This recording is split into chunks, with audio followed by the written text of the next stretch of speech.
Okay, sorry, see everything? Okay, sorry about that. I don't know what the hell happened. Everything froze. I'm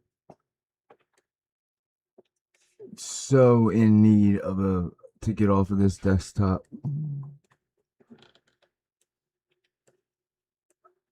I need new equipment.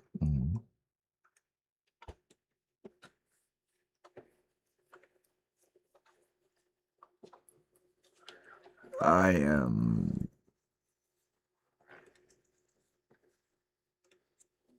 not loving this grandmom's setup. Okay, P Fox, Kathy, how you doing? First Noel, Scully. Excuse me. All right, so everybody, are we back? Everybody, I think Mr. Tardy may be back. So here's what we're looking at. I showed you guys the picture of them at the Whites, the famous picture, and that's on the second floor.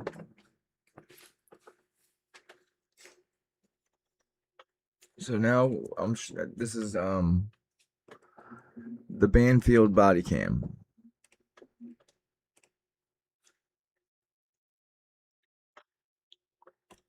And I want you guys to take your attention to the second floor.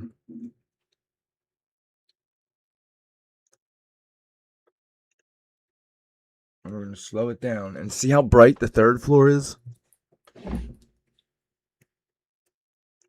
Look how dark the second floor is.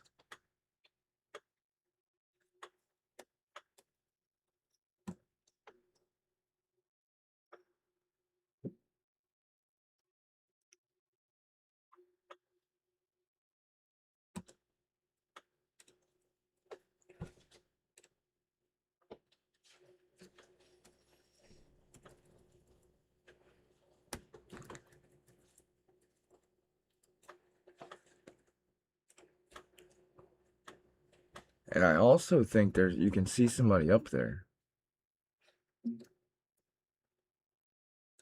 Look right up in the corner, right up in here. I don't think this is a door. I think there's movement. Check it out.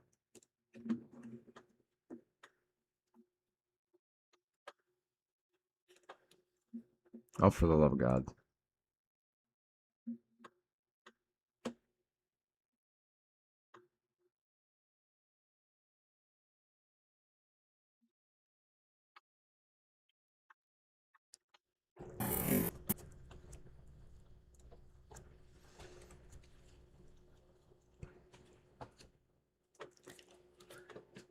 They said there was a lot of people there.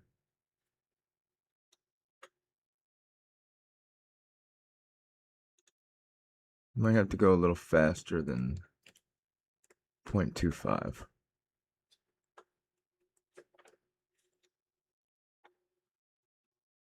Alright, right up in there.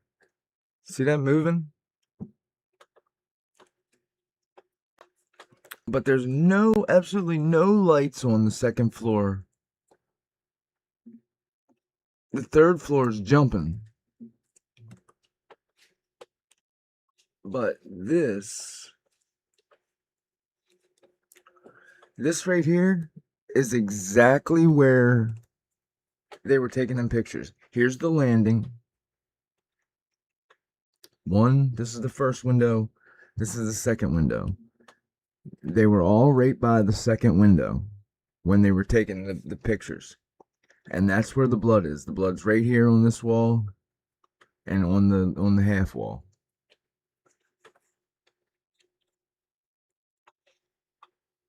And the second floor is dead.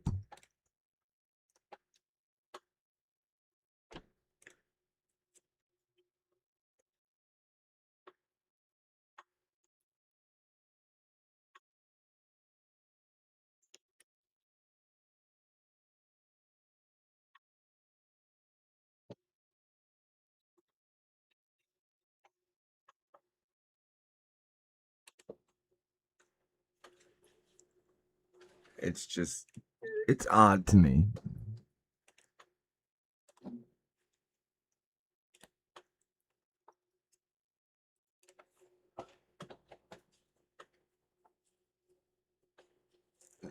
So did they purposely take off the lights? Because there's no way that's safety building code wouldn't allow that to be that dark. So they had to purposely take the light bulbs out or turn them on. I don't think there's not a switch. They're probably on a timer. So this is at 2:53. Okay. Now we're going to check out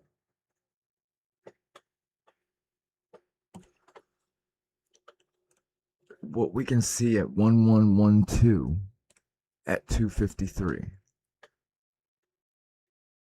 I put from 2:25 a.m. to 3:35 a.m. You used to have to look at each 5-minute clip, and I went ahead and I put them all together.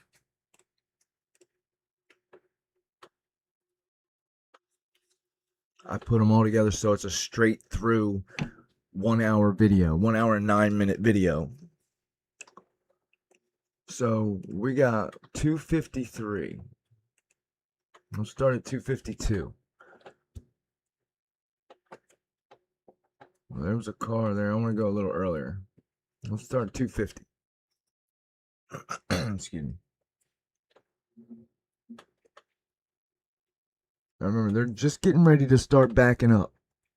Oh, sorry, I gotta put the sound on.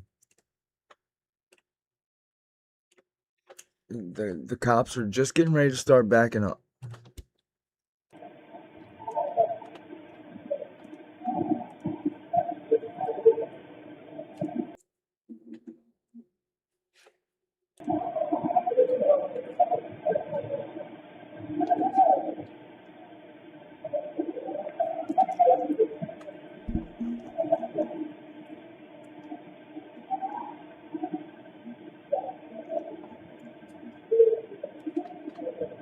In 1 minute or 2 minutes, that body cam's gonna turn on.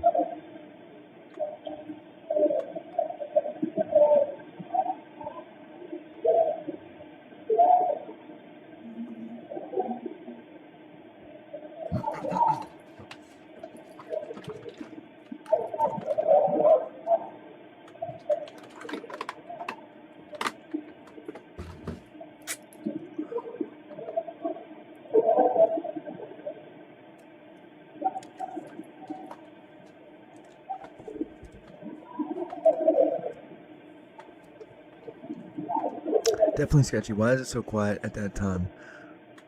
When they were there, 70 people there that night. Why were the cops right out front? Right, exactly.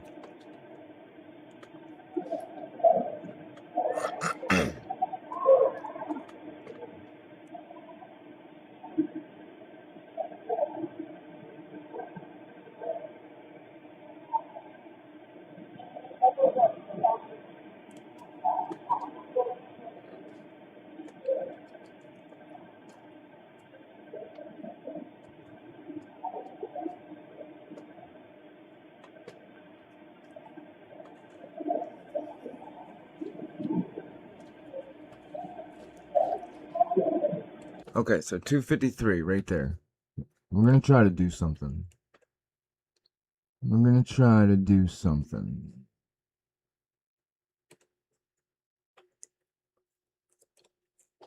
We're gonna try to do something. But remember, I'm not the brightest. Oh shit. Okay, that's not what I wanted to do, but we'll keep it moving. Okay, open with.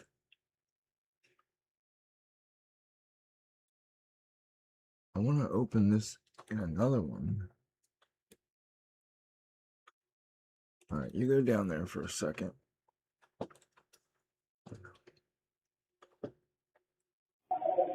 No, I want to open a separate son of a bitchin'. How can I do that?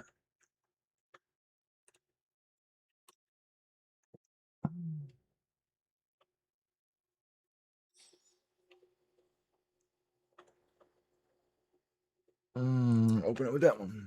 Let's see.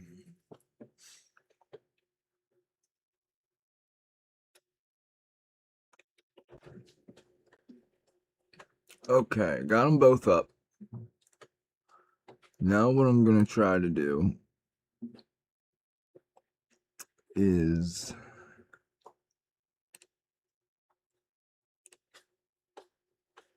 take this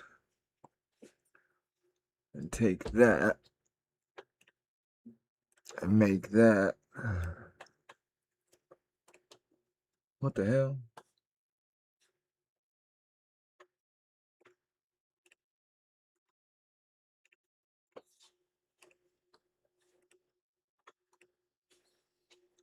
Why is there so many Windows Media Legacy?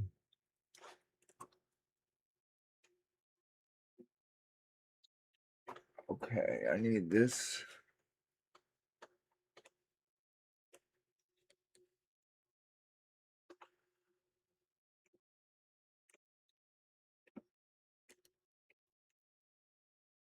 To go in this one.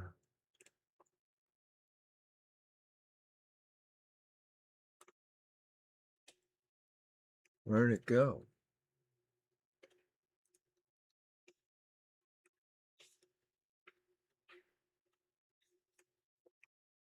What the hell?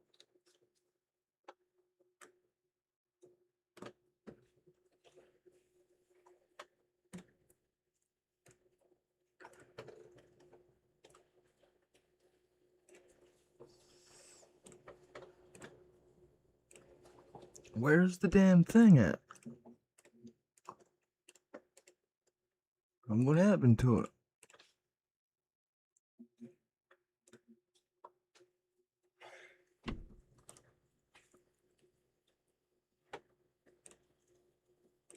This is wild.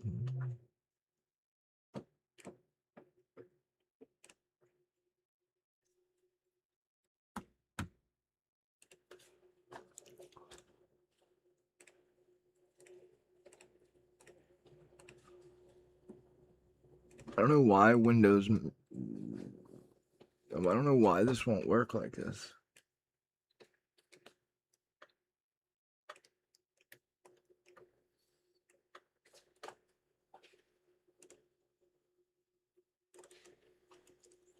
What the fuck is going on here?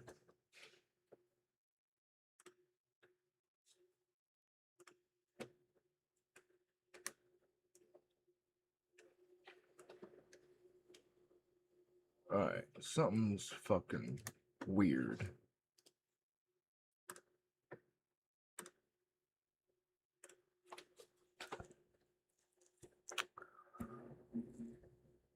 Alright, where the fuck did this thing go now? You guys aren't very, very helpful. You know that?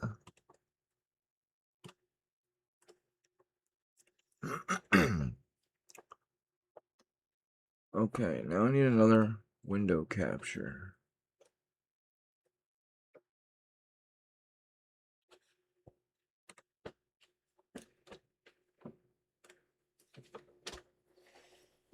and I need this to be nothing yet. Okay. Alright, now this needs to get smaller.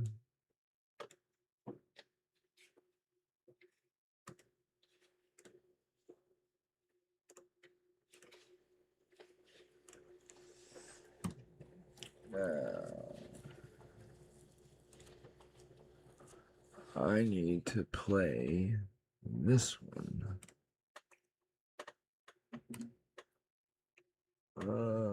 Let's see.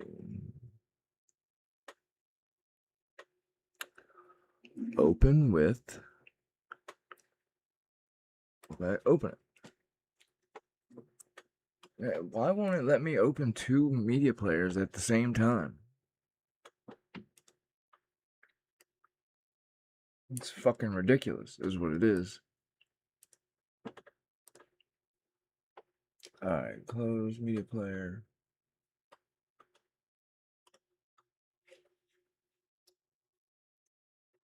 Dude, I need another one.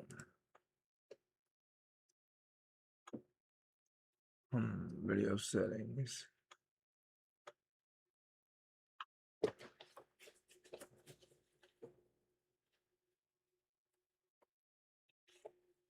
Equalizer, allergic properties.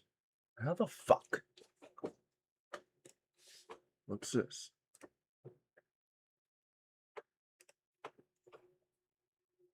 What a fucking shit show.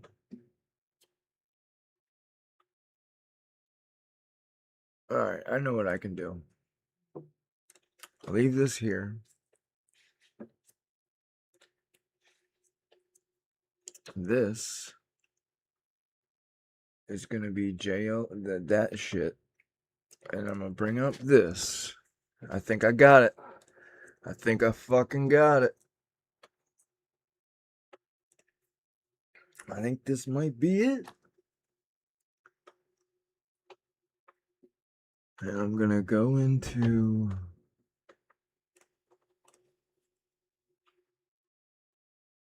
URKLJRKYL.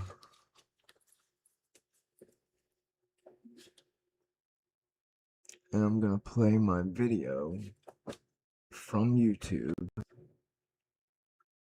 If the fucking thing ever fucking works.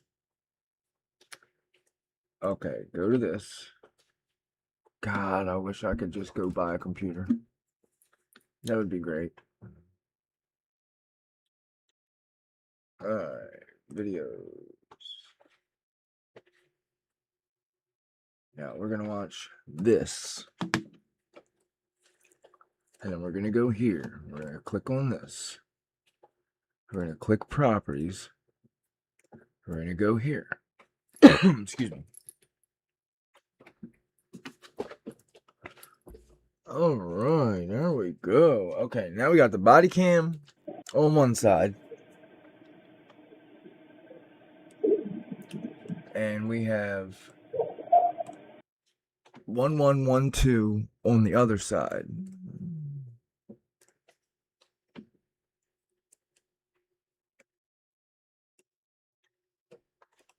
Even though we don't have any sound for the first couple seconds in the body cam,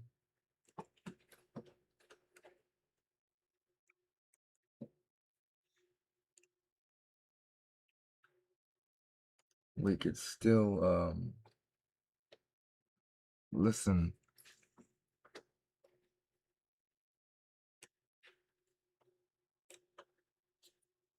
when it comes on. Okay, so we're at 244. We need to be at 253.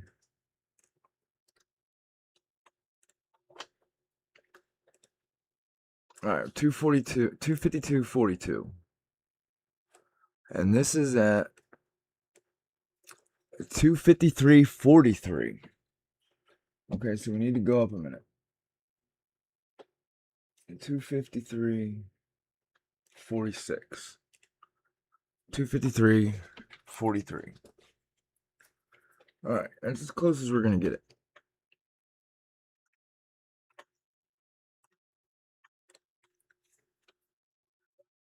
Alright, so now we're gonna play both of them. What should I mute the body cam? Or should I let the body cam play and I don't know, we'll do one and then the other.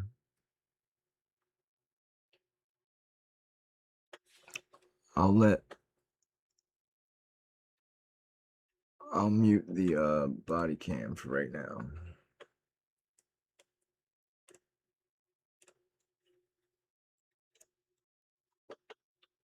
And now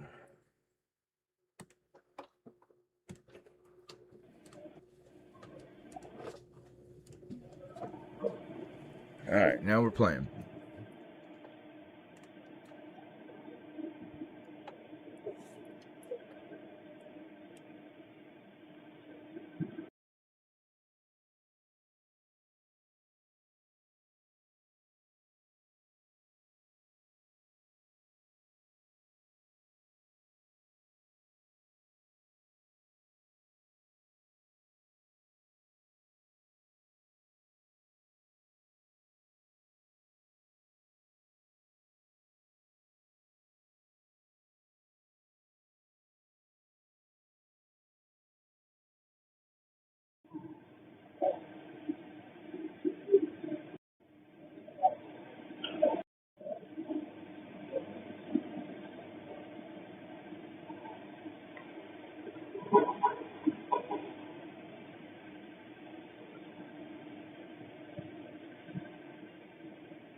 We heard the horn on 111 too.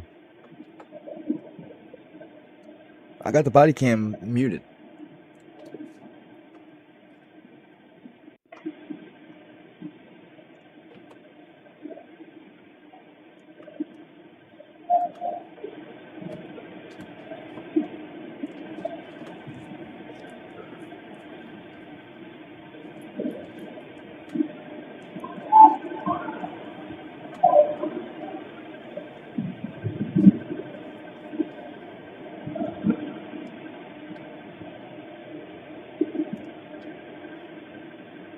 Alright, we're about 3 seconds off.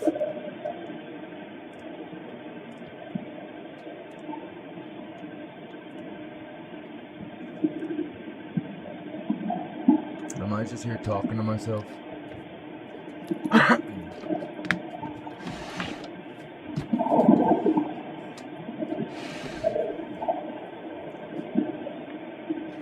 It's such fun talking to yourself.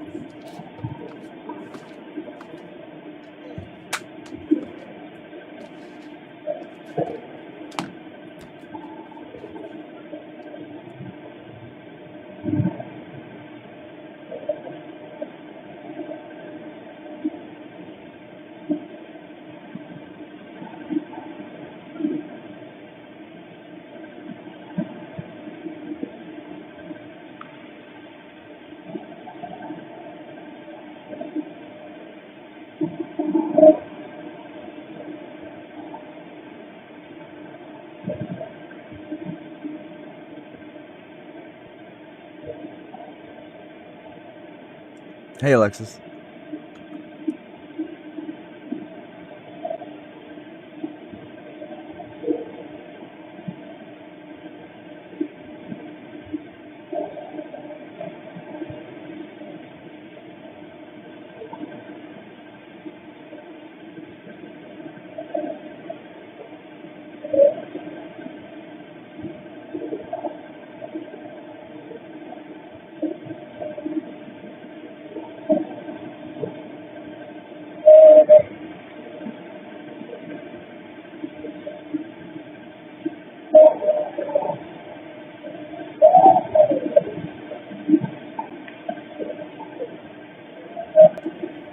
It's weird. It's weird you can hear it from the body cam. Stop it, but you can't hear it on 111 too.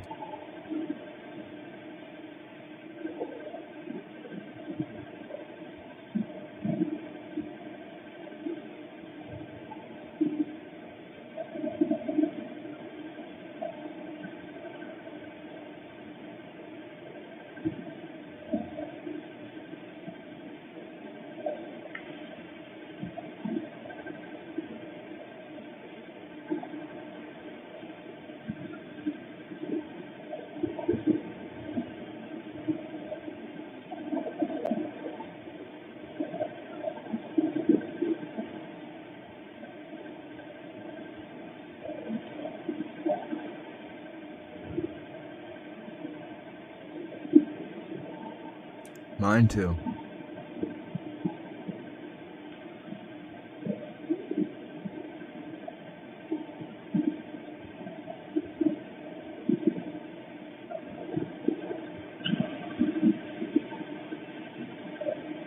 We should try doing all this on a 2005 Dell desktop computer. That'll make your head fucking hurt too.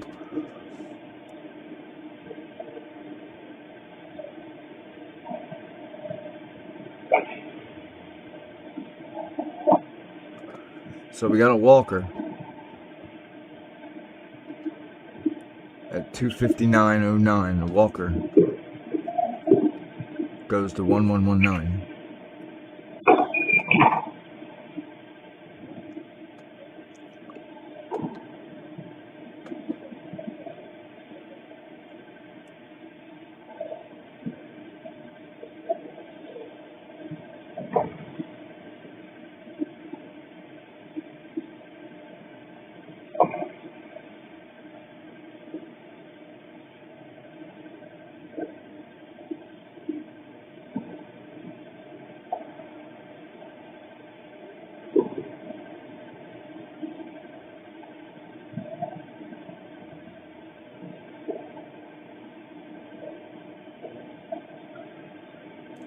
You like that, Scully?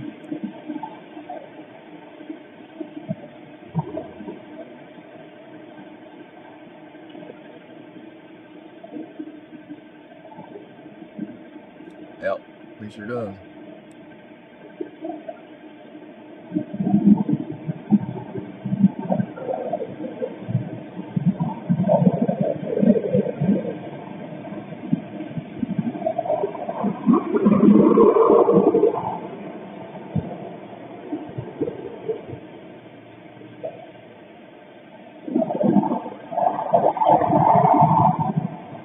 This should be the black truck.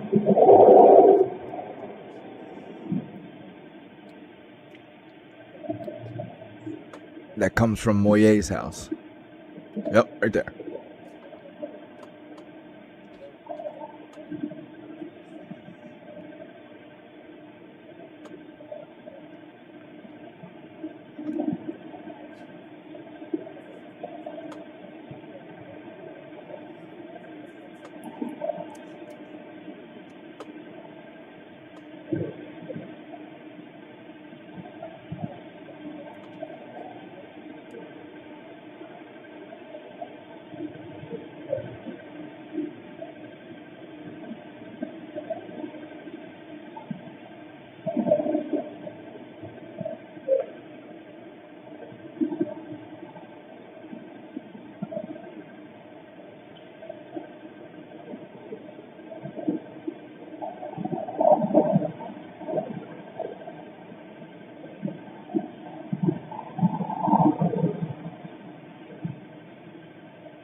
Look in the top right hand corner of 1112. It keeps going blurry. Like where the runners would be coming from.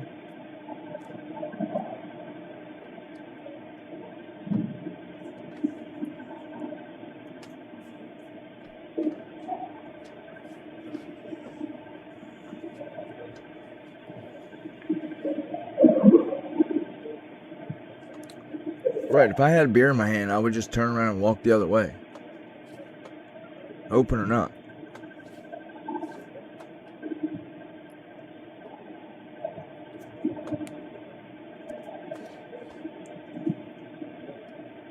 Scully, did you see I put all these, all the 5-minute clips together?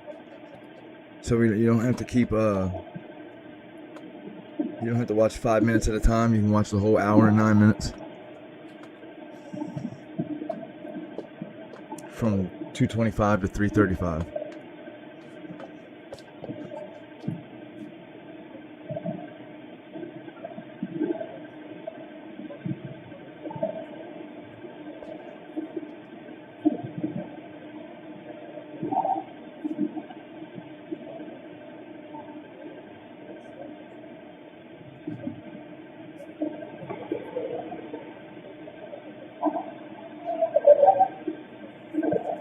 Yeah, that's what we're watching right now.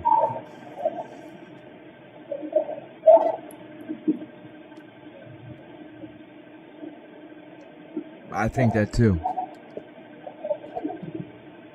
That he's trying to distract them.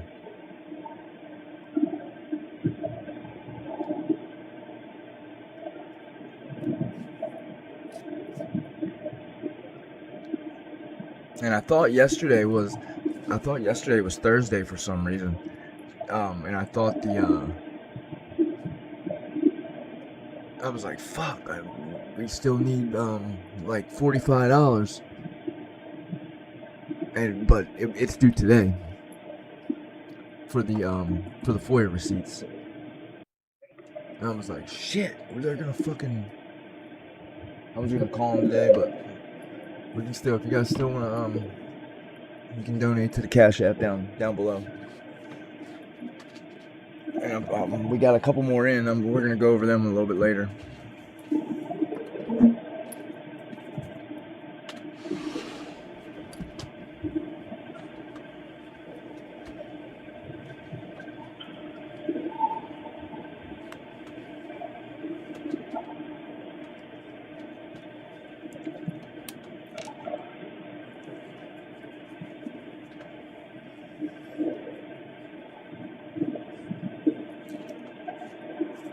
Well, they could have just kept on walking. They didn't have no probable cause to actually stop these kids. He even puts it in his report. They didn't stop the other 3 guys, which I think are the same 3 guys. I think he puts in his report that he didn't stop the 3 guys because they didn't have open containers. I think they're the same 3 people.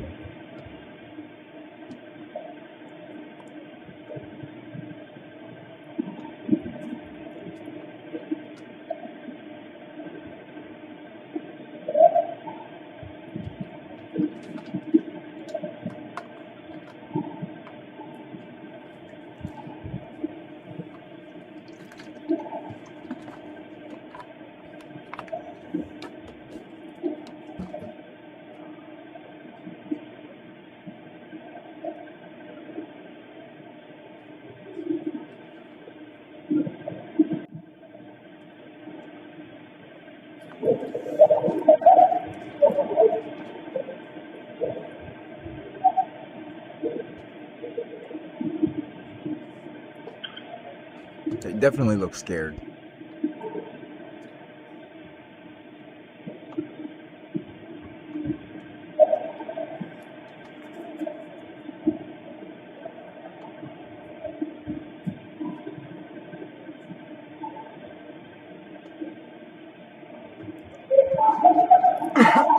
Thank you, Scully.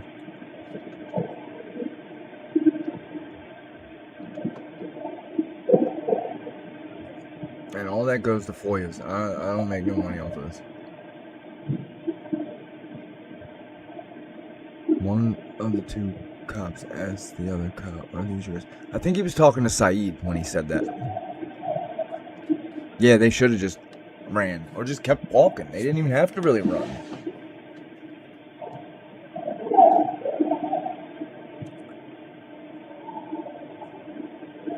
You notice every time there's a loud noise on the 1112 camera, the guys either look or they like fidget with their face or something. Like, I think they can hear. See that? See, he just, see?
I think they 100% can hear.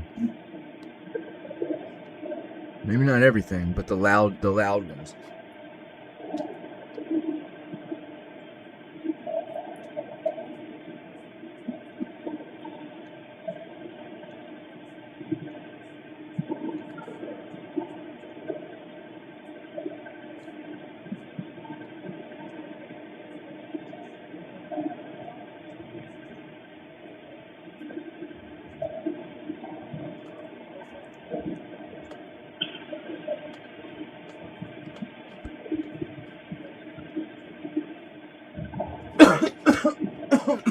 Shoot, holy shit. Excuse me, sorry.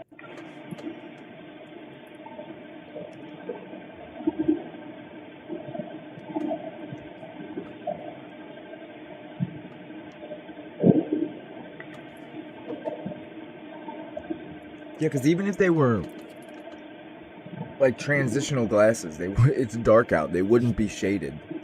They're straight sunglasses.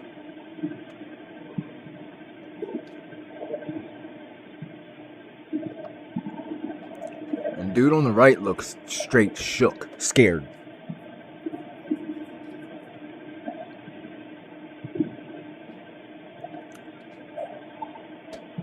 I can't see during the day. I damn sure couldn't see in the dark.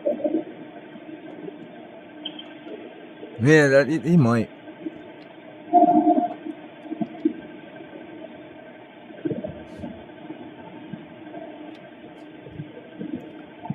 The guy on the left looks kind of like the guy that has the flannel on and walks into 1112 at 1:45.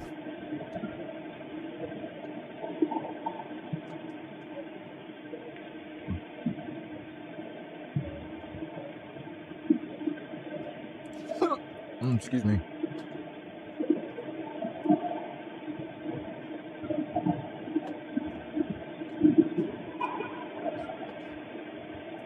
See, they just looked.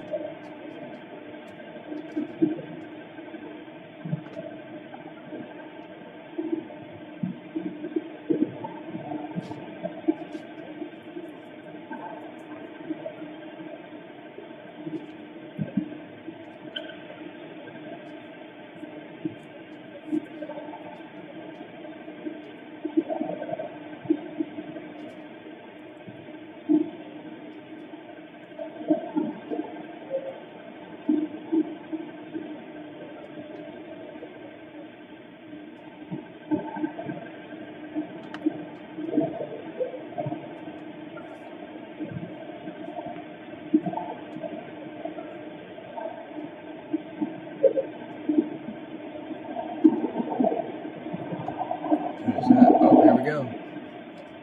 We know that car turned into that just passed. We know that car just turned in at 312.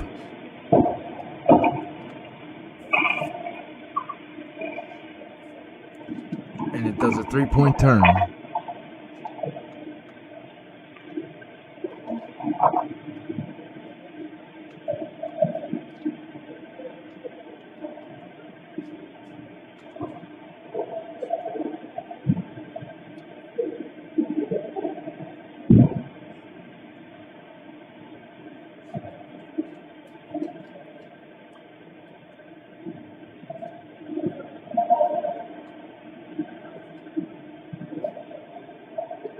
They're like, fuck, there's my ride. That's the guy we were waiting on.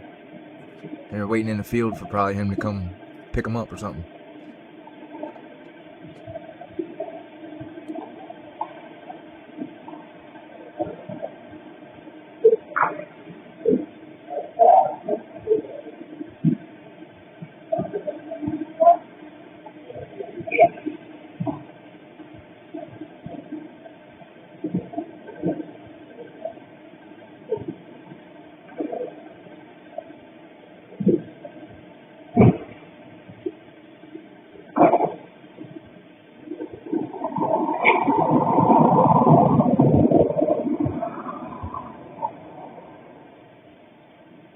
There he goes. Let's see if he turns right. The car. Or does he go up Valenta?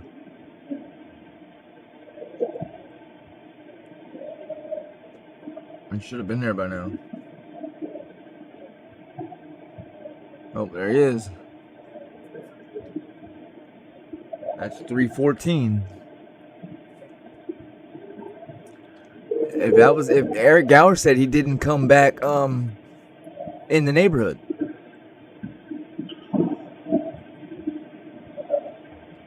I think that was Ethan's right. If you were in a group of boys, if like me and my group of friends were walking and the cops stopped us and gave us tickets, we'd all wait for each one to everybody get their tickets, and we would keep on moving. They were trying to get out of there as fast as they could. Like, man, fuck this, I'm out. You're on your own. That's what you get for wearing a girl's shirt. I knew you shouldn't have took her shirt. I told you not to take her shirt.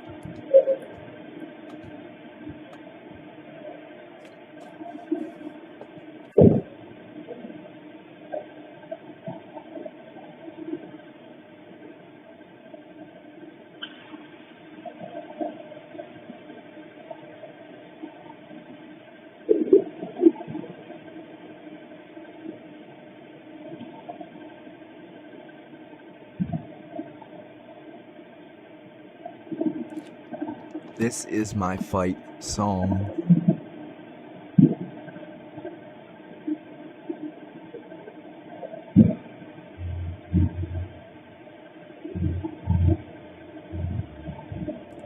And that's the end of it. Oh, the end of the body cam. But 1112 is... whoever put this together is fucking really smart.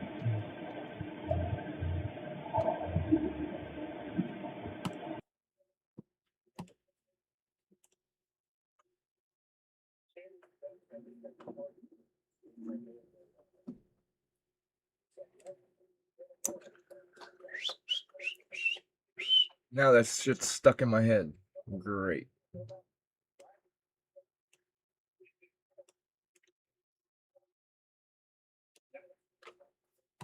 Alright, let's see what we got here.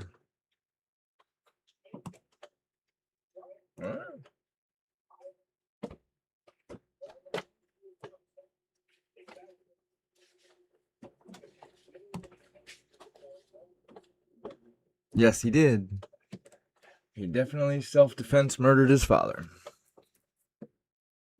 Alright, what do we got? What kind of videos we got?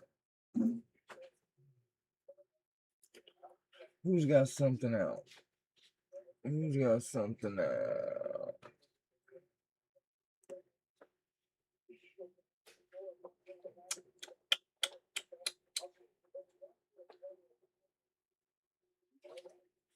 Here's Huda.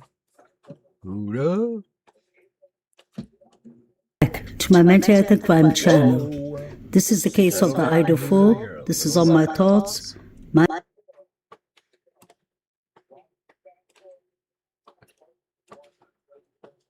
Everybody likes Huda. If you don't, then you don't know what you're fucking missing. This is 11 minutes.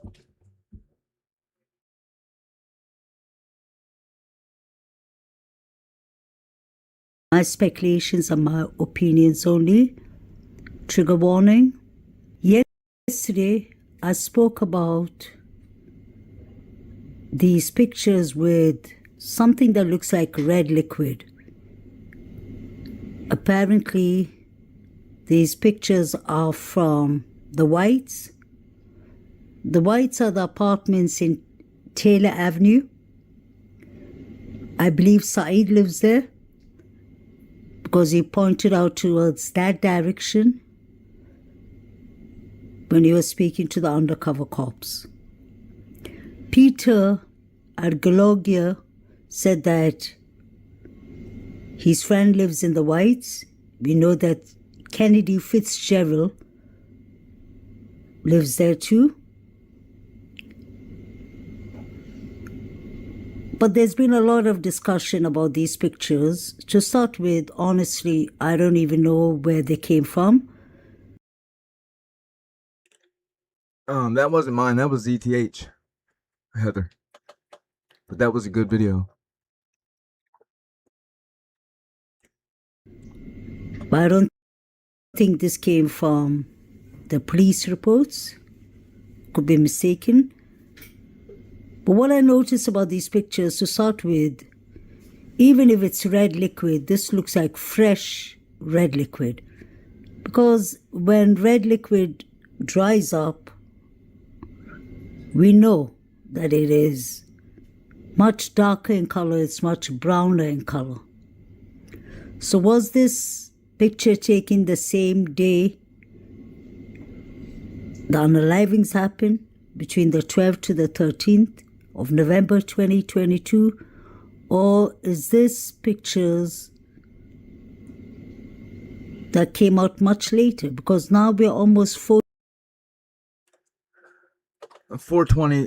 For a while, her videos were they were getting a little out there. Like when she said the bodies were out front of 1119, and that was. Hey G. Well, I 100% believe that either MPD or ISP used amino black at the whites. 4 years into the case, so it doesn't make sense. We can see more red liquid here, a bit on the floor, and then you can see something that looks like a bracelet made with beads. Allegedly, Zana had on one of these bracelets. You can see a bracelet on the floor.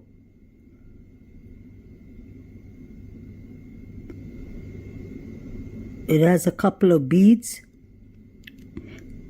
And there's drops of red liquid.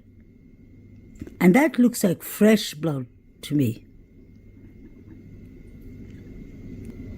So the speculation was that it's Zana's bracelet.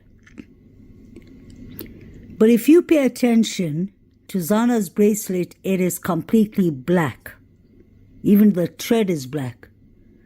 And if you pay attention to the bracelet on the floor, it is brown. The thread is brown. The beads are blue. The only thing that they have in common is black beads. But you can see the Zana's bracelet is black. Yeah, you see this one is more brownish.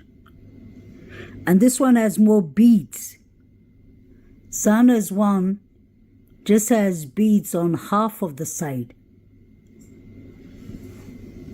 It looks like this one has a brown feather hanging at the edge where the arrow is. Hey, Spotty. And Zana's one doesn't look like it has. People were speculating that Ethan was separated from the girls and that maybe something happened at the Whites' apartments. I believe that is completely possible, but that's not a fact. Unless they injured him here and then I don't think that's attached to the bracelet. I think it's just a leaf. they made him walk gunpoint to the house, I don't think they unalived anyone here. Because carrying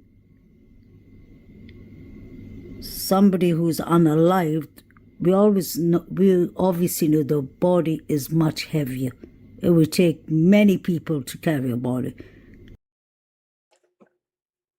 And I also believe there was a lot more blood. And there was a cleanup also at the whites. And because you can see the concrete is stained, it's got shadow stains and wipe marks. But I don't know why they would just clean up a little bit. Hey, Love and Other Habits. And they would have been caught by then. So is it possible that Ethan was in one of these flats? Yes, it's possible.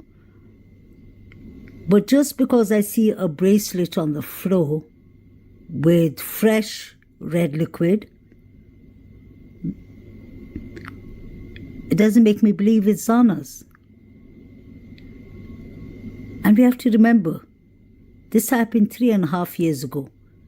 In 4 months, it's going to be 4 years ago. So I don't think this states much, but I wanted to show you something I came across online, which I find interesting. This is somewhere at the Whites. It could be the same floor, actually, that we saw the red liquid at.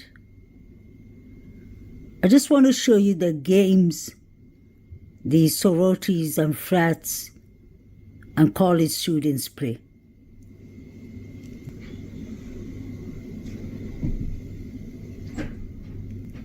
So I can see that the young man ran into this orange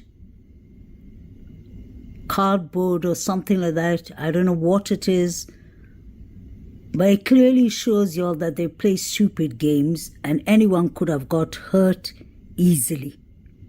So when we are seeing fresh red liquid, let's not forget there are many people who live at the White's apartments, and this could have been recorded at any time. But what I'm trying to show you all is that the red liquid could have just come from an accident. It could have come from somebody having a fight.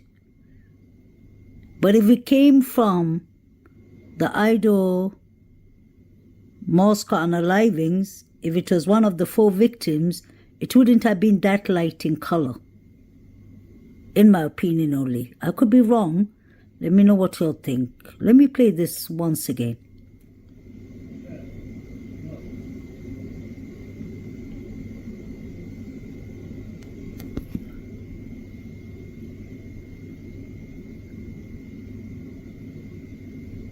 You can see the young man flying right into the item. He could have hit his head or injured his hand. I'm not saying that's exactly what happened, but I'm saying that this is an example of the games they play on the corridors of the Whites. And you can see that his friend is recording him. Maybe it's a challenge or some kind of game they play. And we can see that the walls have smudges. So this red liquid that is being discussed about so much could have come from anywhere.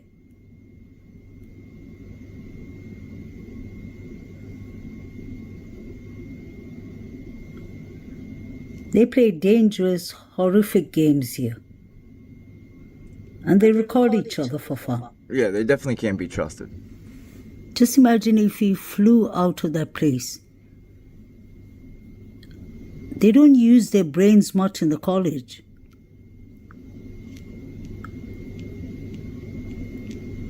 I guess they live by the motto, you only live once.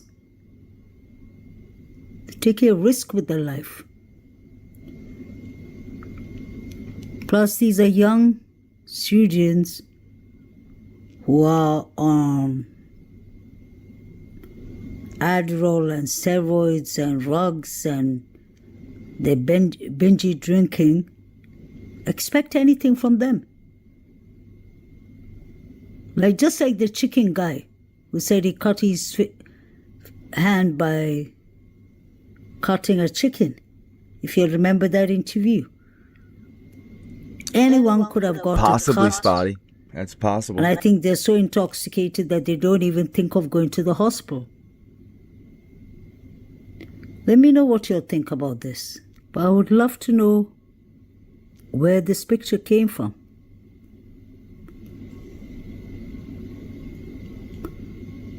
It is interesting and it is important because I hope nobody got badly injured. But that looks like fresh red liquid. I don't think these people are dumb. They would have cleaned up.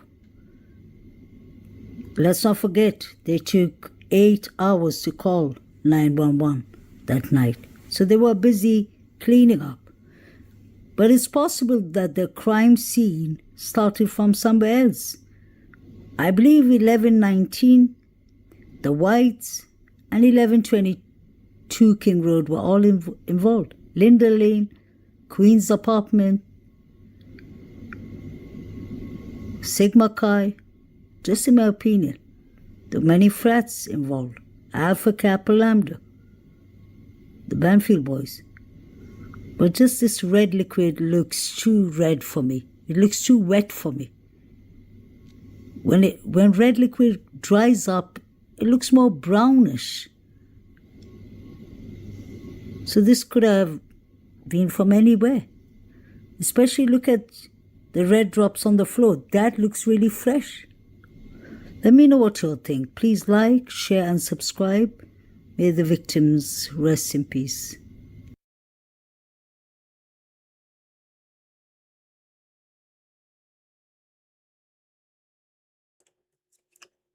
She's definitely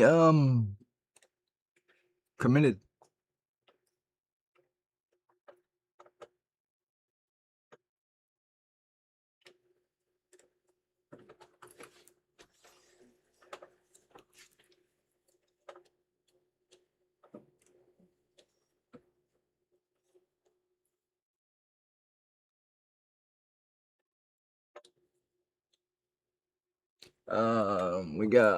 He did this one 5 days ago. I like this one. He did a really good job. Somebody was talking about the hair.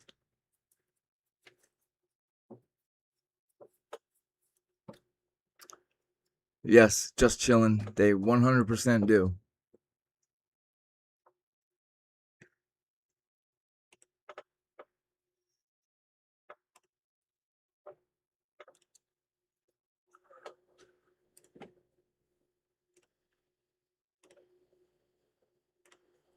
Hey, Birdland!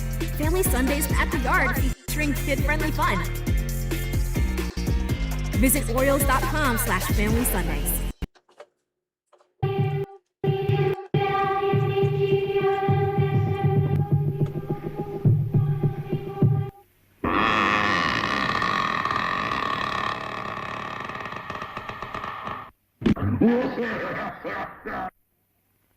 Welcome to the murder floor. You can call me Z, or you can call me ZTH. Either way, not finished searching. I'm not finished listening. I've got my ear to the door, turning every stone. This is just speculation. Everything I say in my videos is my opinion and my opinion only. You are free to agree or disagree. I welcome both. The time was 6:48 a.m. with the National Weather Service forecasting 11/13/22 be overcast with a layer of frozen fog that would cover the stillness of the morning. The sun was blocked by the low clouds as if Mother Nature herself would cover her eyes to what would soon be discovered by Moscow Police Department. Meanwhile, a neighbor's house located at 1112 right next door had an exterior surveillance camera that would record and record and record. An important fact, though, that you should know about exterior surveillance cameras. They're highly affected by wind speeds, distorting the microphone and overloading it. However, the wind speeds in Moscow, Idaho, from the hours of midnight to 6 a.m. were recorded at very light Exactly, to calm Heather. wind speeds, weighing in at 0 to 3 miles per hour. 6 a.m. to noon, they weighed in at 2 to 6 miles per hour. Still are categorized as very light to calm wind speed. And what does that tell us? So the distortions that we hear on 1112 camera.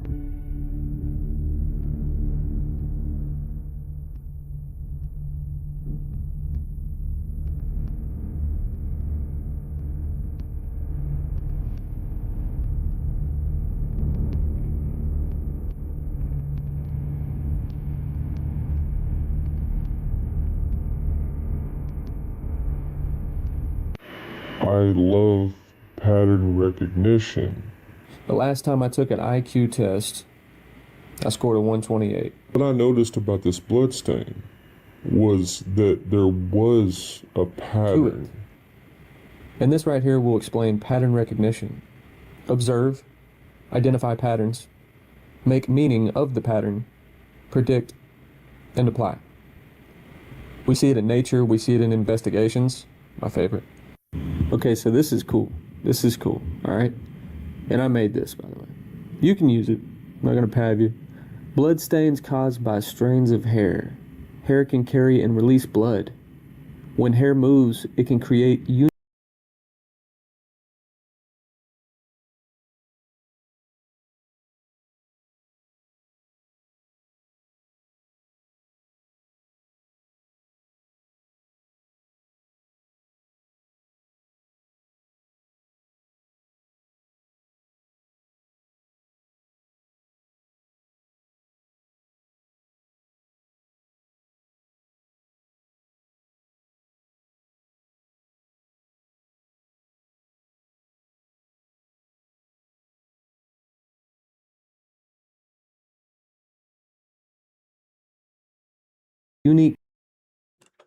Shit, I was muted. I said he was. This is ZTH, but I said, Heather, do you know Sigma Chi has a straight shot view into the third floor bathroom of 1122? Stain patterns that can help investigators. This is what gave it away for me. I noticed a distinct pattern, a very unique pattern that was caused obviously by hair. And this tells us that, it's hard to say, that Kaylee's face was beat up against the wall. Probably about maybe 4 or 5 times, that whoever is responsible took her face and smashed it up against the wall about 4 or 5 times. There's a lot of blood there. How it happens? Hair becomes saturated with blood. As the hair moves, wind, movement, or contact, it flings tiny droplets. Droplets leave behind small, elongated stains or cast-off patterns. The direction and pattern can indicate the movement and source. And we see the examples down at the bottom, right? We see the linear cast-off stains. We see the arc pattern. That's what I noticed. A really unique arc pattern. Guys, I know this is, I know that it's gruesome. I know that it's disgusting. I know that it is real. That's why we need to give it attention, and we need to approach it with the utmost respect. Yes, very odd. When looking at this, studying this, doing our research, digging in deep to find what we need to find, right? But we can tell just by looking at it that there is a lot of blood here. Now, if you go all the way through the house in 1122 King Road, you'll notice that in the common areas, you won't see cast-off bloodstaining, anything close to this. This is something else. The only place you'll see it is on the second floor in Xana Kernodle's bedroom. That's about the only place you're going to find this much blood covering this much amount of wall space. And if you look toward the left top corner, That you can just see looks like that a hair whip to me. If she had her face smashed against that wall 4 times, 5 times, it would be a lot more. Just because it looks like a face doesn't make it a face. arc pattern. And then you can also see the droplets. Basically, that strand of hair is saturated with blood, but there's so much force and movement there that it's shedding the residual blood that is saturated on that hair. But you'll notice the pattern that I noticed in this stain was that if you look at the upper middle of this photo, you'll also see another, what appears to be kind of centered. Exactly. It would definitely be a hole in the drywall. When I was younger, me and my sister got into a fight, and her head went through the drywall. And she didn't bleed. She didn't, you know what I mean? That's just how easy it is to go through drywall.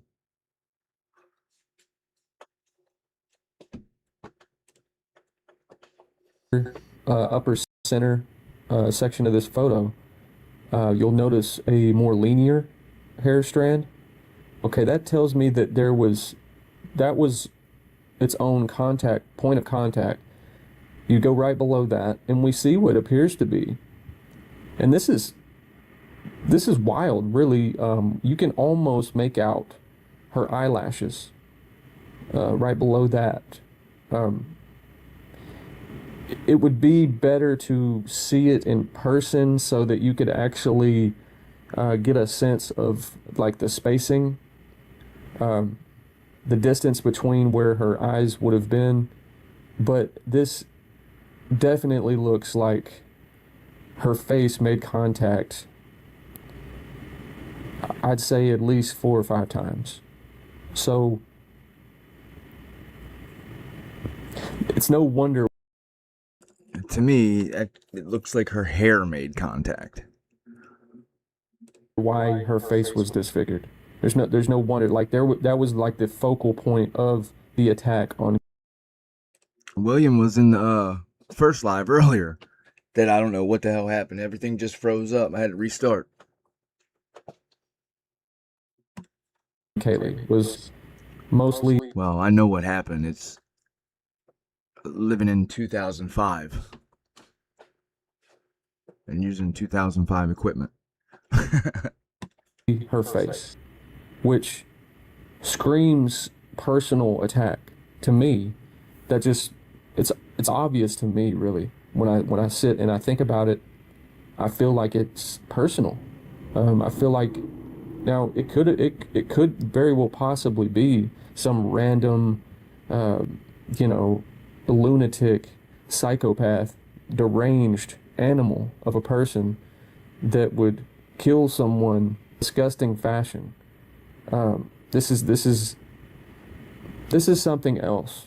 Like, we've heard that Xana Kernodle was covered in blood because she fought back.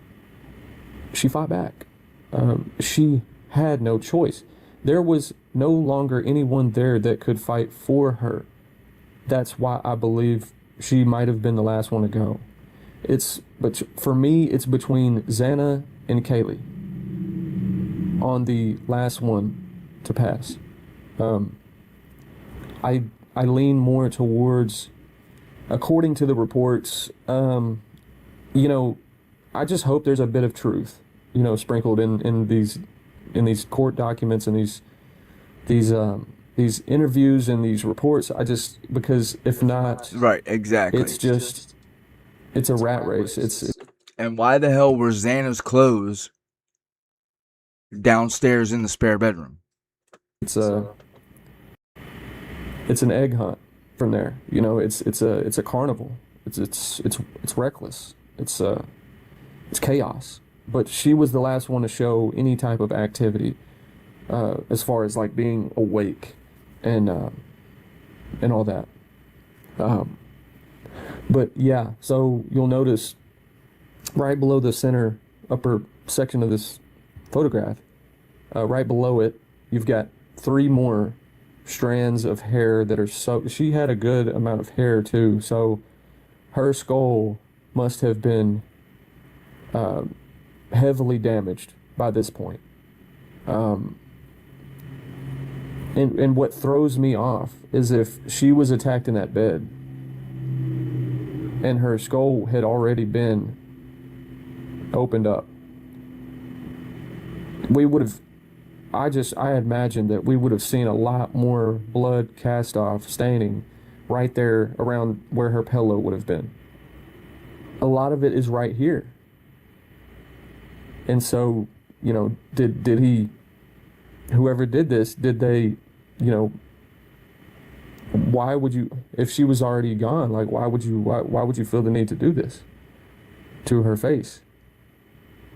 And why do I feel like we're seeing like 10% the amount of blood that we should be seeing if these roommates were truly murdered in their bedrooms, in the bed?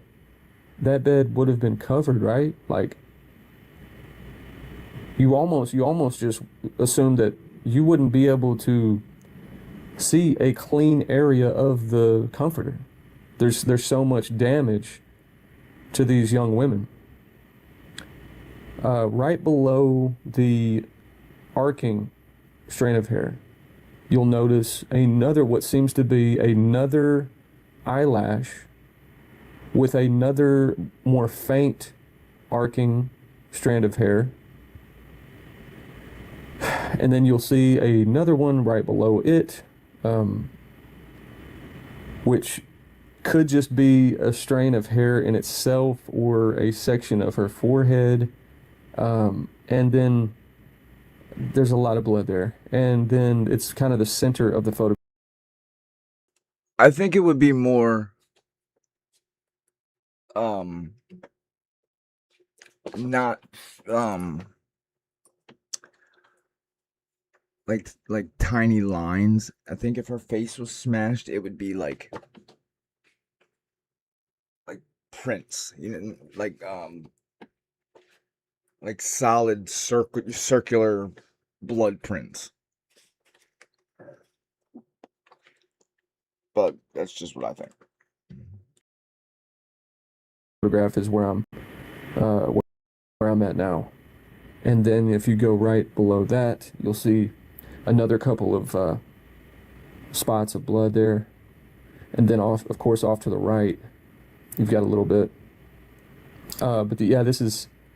This is evil. This is pure evil.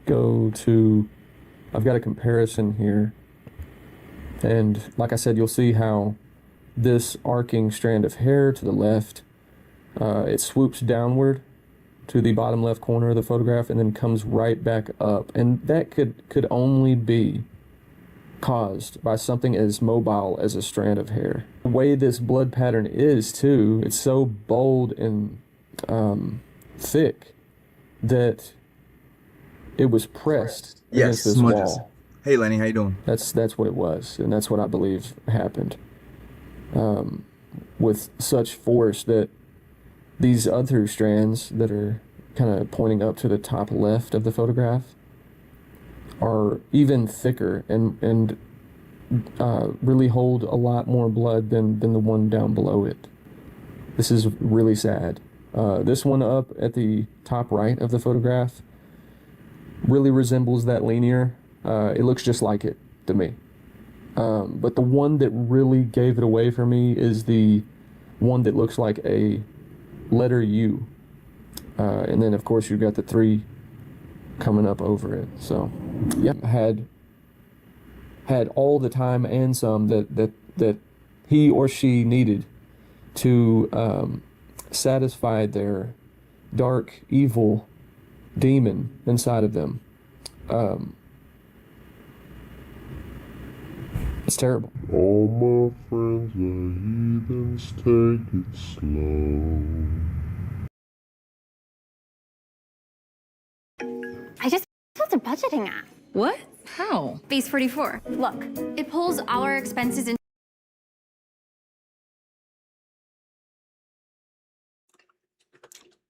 That was ZTH. Shout out ZTH. If you're not subscribed to him, go subscribe.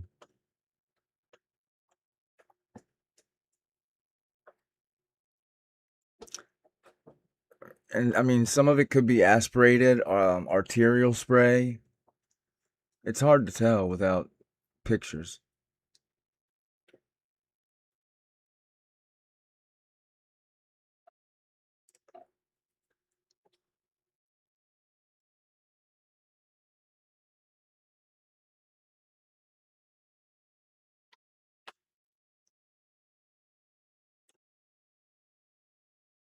Shit.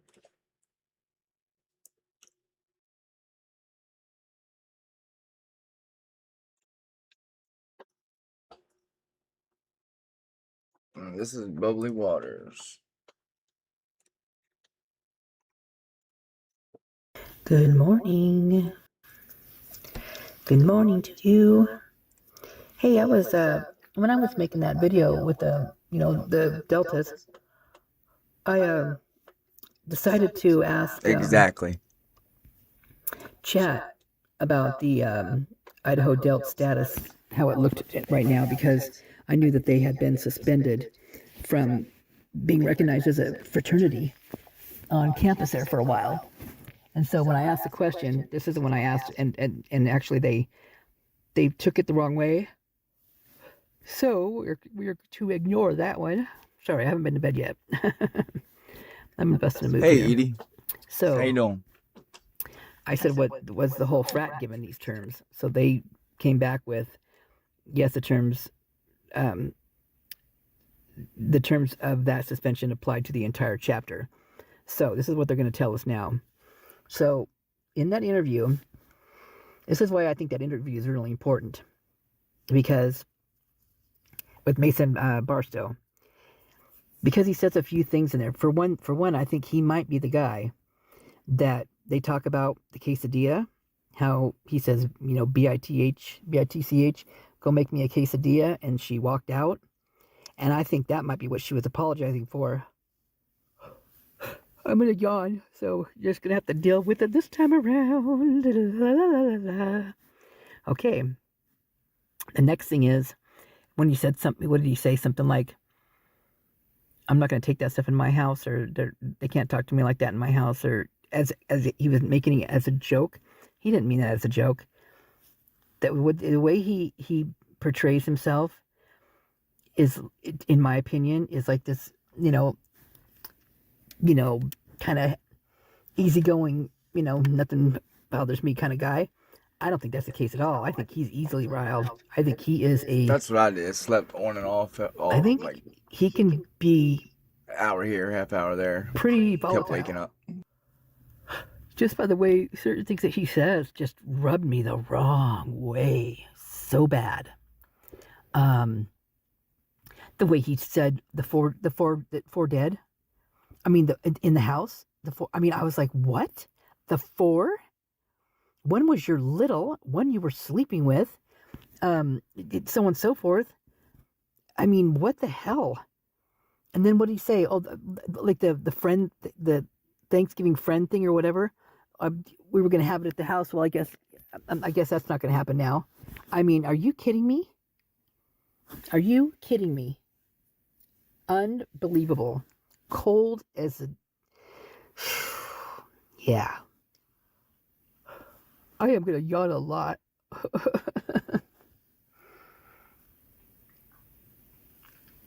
Drink some water. That'll help me a little bit.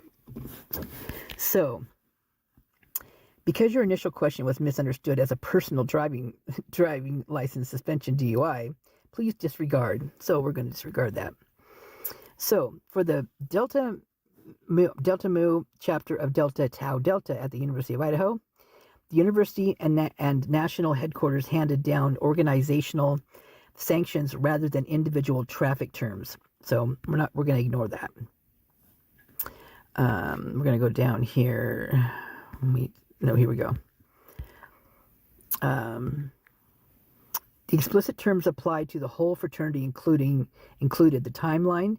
The chapter was placed on an official deferred suspension status, which lasted until May 31st of 2026. And this right here is why.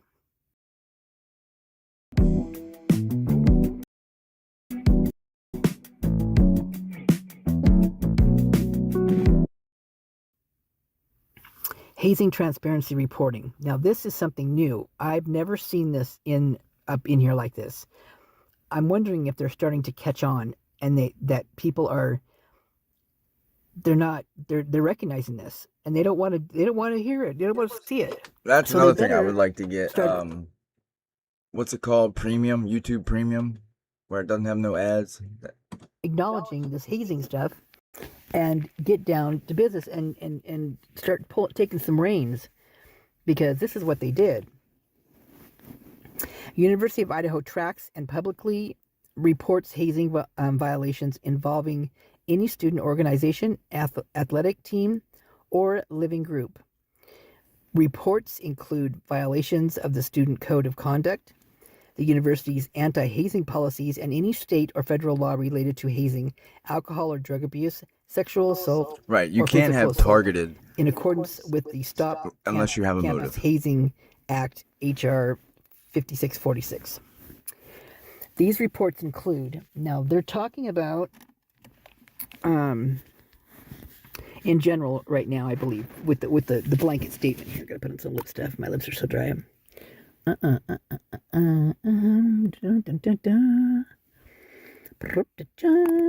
Charge.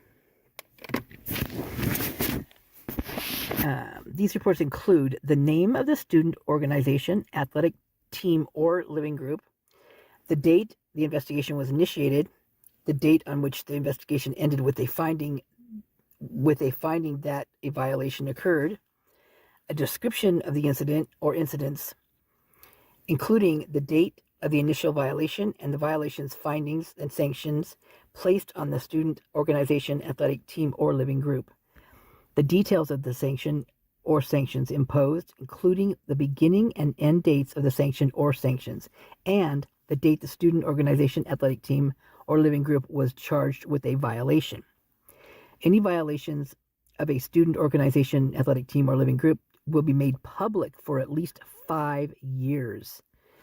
This has changed, you guys. This is, I think we did this. I think just griping enough, I think we did this. So, fall of 2025 hazing reports. Beta Theta Pi. The date the investigation was August 18th of 2025, and the date the investigation ended was the 25th of August of 2025. The incident happened on August 18th. The type was hazing.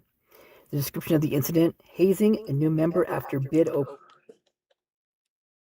Yeah, I think they knew he couldn't corroborate this. Like, I think they knew he didn't have any details.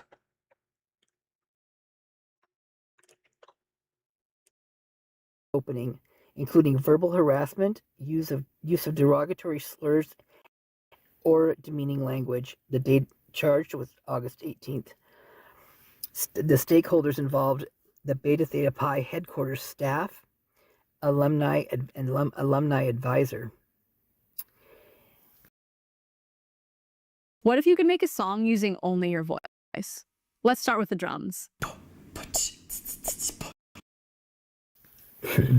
Outcome: probation until outcomes are completed. 2, mandatory hazing chapter culture workshop for all members conducted by university staff. 3, mandatory hazing workshop for the alumni advisors and housing corporation members. 4, incorporate bid day planning and new member orientation into officer transitions. So this was then this one's Delta Tau Delta right here. It was August 11th was when the investigation initiated, and then the ended November 14th. So that one took a long time to go through. That's a long time. And so I think in that interview, he was talking that their chapter was already in trouble. And the one I just read before I looked at this one, like a couple days ago, they said that the Delta Tau Delta wasn't going to be recognized as a fraternity until spring of 2027. So this one's a little bit different, and I'm not sure why. I'd much rather have like solid evidence than motive. I mean, I don't really care about why. I just want to know who and how. I don't know if the other one still holds or not. Maybe this was what the outcome was, and it was just a couple of days ago that it happened. Don't know. I mean, it doesn't seem like that's what it is, but you never know. You never know with Moscow. So the type was hazing. Hazing of new members, including the provisions of alcohol and forced or encouraged alcohol consumption during bid day and the week following bid day, and the new member process, the use of demerits as punishment, What do we got? and Almost 50 requiring people in here? mandatory tasks to remove demerits forced servitude. So meaning that they were their little biatches. They made them do everything, like, cook, clean. They get nasty. Some of the things that they make them do are just horrible. So the date charged was September 5th of 2025. So the stakeholders in this were Delta Tau Delta headquarters staff, the alumni advisor, and alumni supervisory committee. The outcome was deferred suspension status with Delta Tau Delta headquarters at the university until May 31st of 2026. So they just got lifted. Temporary relocation of first-year students out of the chapter facility. Literally taking the first-year students, you guys, out of that facility, away from the older ones. That's nuts. I'm glad they're doing it.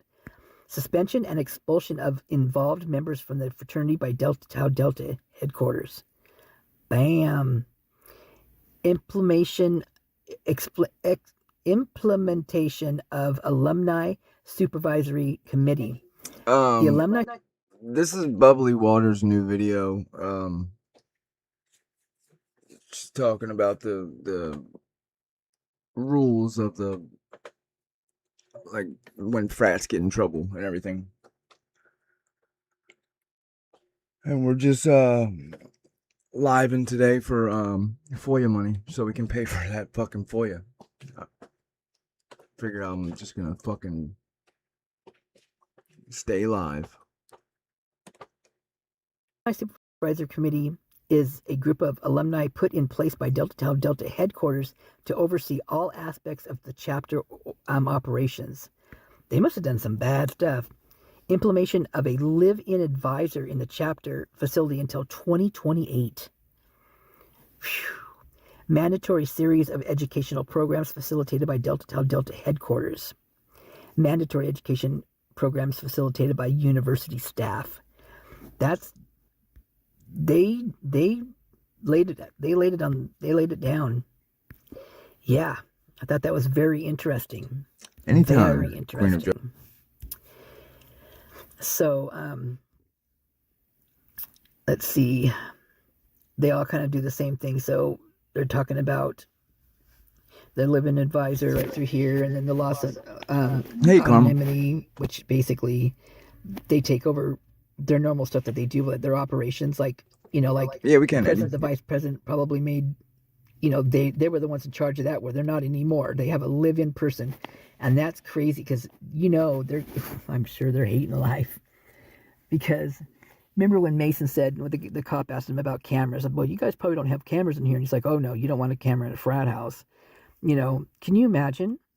That guy to me seems like he's like the epitome of a frat guy out of control. I can do anything, doesn't matter. No, only help if That's you can. how he feels to me when he talks. I'm not taking nobody's And last dollar and giving it to Moscow. I bet he's glad he's out of there and didn't have to, go on with this. But I wonder actually if he was actually suspended. Just being here. Because remember, it says in here that they actually right here. Don't even worry about suspended, that. Expelled from the fraternity entirely.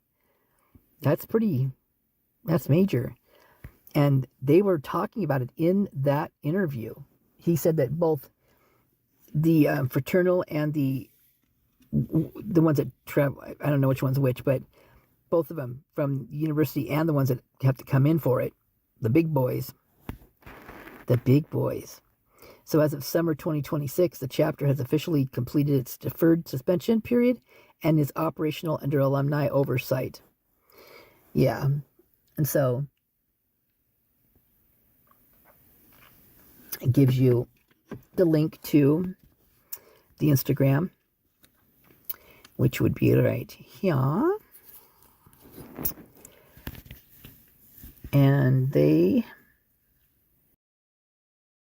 what you want to do is save hundreds when Liberty Mutual customizes your car insurance. That's great, but can you ask your friend to stop digging into the green?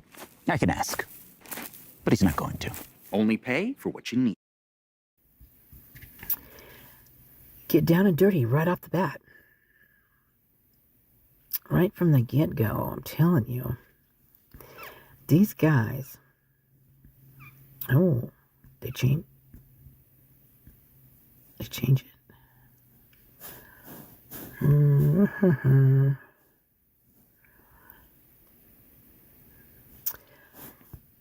What year is this? This is a new one. It says now. Oh, this is one I just did. Wait. Where are these guys? Oh, they're not going to. Okay, this is interesting. They're not going to show us. Oh, this is going to be poopy if they.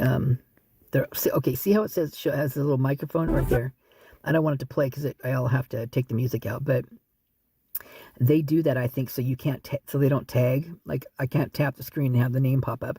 They have this over here, though, so that's good.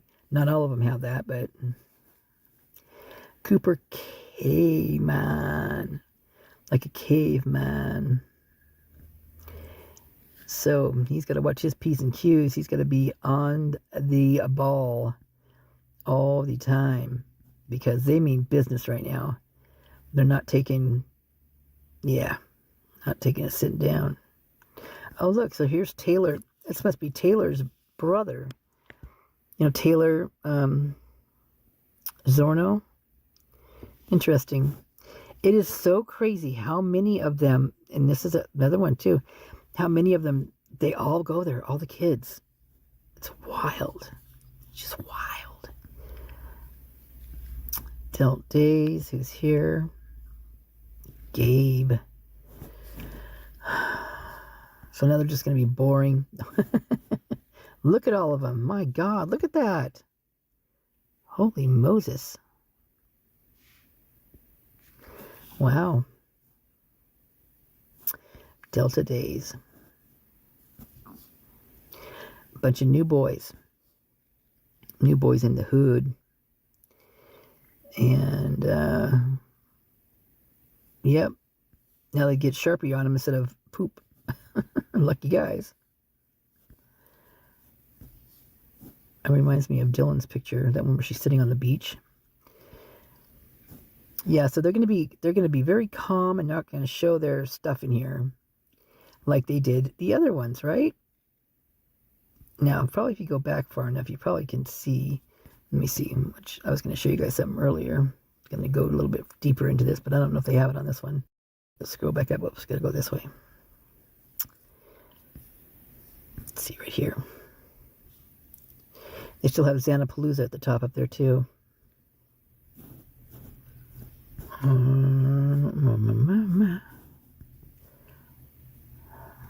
got to go way back to get the boys we be talking about.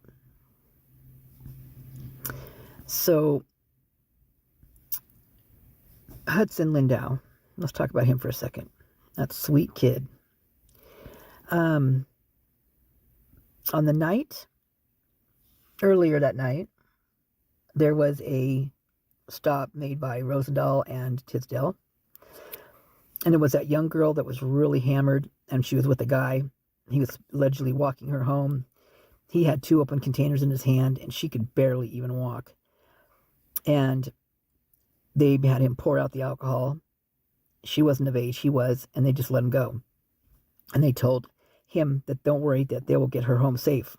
Well, they never did walk her home from what I saw. They just let her walk off, just hammered. But she did get a ticket, $489.50.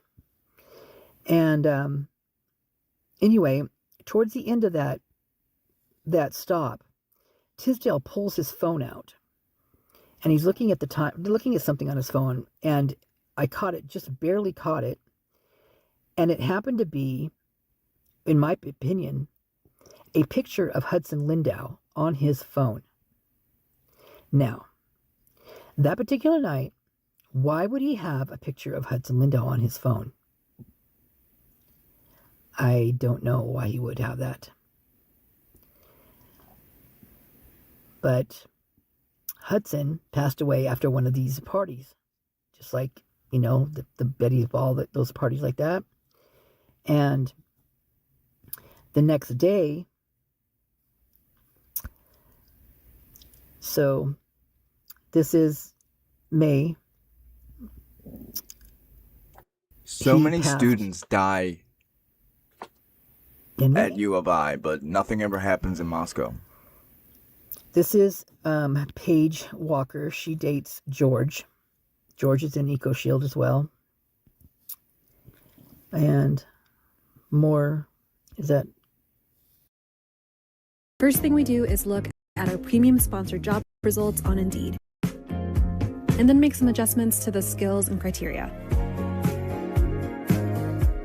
The adjustments worked, and I send the invites to apply.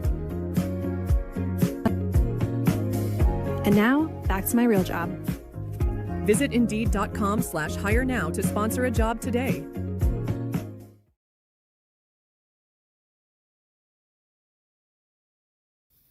Oh, that's Allie Benson, okay. So that's Allie right there.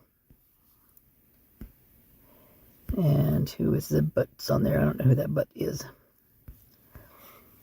We've got George right there with his girl, Paige. And the gang. This is a gang is all here. Who's all there? So, Emily, Xander Dash, Jack Showalter, Corbin Parsons, George Similililil, Young Nut, which is that's what he calls himself, right? Young Nut is Connor Chestnut. He calls himself Young Nut. And look, his picture's not there. You know what? He's gone. This is interesting. This is how you can tell. Wow. He's out. He's out. He's not there anymore. He got kicked out of the fraternity, you guys. I bet you anything. So here's the thing. Okay. If that's the case, which I'm pretty sure this is what this is showing here, then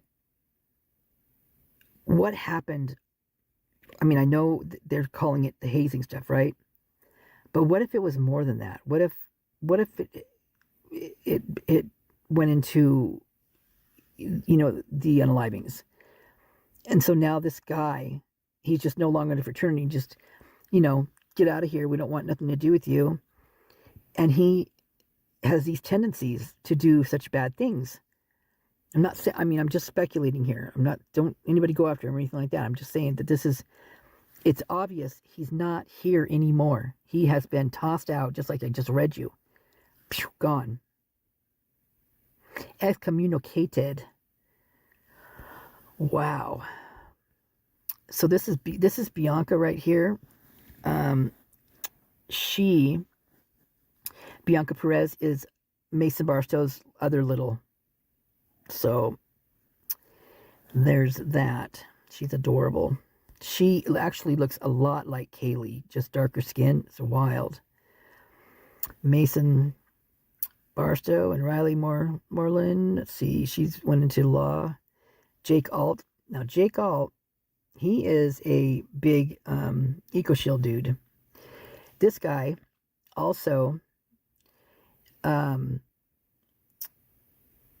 is a new member of the Paradise number 17 Paradise Mason Lodge in Moscow, which is also the Latah County Recovery Center for like AA and NA. Interesting, I think. He also sits with the legislate. He's big with the legislate. So is his little brother Fisher, who is also a member of the lodge as well. They were both inducted into it. But this is him doing his EcoShield stuff. And he just travels around, right? There's no pictures. It's just him. Someone's taking a picture of him. Who's taking these pictures? He's just traveling, going around. He's doing his EcoShield. He's back at school, actually. All right, so he's back at university, which he hasn't been there for a while. And I'm not sure why. He went to the university for like a year, like freshman year. Halfway through it, I think he started with EcoShield. Hey, Sweet Pea, good morning. So, like I said, I think that with EcoShield, I think quite possibly it's for guys that are unruly, that they're getting in trouble, something's happening, and they're not controllable at that point. So they ship them up. They say, okay, kind of like Doug Wilson does with the church. He takes in the bad boys, tries to rehabilitate them. If he can't, all hell breaks loose, then he's got to get rid of them. I feel like this is what the university is doing with these guys. All right, we're going to ship you off. You're going to go sell pest control. And work your butt off, and then you're going to turn into a good, you're going to have, work ethics. You're going to, blah, blah, blah, have money. You're going to be a stand-up person in society, whatever. Well, it kind of seems to me most of the time they just are shitty guys with money. Now, I can't say that about Jake or his brother. I don't know them. I mean, they don't look like they're getting in trouble. I don't know. I mean, they could be gnarly. I don't know. But he looks like he's a studyholic. He looks like this, and he's with the legislate. He's stayed. I don't think he's had any issues with drugs or maybe younger alcohol. Hey, Blue Devil. Seen anything How on are you him. today? And his brother is even dweebier than he is. But this is what he does. So he just hangs out in hotels. Who's this dude? Oh, Nikolai.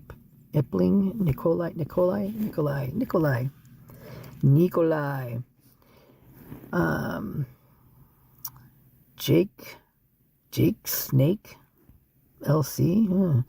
See right behind him, they got the shield. So this is all Eco Shield. Now these guys that it's all been being talked about, like Connor Chestnut, Jack Showalter, Mason Bangman, Mason Barstow, David, what's his, I always forget his name for some reason. Bogard.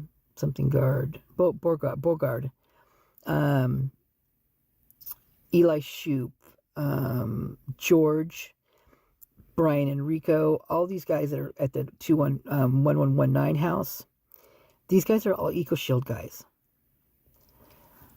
And they Jesse well, thanks for joining us. About him. They stick together. They really stick together. And this is James Create. He is one of the head guys that gets these other guys going on. So Justin Wick, he's also at the house 1119. And who's that guy? Yep, he's also there. Crew Levitt, he's also at the university. And so I don't not think that they don't come out of here with the Eco Shield doing good things but I just feel like there's something, I don't know what it is, but there's something about this company that drives me absolutely batty. I don't. Whoa. What's that? I just built a budgeting app in Base 44. Guys, Nina just built.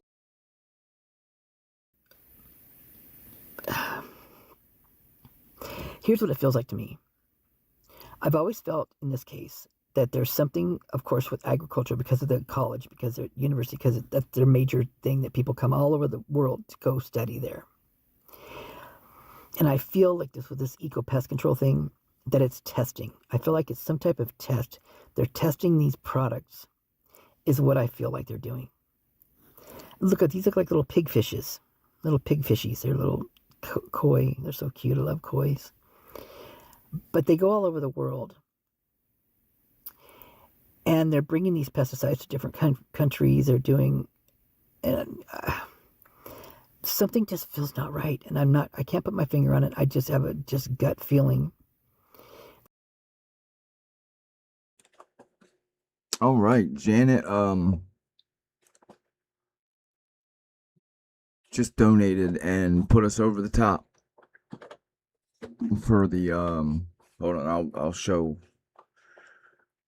what it is real quick.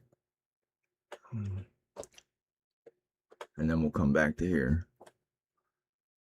So everybody, let Janet know how awesome she is. And everybody else too. I mean, you guys are all awesome. It's for the FOIAs.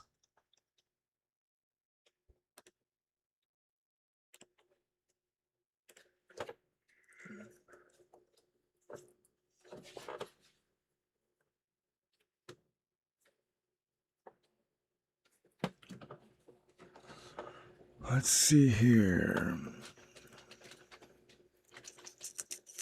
Posts.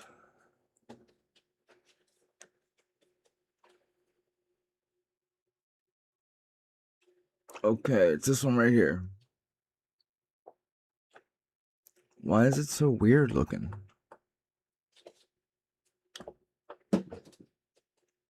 Why isn't it? What the hell?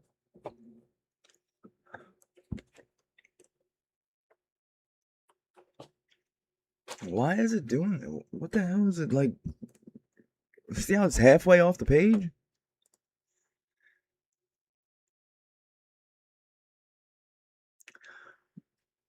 Oh yeah, maybe that's why. So it's for all formats: digital, paper, email, spreadsheets, exports, logs, ledgers, financial summaries, and internal communications. Reference from November 13th, 2022 through the present time. And, oh, well, here, the first one is second.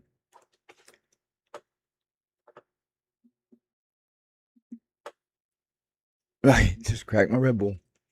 They give me heartburn. Red Bull gives me heartburn bad. Okay, so here it is. Am I not muted? Okay, not muted.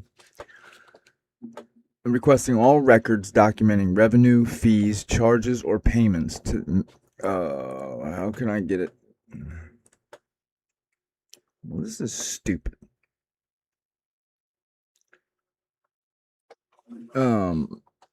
Paid to Moscow Police Department, the City of Moscow, or any associated agency or contractor arising from public record requests related to NPD case, the Koberger case.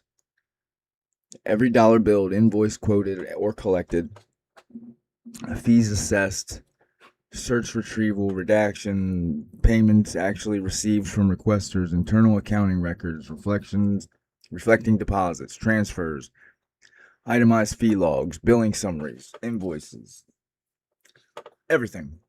All the receipts. I want them now. So, Janet, thank you for getting ready for work with us. As soon as I can figure out how to fix this shit.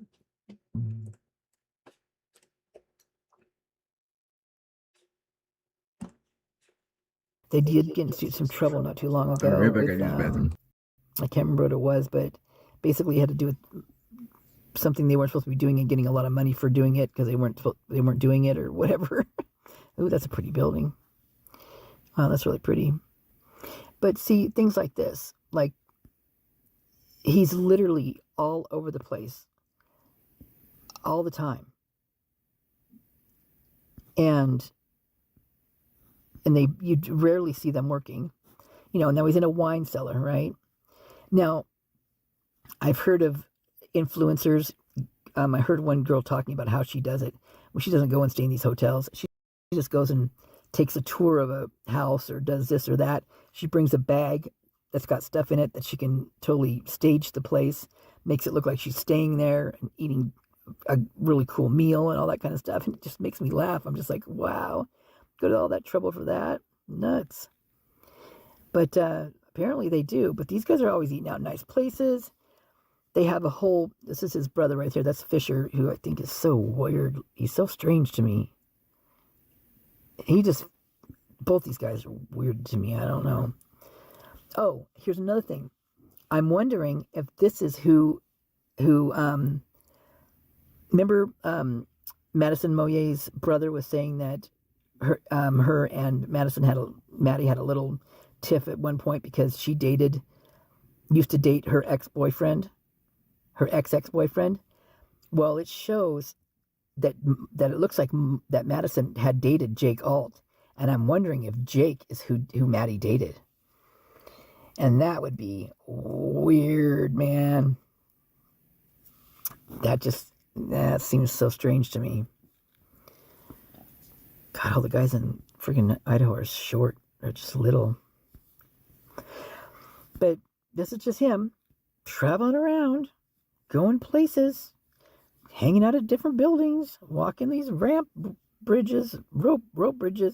Literally, I mean, it's just all this, right? This really tells it all. I don't need to see right there. Pest control with the freaking skull on the back. The products you need, right when it matters. Your source for HVAC and refrigeration supplies. Call clickgranger.com or just stop by. AI agents. Well, hey, don't be scared. Here's how Monday.com makes agents clear, easy, and user-friendly. First of all, they're gonna make our jobs much easier, and they're gonna take us to the next level. I manage our marketing team, so market research, content review, reporting, all these things that used to take up 60% of my day now happen instantly, and we just have to review and make small adjustments. Secondly, they're built on Monday.com, so you know you get the best-in-class security. And most importantly, for me, they're easy to set up and work with. So it's just like having super reliable and fun new teammates. How did this change how I work? I can finally hit deadlines while getting better results and creating real impact. Big props to Monday for making this happen.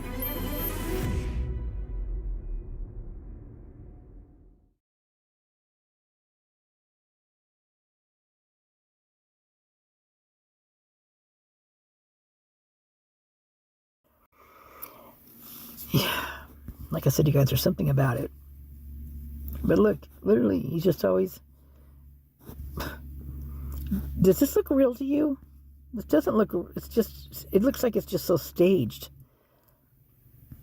Making these guys making it look so good to these other guys.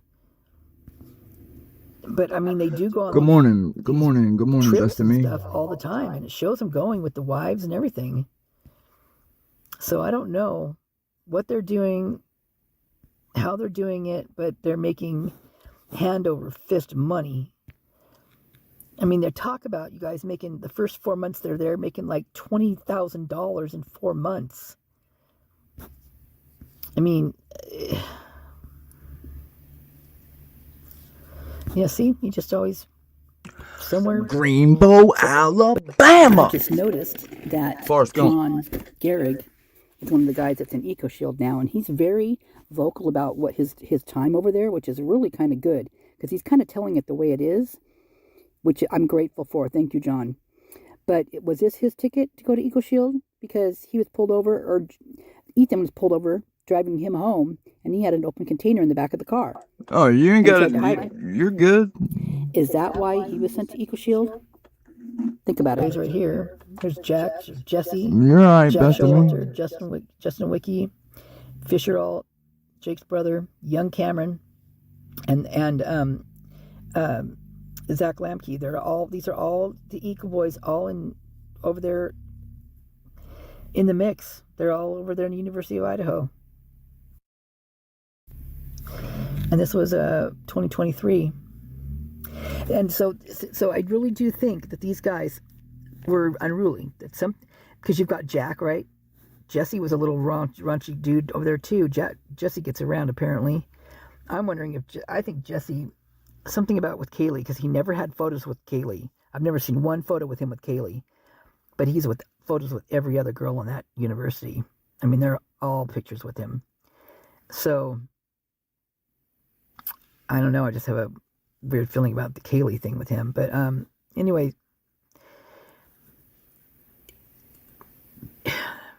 they all have a little something that they've gotten in trouble for. And I think literally that they ship them there. All right, you guys. Well, we're going to let you decide what you want to do. And this is your option right here. This is how you're going to get out of it if you want to be, change yourself, right? That's what I feel that they're doing. Fisher, his little brother. Fisher again. That looks like, is that Jesse? He looks like Jesse. Yeah, you can tell with his coat. He thinks that's not, well, he's wearing his coat. Oh, wait a minute. Wow.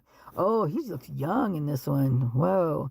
So Bethany knows him from way back when, both him and Jack. She's got a picture of them together in the picture, just her and those two guys, when she was like still in high school.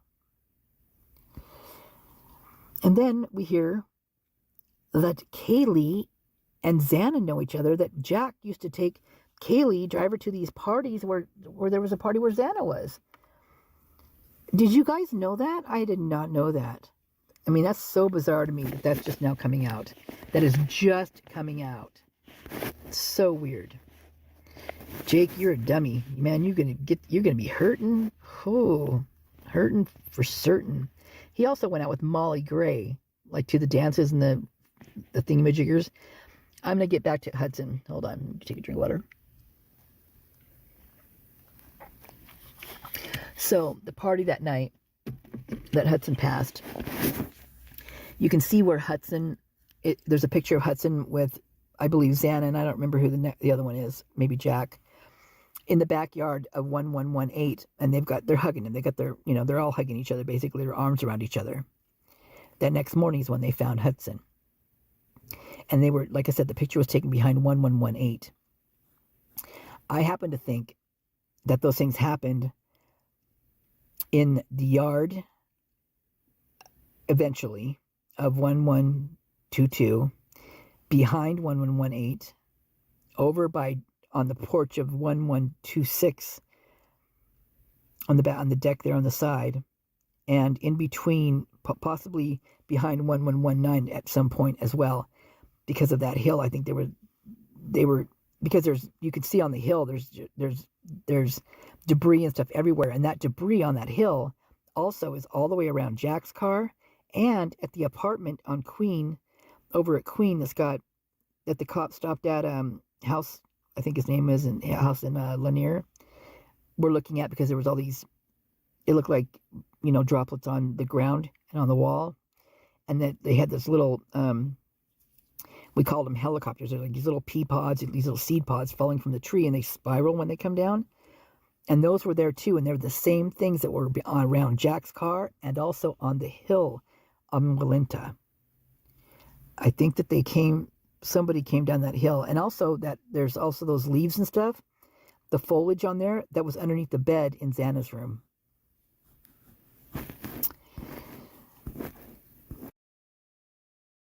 Now we got to go help people customize. Oh, I never thought about it. I didn't put that together. Where's the golf cart? I never realized that. Probably smart. And the boys were back in town. This is his vehicle right here. I happen to feel like this is a vehicle in that I'm going to have to make a whole nother video on this because it's already getting at 33 minutes here. They're ugly Christmas sweaters. But this is a vehicle I feel like in this Instagram post that was made about basically money, BMWs, weapons. It had a gun in it, and a knife. I think, no, maybe it was just a knife. Basically all things that had happened there that, in the unalivings. So, and then there's Eli. Eli Shoup comes in. His family has got a big old building on the university campus that used to be a dorm. Now it's actually artsy, and I think it's probably a theater as well, but it's like a type of art museum type thing. And he never ever went to school there. He went a little while in Boise, but he never went to university really.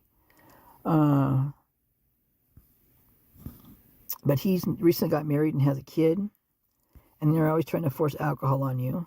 And when you got, oh lordy, been to Egypt or something, Yucatan, so now they're in Yucatan. They just go all over the place. They're just all over, just vacationing all the time. Where are you? Come on, flip it over. Western Hemisphere, okay. Now, February 5th of 2022, come on, 28th of 2022, literally just from one to another. November 18th, 2021. Oh, by the way, Jake's learning how to fly too. In fact, they're teaching, these guys are learning to fly. Jake's not the only one learning to fly. They fly to a lot of places. Kayla's all over in it too. She's all about it. Jake also plays the guitar and sings, by the way. Oscar Gonzalez Isn't he the one that we think maybe dated Xana? He was the one that had brought in the goods into the home. Let's see if we can click on him. If he takes it. Oh, it takes us there. Let's see what you got going on here, buddy. September 27th of 2024. Each one needs you. Nathan Clements, these guys are all eco. All eco all day. Potty, potty, potty. A real elephant? Oh, I can't see that.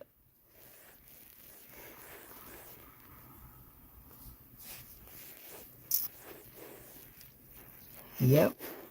Corner Club. It's always their, and that's another interesting thing. They all claim the Corner Club is their favorite place, right? Something to do with the corner. Something's going on at the Corner Club. Let me tell you. Something. Whoa, there's those pink shorts I've been looking for. Is that the guy? No, it's not the same guy. Definitely not the same guy. But there's Dunning up there too. Dunning you gotta watch out for. Let me show you Dunning. Dunning is this dude in the hat. Long hair, the blonde right there. The guy below him, dark skin, he's also Eco Shield. Matt, I've never seen an Eco Shield. But Matt's the photographer, he's a videographer guy. Alright, so this is Oscar here.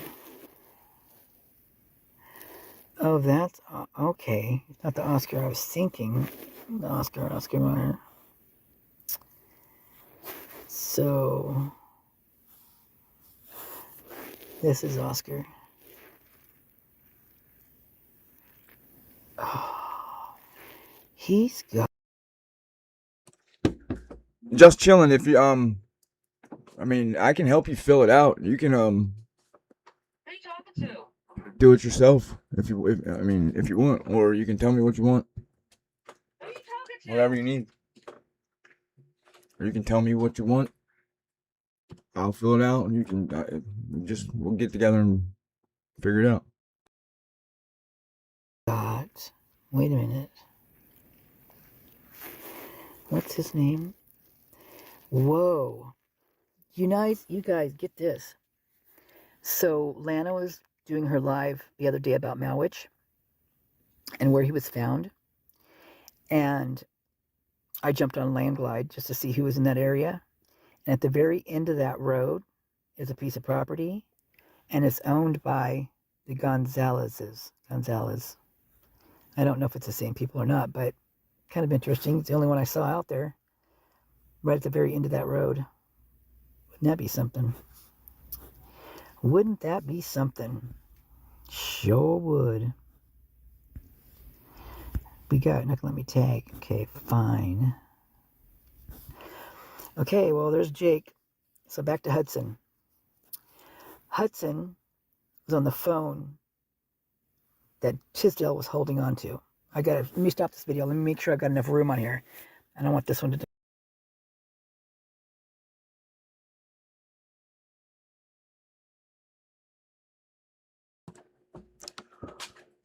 All right.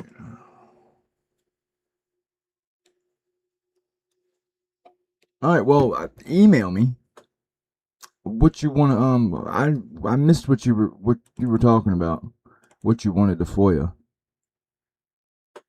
What email me what you want, and I'll do the FOIA. You know, ain't no big deal.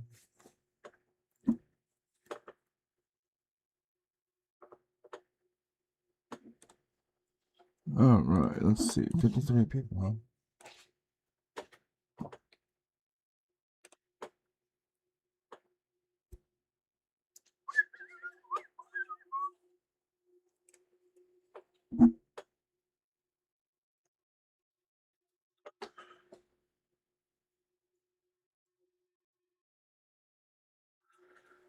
All right, let's see here.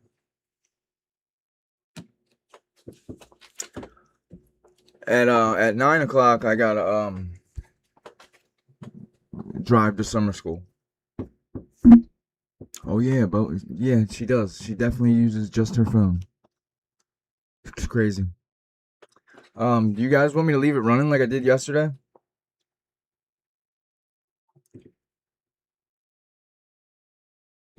I'm not gonna be nowhere near as long as yesterday.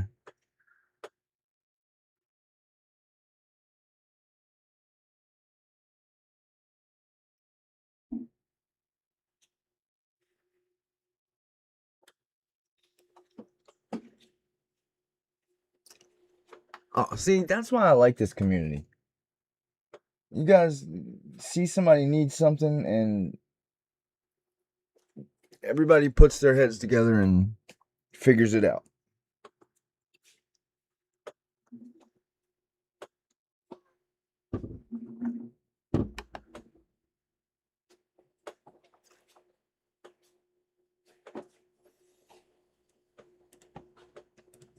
You just want to do the same what you call it?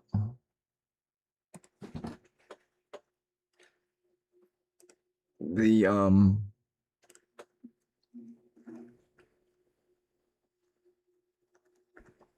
no, I thought that was for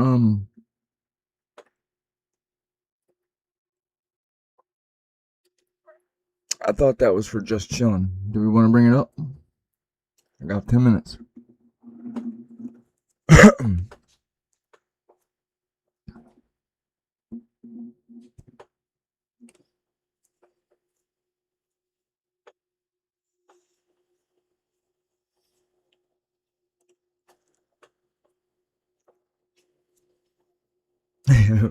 Great minds.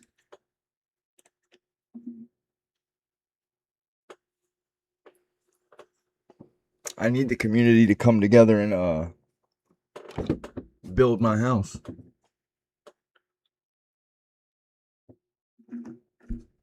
Oh yeah, we went over this, didn't we, Blue? Yeah, we already went over this with the four brothers.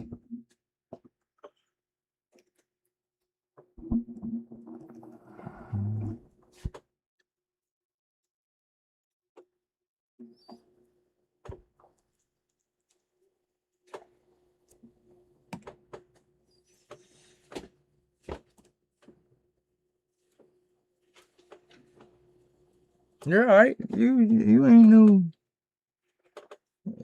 problem. It ain't nothing.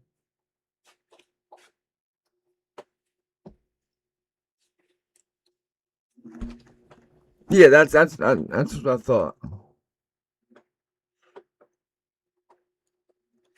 Where's my playlist?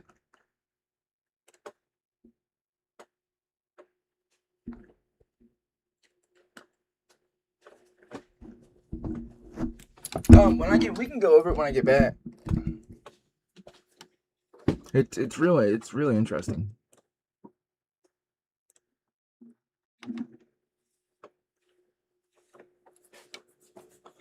We're gonna do it like the Amish. We're gonna have like a old town barn raise from like get all the anybody in the neighborhood that doesn't want to help, they gotta move.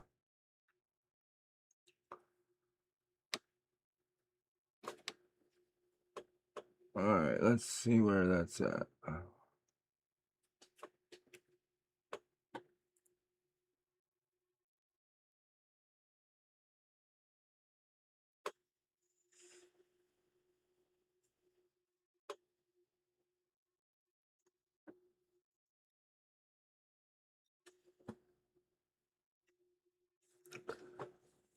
All right, it was on this channel.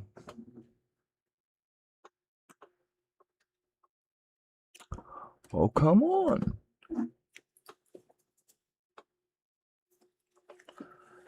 And then didn't we make a playlist? It appears that way. So let's get on. Let's see here. Full hearing playlist.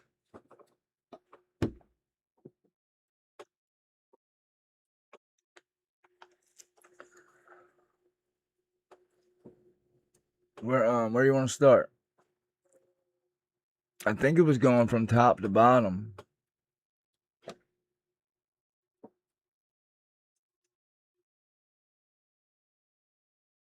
Hey, Big Amish. Well, yeah, your time, and I'm getting ready. I'm just getting ready to put on this. I gotta take my daughter to school. I gotta do a summer school run. So I'm gonna leave the live going and just play. Which one you guys want to start with?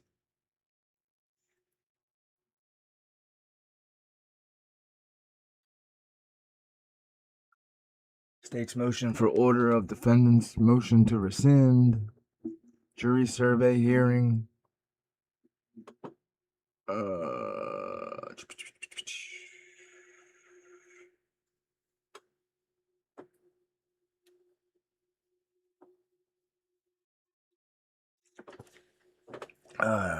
Motion to compel. Status conference.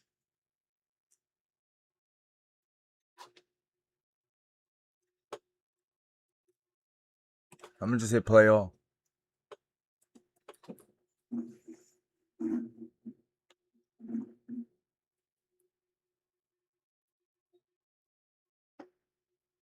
This is an initial appearance.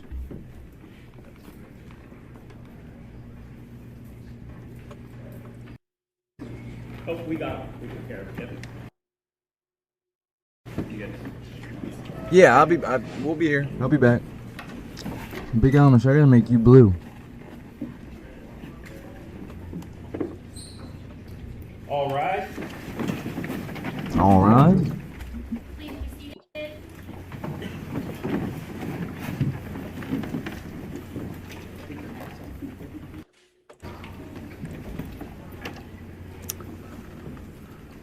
We're on the record in the second judicial Oh, district shit. of Latah County. This is the Magistrate's Division of District Court. This is State of Idaho versus Brian C. Kohlberger. Is it loud enough? Everything good? I'm getting ready to throw my shoes on and roll. Mr. Kohlberger is present in court. He is in custody. He is appearing with his attorney, Ms. Taylor, Mr. Thompson, Ms. Jennings, on behalf of the state. This is the time set in the matter for initial appearance. Mr. Kohlberger, I am going to advise you of the rights that you have in this case. I am going to go over the criminal complaint with you, and then we're going to discuss setting the matter for further hearing. You have the following rights. You have the right to remain silent. Anything you say can and The right to will be remain used silent? against you. Motherfucker's in court. You have the right to the Fuck you presumption of mean? innocence. It's a little late for means that. The state bears the burden to prove that You think maybe they never read him his rights?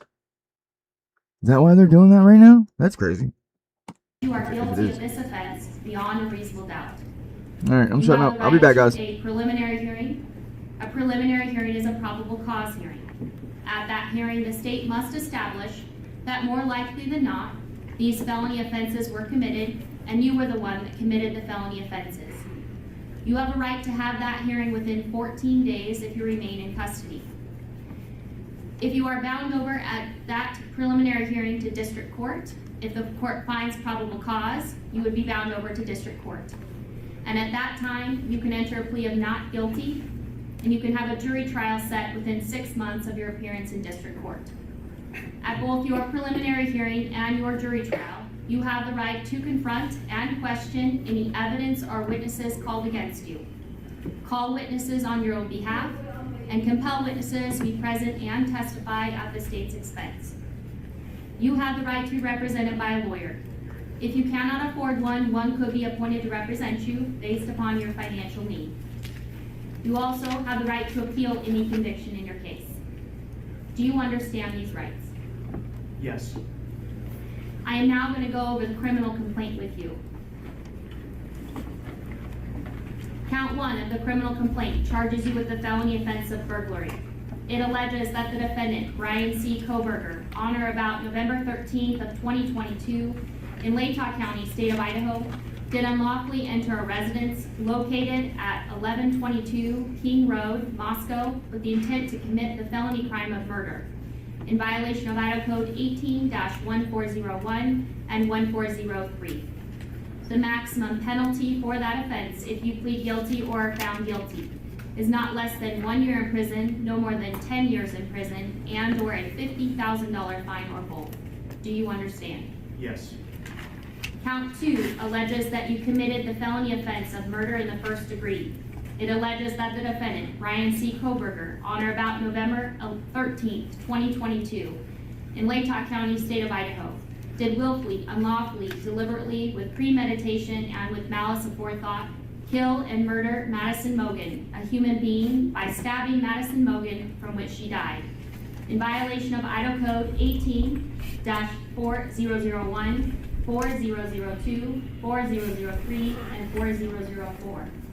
The maximum penalty for this offense, if you were to plead guilty or be found guilty, is death or imprisonment for life. Do you understand? Yes.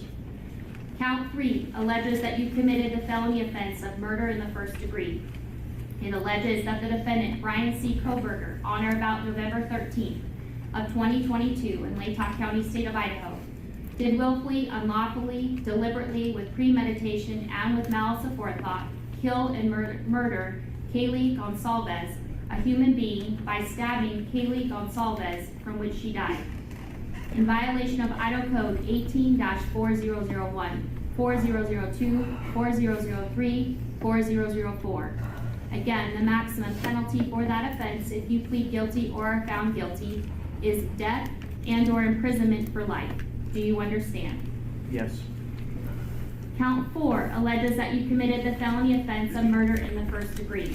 It alleges that the defendant, Brian C. Koberger, on or about November 13th of 2022 in Latah County, Idaho, did willfully, unlawfully, deliberately, with premeditation, and with malice aforethought, kill and murder Xana Kernodle, a human being, by stabbing Xana Kernodle, from which she died, in violation of Idaho Code 18-4001, 4002, 4003, and 4004. Again, the maximum penalty for that offense, if you plead guilty or are found guilty, is up to death and or imprisonment for life. Do you understand? Yes. Count 5 alleges that you committed the felony offense of murder in the first degree. It alleges that the defendant, Brian C. Koberger, on or about November 13th of 2022 in Latah County, state of Idaho, did willfully, unlawfully, deliberately, with premeditation, and with malice aforethought, kill and murder Ethan Chapin, a human being, by stabbing Ethan Chapin, from which he died, in violation of Idaho Codes 18-4001, 4002, 4003, and 4004. And again, the maximum penalty for this offense, if you plead guilty or are found guilty, is up to death and imprisonment for life. Do you understand? Yes. And Mr. Koberger, would you like to represent yourself, hire a lawyer, or see if you qualify for court-appointed counsel? I have court-appointed counsel. Court has reviewed your application for attorney at public expense. I do find that you are indigent and do qualify for court-appointed counsel. I will appoint Ms. Taylor to represent you in this case. Ms. Taylor, have you had an opportunity to speak with Mr. Koberger about speedy preliminary hearing and setting this matter? Your Honor, I have. We would ask the court to set the status hearing in a week or two to make a final determination. Okay. And Mr. Thompson, Ms. Jennings, are you in agreement with that? That's fine with the state, Your Honor.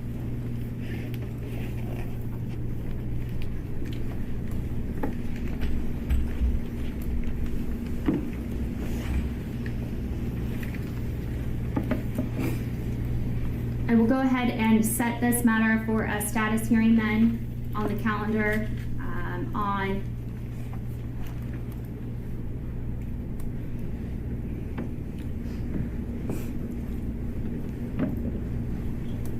January 12th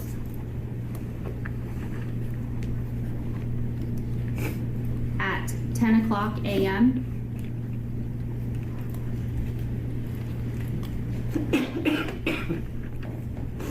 We will make sure notice is sent, and then Ms. Taylor, do you wish to argue bail at this time? Your Honor, I would like to ask the court to consider setting a bond. Mr. Koberger right now is on a no bond hold, but it's a limited request as I don't have enough information. We are new to the case. We haven't reviewed very much in the way of information about the case, and we have just begun our own work on the case. But we would want the court to know that Mr. Koberger has a good family that stands behind him. And Mr. Thompson. The state's position is that Mr. Koberger is not entitled to bond in this case. We can take charges, as is noted on the arrest warrant itself.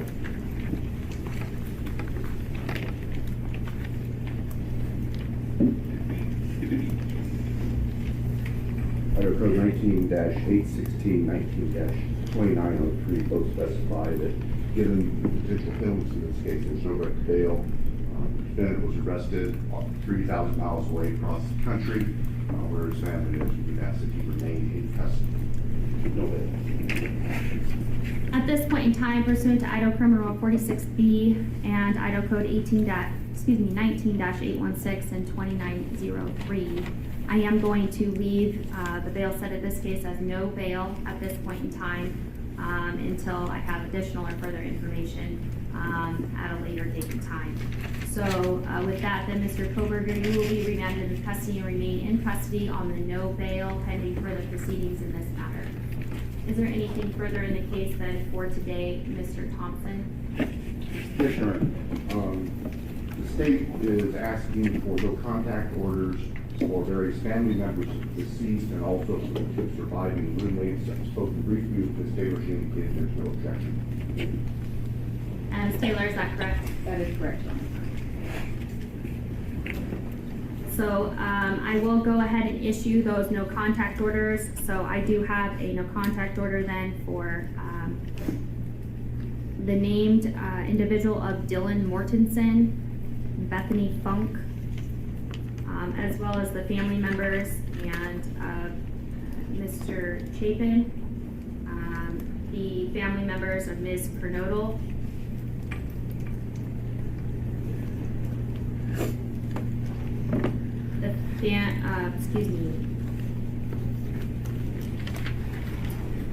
Mr. and Ms. Laramie, Mr. Mogan, Ms. Cheeley, and then a number of members of the Gonsalves family. Those specific names will certainly be provided to you, Mr. Koberger, by way of being provided notice of these documents. You'll get a copy of these no contact orders. What you do need to be advised of and what will be in this no contact order is you are prohibited from having any contact with them whatsoever.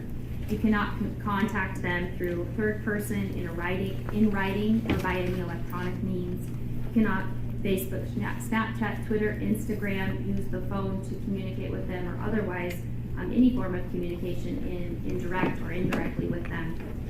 You cannot engage in any conduct that would harass, stalk, threaten, use, attempt to use, or threaten to use any physical force or violence upon them or place them in reasonable fear of bodily injury. Cannot go within or knowingly remain within 300 feet of their person or their home, workplace, or any other place where they might be. There are no exceptions to these orders, and if you do violate these orders, it is a new misdemeanor offense. It is punishable by up to a year in jail and or a $1,000 fine or both. At this point in time, due to being in the magistrates division here, at this juncture, I am going to issue the no contact orders for a period of 2 years, and then if it needs to be modified or changed by additional judge, it can be done so at that time.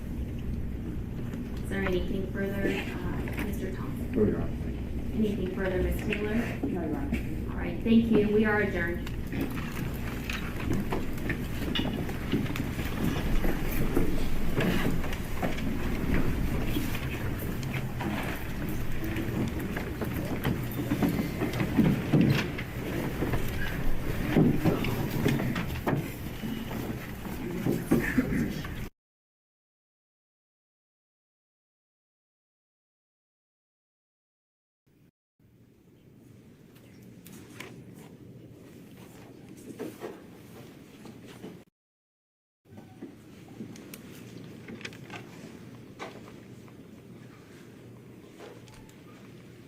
All right.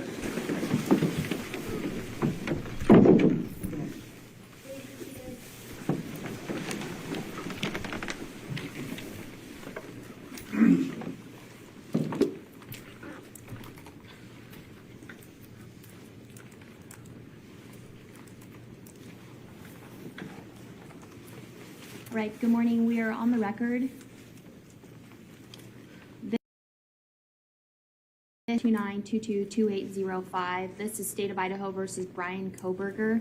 Mr. Koberger is in custody. He is appearing here in court with his attorneys, Ms. Taylor, Mr. Logsdon. Mr. Thompson, Ms. Jennings appearing on behalf of the state. This is the time set in the matter for the preliminary hearing status conference. So I am going to inquire of counsel. Ms. Taylor, what's the status at this time? Thank you, Your Honor. We are going to ask the court to set preliminary hearing out into June. We would request the 3rd or 4th week of June and probably 4 or 5 days for preliminary hearing. Mr. Koberger understands his right to a timely preliminary hearing, and he's willing to waive the timeliness to allow us time to obtain discovery in this case and be prepared. And Mr. Thompson, are you in agreement with that? The state has no objection to that, Your Honor. And Ms. Taylor reached out to us by email yesterday with her proposal. On reflection, the state's calendar would be better in the month of July, but we will make the end of June work if that's the court's preference. And I haven't had a chance to talk to Ms. Taylor about that. I'm sorry, I know that's last minute. That's okay. The court's calendar is going to be better towards the end of June, early July. So would that work, Ms. Taylor, for your scheduling on your other matters? Your Honor, yes. If we take that 4th week in June, that's actually best. Okay.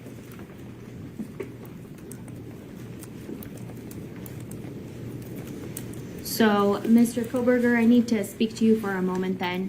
Sir, you do understand, and Ms. Taylor has represented here, that she's advised you of your right to have, or fully discussed with you, the right that you have, which is to have your preliminary hearing within 14 days of the date that you initially appeared before this court.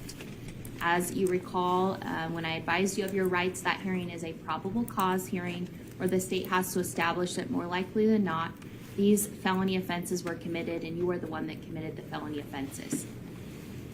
If you waive your right to a speedy preliminary hearing, it does not mean that you're giving up your right to have a preliminary hearing. It simply means that you would not be able to come back and challenge that the state did not present probable cause within 14 days. Do you understand? Yes.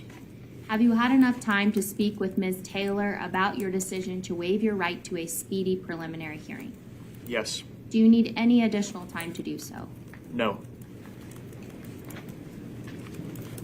Then I will ask at this time, as to the 5 counts, felony counts that were charged in the criminal complaint that was filed on December 29th of 2022, are you waiving your right to a speedy preliminary hearing and agreeing that that hearing can be held outside the 14-day period? Yes.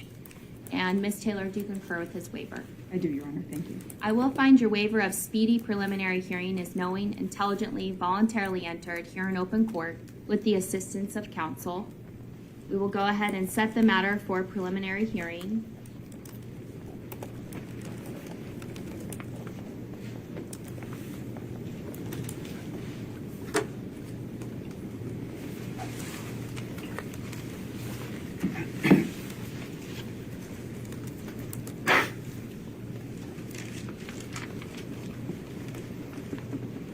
Beginning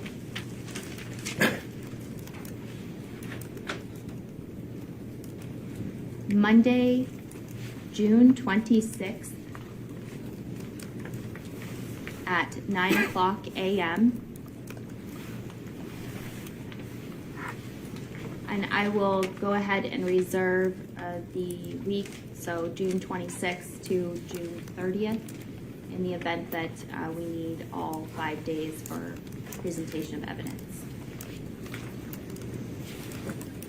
And just so council knows, it will begin at 9 a.m. each of those days. Is there anything further to address at this time in the case, Mr. Thompson? Not from the state's perspective, Your Honor, no. All right. Or Ms. Taylor? No, Your Honor. Thank you. Okay. Mr. Koberger, then you will be remanded into custody on your same no bail at this point in time, pending further proceedings. Again, we'll send notice out to council, and we will be in recess for this morning. Thank you, Your Honor. Thank you.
rise. Thank you very much. Please be seated. Good morning, everybody.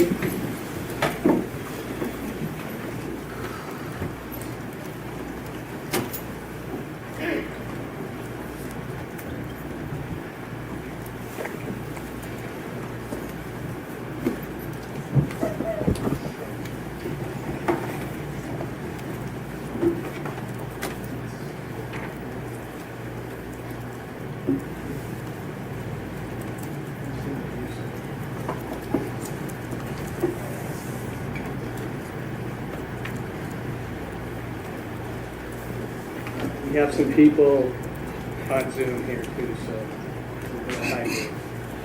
Okay, let's get on the record, please. Thank you. Okay, we are now on the record in State of Idaho versus Brian C. Koberger, CR 29222803. Mr. Koberger is in the courtroom along with his attorney, Ms. Taylor. I believe also part of the team is Jay Logston and Elisa Massa, who is participating by Zoom, I believe. The state is represented by Mr. Thompson, Latah County Prosecutor's Office, or Prosecuting Attorney.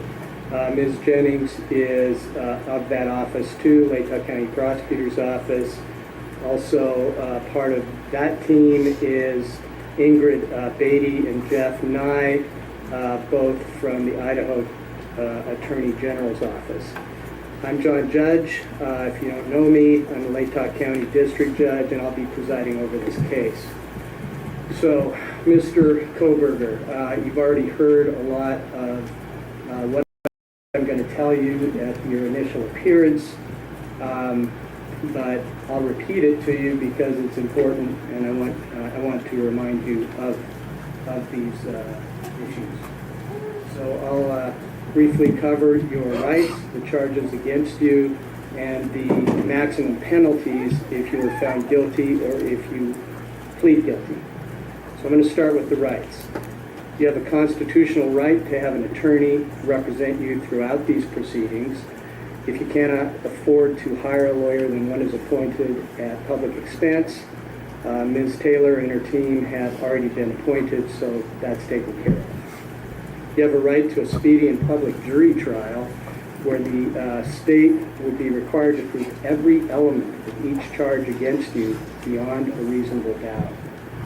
At that trial, you would have the right to cross-examine the witnesses called against you. That means to see, hear, and question them, to call witnesses to testify for you, and if you choose to testify in your own defense. But you're not required to testify because you also have a right of silence. That right is protected under the Idaho and federal constitutions, so you can remain silent throughout these court proceedings, and that can't be held against you in any way. What you do need to remember, though, is that anything you do say, other than to your lawyers, could be used against you in a later court proceeding. Do you understand that? Yes, I do. Okay, thank you. You also have a right to appeal any final decision of the court. In order to exercise that right, you need to file a notice of appeal within 42 days of that final decision, or that right is waived. Also, if you are not a United States citizen, any finding of guilt in the state could have adverse consequences to your legal status. Do you understand these rights? Yes. Any questions about the rights? No. All right. Thank you, Mr. Harper. So let's go to the indictment. Do you have a copy of the indictment in front of you? Yes. Okay, thank you. And you see in the heading your name there. Is that your correctly spelled complete name? Yes, it is. Is that the correct birth date underneath your name? Yes. Are those the correct last 4 digits of your social security number? Yes. All right, thank you. All right, I'm going to read you the charges on the indictment, starting with count 1, burglary. That is a felony under Idaho Code Section 18-1401, and 1403. This alleges that you, on or about November 13, 2022, in Latah County, state of Idaho, did unlawfully enter a residence located at 1122 King Road, Moscow, with the intent to commit the felony crime of murder. Count 2, murder in the first degree. That is a felony under Idaho Code Section 18-4001, 4002, 4003, and 4004. This alleges that you, on or about November 13, 2022, in Latah County, state of Idaho, did willfully, unlawfully, deliberately, with premeditation and with malice aforethought, kill and murder Madison Mogan, a human being, by stabbing Madison Mogan, from which she died. Count 3, murder in the first degree, a felony under Idaho Code Section 18-4001, 4002, 4003, and 4004. This alleges that you, on or about November 13, 2022, in Latah County, state of Idaho, did willfully, unlawfully, deliberately, with premeditation, and with malice aforethought, kill and murder Kayla Gonsalves, a human being, by stabbing Kayla Gonsalves, from which she died. Count 4, murder in the first degree. That's a felony under Idaho Code Section 18-4001, 4002, 4003, and 4004. Alleging that you, on or about November 13, 2022, in Latah County, state of Idaho, did willfully, unlawfully, deliberately, with premeditation and with malice aforethought, kill and murder Zaina Kernodal, excuse me. This is hard, I'm sorry. Zaina Kernodal, a human being, by stabbing Zaina Kernodal, from which she died. Count 5, murder in the first degree. This is a felony under Idaho Code Section 18-4001, 4002, 4003, and 4004. This alleges that you, on or about November 13, 2022, in Latah County, state of Idaho, did willfully, unlawfully, deliberately, with premeditation, and with malice aforethought, kill and murder Ethan Chapin, a human being, by stabbing Ethan Chapin, from which he died. This was signed on May 16, 2023 by the presiding grand juror. So now I'm going to go to the maximum penalties of each charge, starting with count 1, burglary, minimum 1 year, up to 10 years in imprisonment, fine of up to $50,000 or both fine and imprisonment, restitution for the victim's economic losses resulting from the crime. For counts 2, 3, 4, and 5, murder in the first degree, maximum penalties, life in prison or the death penalty. Fine of up to $50,000 or both fine and life in prison or the death penalty. Restitution for the victim's economic losses resulting from the crime. Also, additional fine of up to $5,000 to be paid directly to the victim's families. If you are found guilty or plead guilty on each charge, and the maximum sentences are imposed consecutively, that means one right after the other, you could be facing 10 years in prison, followed by 4 consecutive life sentences or death penalties, fines of up to $200,000 and $20,000 to be paid directly to the families with any restitution resulting from the crimes.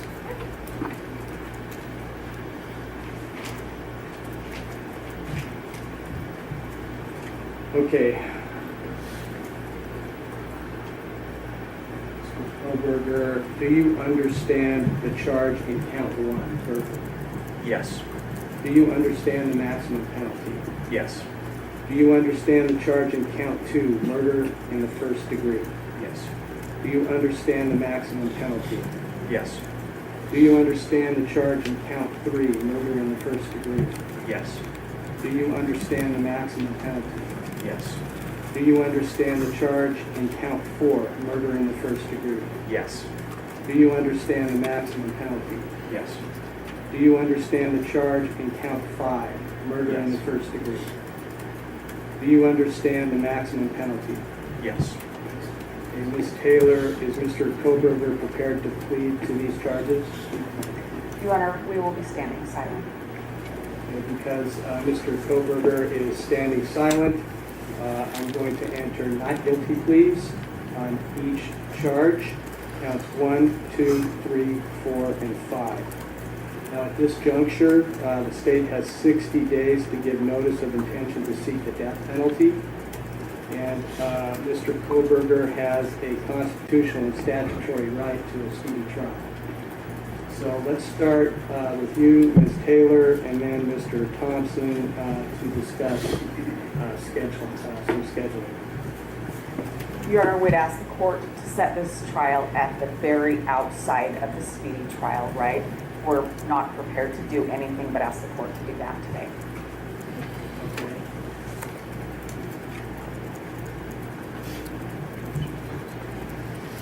Count it out, and that would be.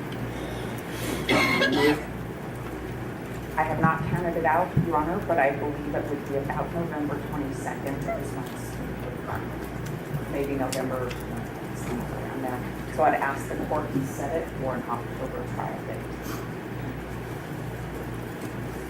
How long do you think it'll take to try to do this? My best guess is it would take at least 4 weeks, maybe 6. So you'd like me to set this for a 6-week trial? At this point, I would, Your Honor.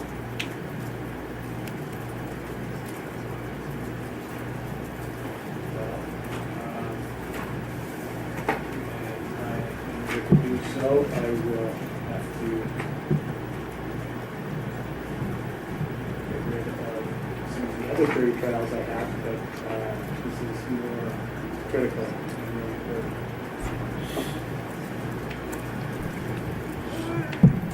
So, Mr. Thompson, what's your... Those trial dates are workable for the state judge.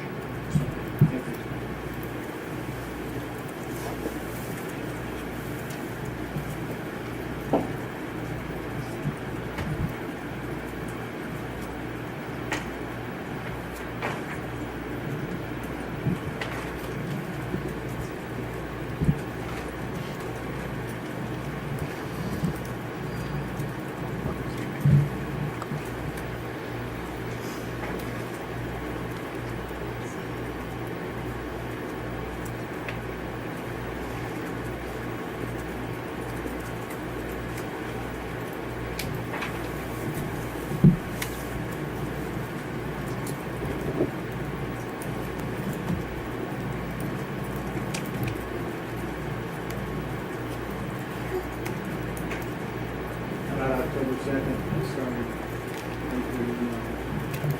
okay, for 6 weeks. Yes, sir. Anything else we need to address today, Ms. Miller? Not with regard to the trial setting. Anything else? No. Nothing for the state at this time, Your Honor.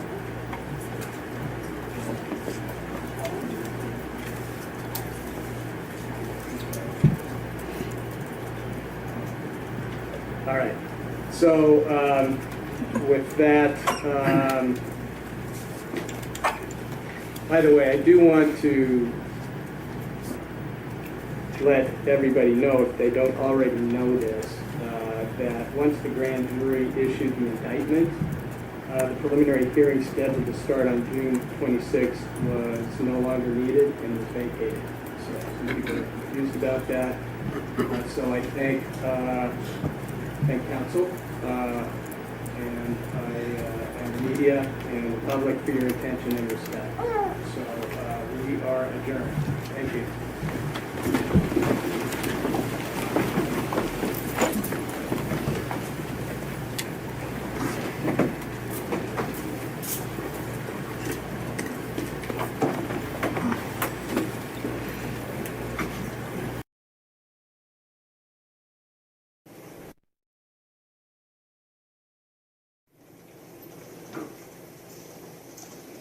All rise. Thank you very much. Please be seated. When you're ready. And I'll be right back.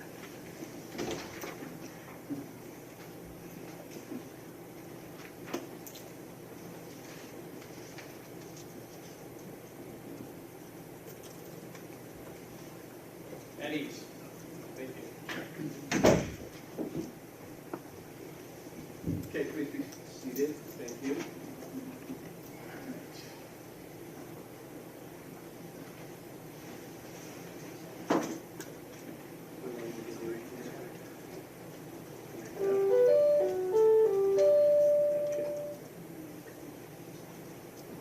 Here.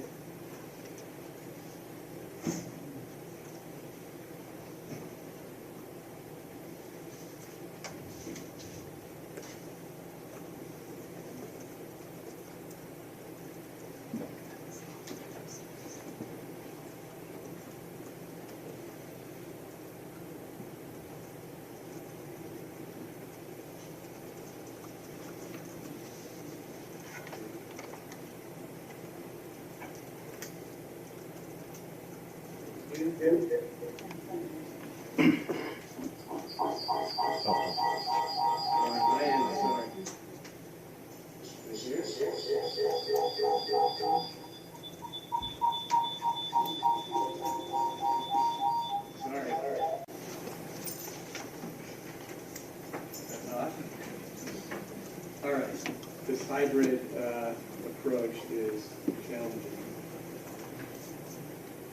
Okay, so let's get on the record, please.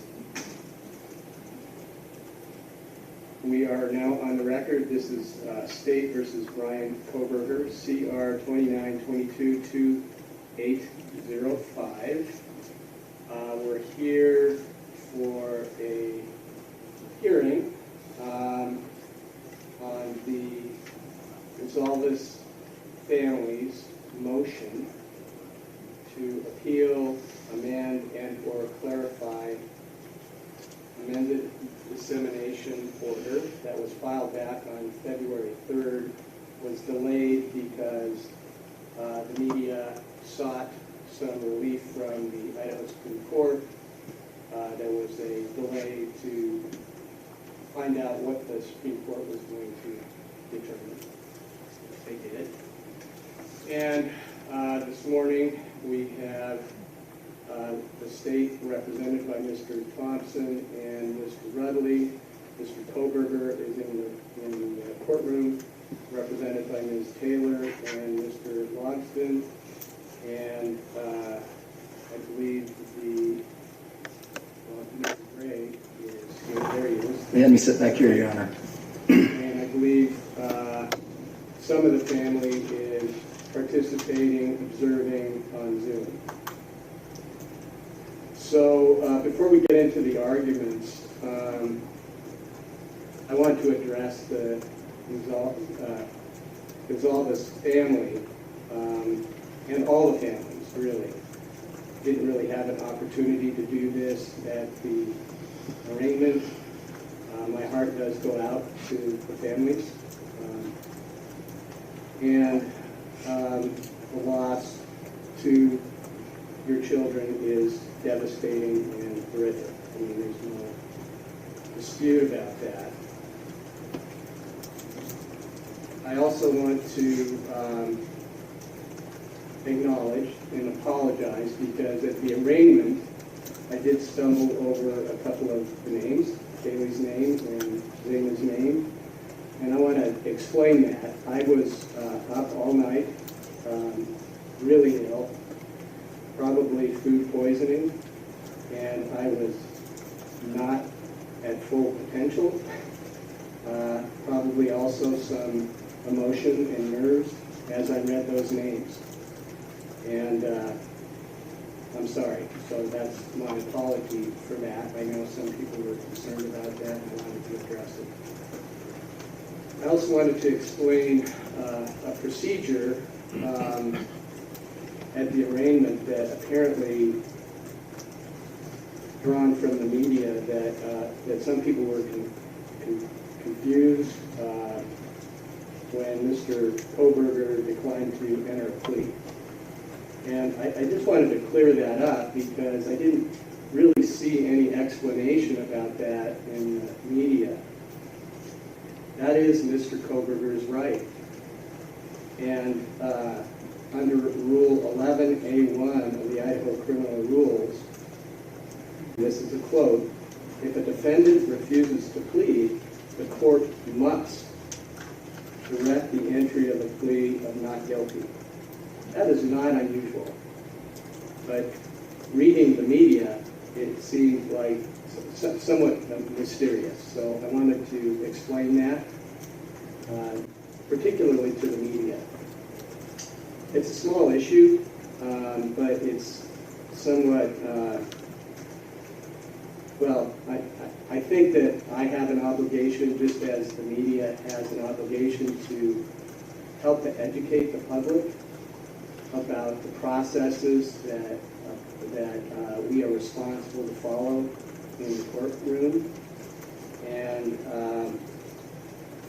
that's important for journalists. That's also important for the citizens.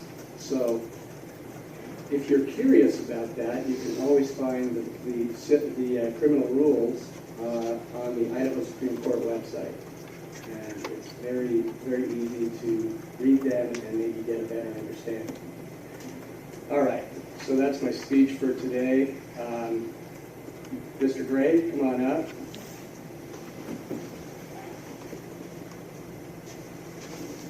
And if you allow me just a minute or two to get sorted out here. Take your time. Take your time. Thank you, Mr. Gray.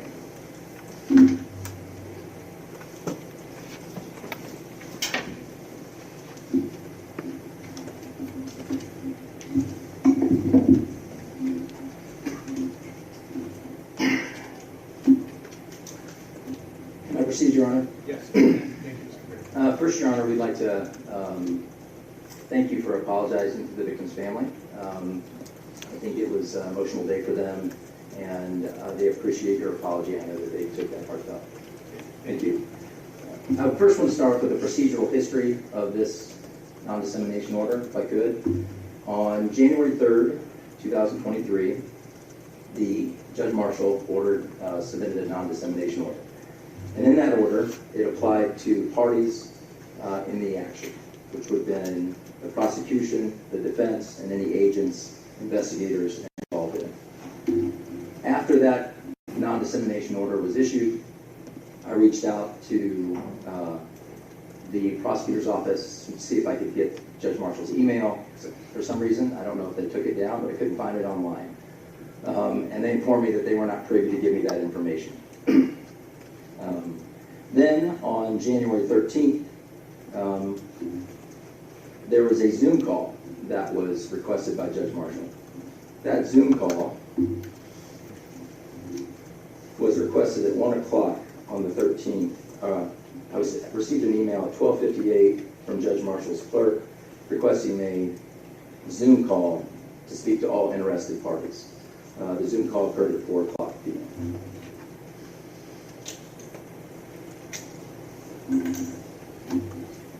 During that meeting, the judge reminded us, all the parties involved, it was the prosecution, it was the defense, it was myself, it was the attorneys for the victims' families, the attorneys for the witnesses, I believe were there as well, a number of attorneys, and reminded us that her non-dissemination order mirrored that of Idaho Rules of Professional Conduct 3.6. As part of that hearing, and I think it's details here, she talks about the rule applies to all lawyers participating in the Zoom meeting, the state and the defense, and all attorneys for the witnesses. when she had that Zoom meeting, and I've requested the transcript from that Zoom meeting and haven't been able to receive it yet from Judge Marshall's court, so we could have a full transcript of what went on that day. But as part of that meeting, I had questioned Judge Marshall regarding the victim's family and whether or not they were allowed to speak to the media based on the fact that she had said all interested parties as well in the initial non-dissemination order. I didn't receive any clarification. I was just instructed to go back to Idaho Rules of Professional Conduct 3.6, as well as I was told, and this is in quotes from her Zoom release, take their duties in utmost regard in conducting themselves and advising their clients. I took that as I should tell my clients to be quiet. She reiterated that again in the Zoom call by saying that I had ethical duties ascribed above in the Idaho Rules of Professional Conduct for commentary of Rule 3.6. And she reminded me later that lawyers have a responsibility in giving advice to their clients. I disagreed with Judge Marshall on almost every point during that meeting. As well as, if I had known that we were going to be discussing the Idaho Rules of Professional Conduct in that issue, I would have prepared, but only having a 3-hour notice didn't allow me, and not knowing what the subject of the meeting was going to be, didn't allow me to address those issues at that time. Now, after the non-dissemination order in January 3rd and then the January 13th, 2023 meeting, the judge amended the non-dissemination order on January 18th. And she basically repeated the same order, except for she added the attorneys for any interested party in this case, including attorneys representing witnesses, victims, or victims' families, as well as parties to the above entitled action. So you can see the difference is that the first one dealt with parties to the case. The second one went way over the top, addressing all attorneys that might be associated with the case, or any attorneys that might have an interested party in this case.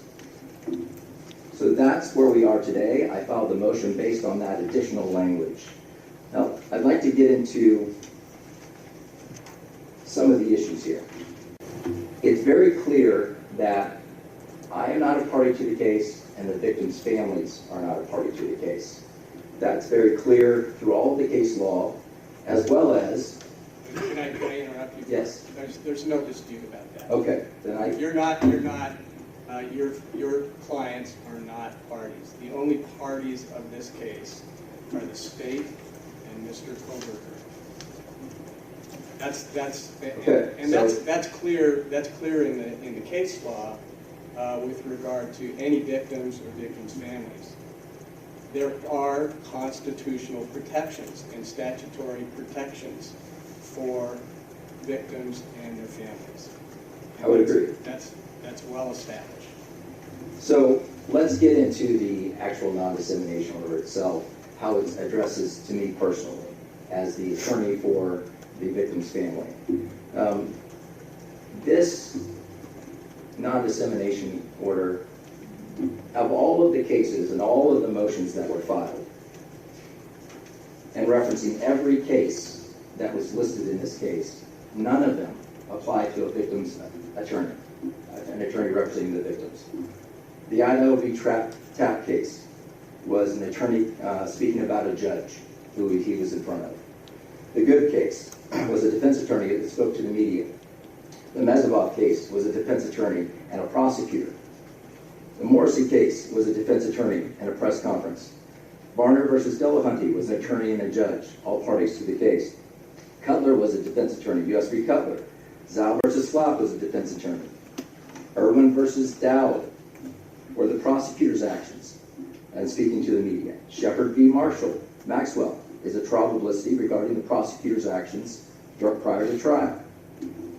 None of those things apply to the victim's family or the victim's attorney in any way. Now, I do agree that the court has the power to control those that are parties to the case and that are involved in the case in some way. But we have to define that. What means involvement in the case? Part of that is that the judge referred to the Idaho Rules of Professional Conduct 3.6, trial publicity. She references that multiple times as the basis for her non-dissemination order in this case, and how it might apply to me. If you'll read the first paragraph, a lawyer who participates or has participated in the investigation or litigation of a matter shall not make extrajudicial statements. That is not me. It never has been me. It can't be me, because I'm not involved in the litigation. She also says... Can I ask you a question about Yep. that? Because, I mean, I think the case law is quite clear that attorneys who are representing witnesses can be restricted to some degree, partly because they have access to particular information that should not be shared with the public. And if I'm recalling correctly, the state has suggested or has determined that your clients are witnesses potentially. So that's kind of the And I can issue address it, right Your there. Honor. Go ahead. As part of that is that, let's just make it clear, the victim's family has never been involved in this investigation, ever, from the get-go. After Mr. Koberger was indicted, we received no information about anything regarding the prosecution, nothing. They wouldn't even tell us that a grand jury was being impaneled for Mr. Koberger. They told us that there was a grand jury that was being impaneled, and common sense, we figured it out, because he's the only guy in the county. But they wouldn't even relay that information. They haven't given us any information regarding the investigation of the case. But the most critical part of it is that the prosecution has never, ever interviewed the Gonzalez family. So how in the world would we ever be able to be witnesses in this case? And for what purpose would we be? If you're asking about for sentencing purposes, that's post-conviction. That's after he's been convicted on the case. Prior to trial, we're not any witnesses. And that falls into completely different statutes. That falls into the restitution statute. It falls into the victim statute. I just handled that matter in front of the Lori Vallow case, where the judge, I had a motion, the defense did not want the victim's family to appear. And so the judge had to make a determination whether they were immediate family, because it was the grandparents. Completely different statutes, because that was post-conviction. And those witnesses were allowed in the courtroom and were involved in the sentencing aspect of it. Okay? So we are in a very, very different factual situation here. I'm not asking as a witness to the case, which witness to the case, they've never ever told us in any way how we would be witnesses in this case, other than the conjecture that we may have potentially. That's not good enough to stop the free speech of the victim's family, as well as myself. The other thing is that if the victims can say whatever they want during the free speech, and that's exempt, why would I not be allowed to say the same thing that they say? My understanding is that your clients are not restricted in any way, never have been. Well, and I'll give you an example. I mean, is that true? That's right. Well, I agree now, because that's not the tone of the Zoom meeting. Well, we're not talking about the tone. I'm talking about the language of the order. Yes, the language of the order now, because any interested parties, I ask for clarification, now understand that they can say whatever they want. And that's correct. But here's the problem. If they said, we think the judge is crazy, would I advise them against that? Absolutely. Thank you. But if I went and said, the family has said that they think the judge is crazy, there's nothing wrong with that. I'm repeating exactly what they said. Now, what comes into play is, for our purposes today, is what if I offer up my own opinion? Right? Well, then I'm already governed by the Idaho Rules of Professional Conduct. And if I'm glad you're acknowledging that. No, well, every attorney is, Your Honor. I mean, it's not. Thank you. Every attorney is. So the idea that I'm not, but every rule doesn't apply all the time. If I'm talking poorly about a judge, another rule might pop in. 8.3, I think, is what it is, or 8.1. If I'm saying other things that might affect things another way, then maybe the trial publicity. But the trial publicity, I don't even think applies to me. in this anyway, because if you look at it, it says it applies to a lawyer who is participating or has participated in the investigation or litigation of a matter shall not make extrajudicial statements. And it goes on, highlighted by Judge Marshall, then in paragraph 3. The rule sets forth a basic general prohibition about lawyers making statements that the lawyer knows or should know will have a substantial likelihood of materially prejudicing the adjudicated proceeding. And at the bottom of the paragraph, it says this: rule only applies to lawyers who are or who have been involved in the investigation or litigation of cases and their associates. If I'm not a party to the case, I can't be involved in the investigation or the litigation of this case in any way. So I would argue that the trial publicity rule of professional conduct does not apply to me as well.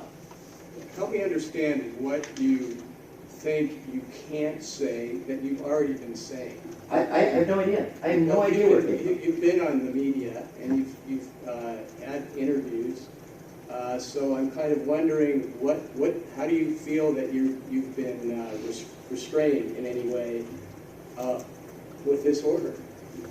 I think you're not seeing what the point is. What the point is that the court has issued a non-dissemination order that restricts First Amendment rights, that is overly broad in almost every aspect of it. Anybody that's interested and they have an attorney, when an attorney who's walking down the street could offer up his opinion in any way, it also takes away from the idea, doesn't the court want victims' families to have representation, to guide them through the legal process? Wouldn't the court encourage that? That they could explain things, say, maybe advise them on what to say, what not to say? I mean, if you're taking my voice away, you're taking the voice away of everything. The other part of it is this, is that I'm absolutely blown away that the prosecution doesn't agree with me in this case. The reason being is that they are representing the victims, which in turn are the victims' families. And I have not seen a poorer line of communication in my 22 years of practicing than the prosecution's office and the Gonzalez family. And I think it stems from, initially we were critical of the investigation. They wanted to find the person who did this. That's normal emotions. And then from that point on, it has been, we are the enemy. And that's how we feel in this. And so, me guiding them and them trying to limit my voice and helping them out in some way, and then throwing out a random idea that they may be potential witnesses when they've never ever interviewed them in any way, it's just an attempt to shut the attorney up and shut the family up, is what it is. Because if I had come to you today and said, we've given 7 interviews, Your Honor, we may be witnesses in this case, we've done all of these things, it may be a different story. We haven't done anything. They haven't interviewed the entire family. So, well, I don't know what's in all the investigation, obviously, and a lot of us don't know and probably won't know until the trial. And the other thing, well, let me just say this. I think one of the potential issues is this is potentially a death penalty case. Hasn't been noticed, but that is a potential. And the families of the victims certainly would be witnesses in that process of sentencing. Now, that is not post-conviction technically, is it? If your goal is fair and impartial jury, right, that's the reason for the non-dissemination order. Well, after the conviction, that goes away. Well, it's also confidence in the process. So I have that job. I have a job of protecting and preserving the First Amendment and also the Sixth Amendment. And there is some balancing there. That is why lawyers who have access to information that is not accessible by the public have particular restrictions. That's what this whole case is about. I mean, this hearing is about. And as an officer of the court, I can tell you we have 0 access Okay, so you're saying that the prosecutor's office has not shared information with your clients? Regarding the facts of this case, no, they haven't. Right. How things occurred. And everybody's going to have a chance to weigh in on this, and I just, you're helping me understand what the issues are, so thank you. Well, so that's really the issue here. I mean, and this is an important ruling, because what you're doing is this has never happened before, ever has it happened before, that a Judge Marshall, has tried to silence the attorneys for victims. Never has it happened that I'm aware of. Would you feel more comfortable if there was a more concrete description of what people could say and what they can't say? I don't think you have the authority to, Your Honor. Well, I think I do have the authority. Well, my argument is that part of the argument is that. In fact, I know I have the authority to do that. Well, and the authority would be through the attempt to have a fair and impartial jury, that you can control people that are involved in the case, correct? That's part of it. And we're not involved in the case. Okay, that's hard to accept. But we're not witnesses in the case, we're not involved in the investigation, we're not involved in the litigation. I can't file any motions, I can't subpoena anybody, I can't cross-examine witnesses, I can't do anything. So this idea that there's this loose idea that there may be, weighing that versus our freedom to speak, the First Amendment, is... We're talking about your speech. That's right. Not your client's speech.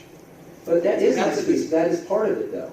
Well, in your memorandum, you are suggesting that you also have an independent position that you are representing yourself. I do. It's distinctive from your responsibility to your clients. That's why the motion is for amending or clarification, because there's the clients that have the free to speak. There's me repeating what they have to say. If they said we thought the judge was crazy, and I said the judge was crazy, it doesn't violate the non-dissemination order because I'm allowed to say that. And then there's my independent voice, where I said, the judge is crazy? Yeah, I think the judge is crazy. That goes into another layer, right? Where it would be, Idaho rules of professional conduct would fall into play, and what I would be doing or what I couldn't do.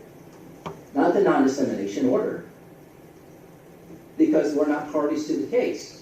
I'd be governed by the Idaho rules of professional conduct if I made those statements, extradite those statements. And I may or may not fall under the trial publicity. I would argue that I don't, because I'm not a party to it. I'm not litigated it, I don't have any information on it, none of those things. So really, that's where the authority for me, for my voice, would come from the Idaho rules of professional conduct, if I did that. And if I made a statement that I thought didn't apply for trial publicity purposes, that would be an argument for another day. But it wouldn't be for you, for a contempt of court for me, because I'm not a party to the case and I'm not involved in the case in any way. I'm just repeating what my clients say, or I'm just saying my own individual opinion, which doesn't, by the way, makes it absolutely unduly prejudicial. Because what if a guy is on an Idaho bar member, is walking down the street, looks up, sees a television program where the Gonzalez family says, well, we thought the judge was crazy, right? And then all of a sudden, the media is outside, they interview him, they say, hey, you're an attorney here. What about the judge being crazy? Well, I've been in front of him 3 or 4 times, and I would agree with him. You're going to sanction him in contempt of court? You can't. Same as me, because I'm not a party to it. He's not a party to it. He might be governed by the Idaho rules of professional conduct by commenting on you, Your Honor, but it wouldn't be because of the judge's non-dissemination order. So how can it not apply to him, but it can apply to me? It can't. Well, the case law suggests that because you represent potential witnesses, that you have access to information that may not or should not be shared with the public. That's what the case law says. And I would argue this: what potential witnesses are we, number one, and what access to information do we have? I think the defense has argued that we have some sort of access because the clients can tell me whatever they want to tell me, right? Well, that's free speech. They can say whatever they want to me, and I could go off and say whatever I want that they said. Because it's free speech. It's the First Amendment. So you can't, I mean, this non-dissemination order is so broad, none of the case law applies to people that are outside of the defense or the prosecution. That's the point of it. That's the whole point of a non-dissemination order, because they have access to it. They have access to the information. Victims, attorneys, families do not. And the idea that we may or may not be a potential witness is enough for your honor? I just can't see that, especially when there's no history of them ever being a witness. And to tell you the truth,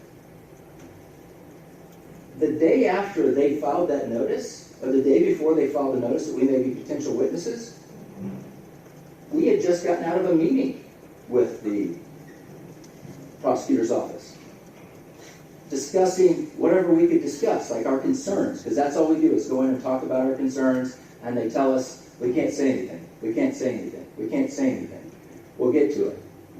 When we walked up, nowhere in that meeting were we described as being witnesses in this case. But all of a sudden, the next day, they thought we might be, even though they've never interviewed us. So they're throwing stuff in the air that it's not justified, and the idea that he thinks maybe might is not enough to regulate my free speech in this as the attorney for the victim's family, because that's what we are. We're not attorney for witnesses, we're attorney for the victim's family. And if the court has any other questions, I'd be more than happy. I understand your position. Good. Thank you, Mr. Gray. So let me go to the state. I don't know if that's Mr. Thompson or Mr. Rutland. It'll be me. Can I have one moment, Your Honor? Certainly. Thank you.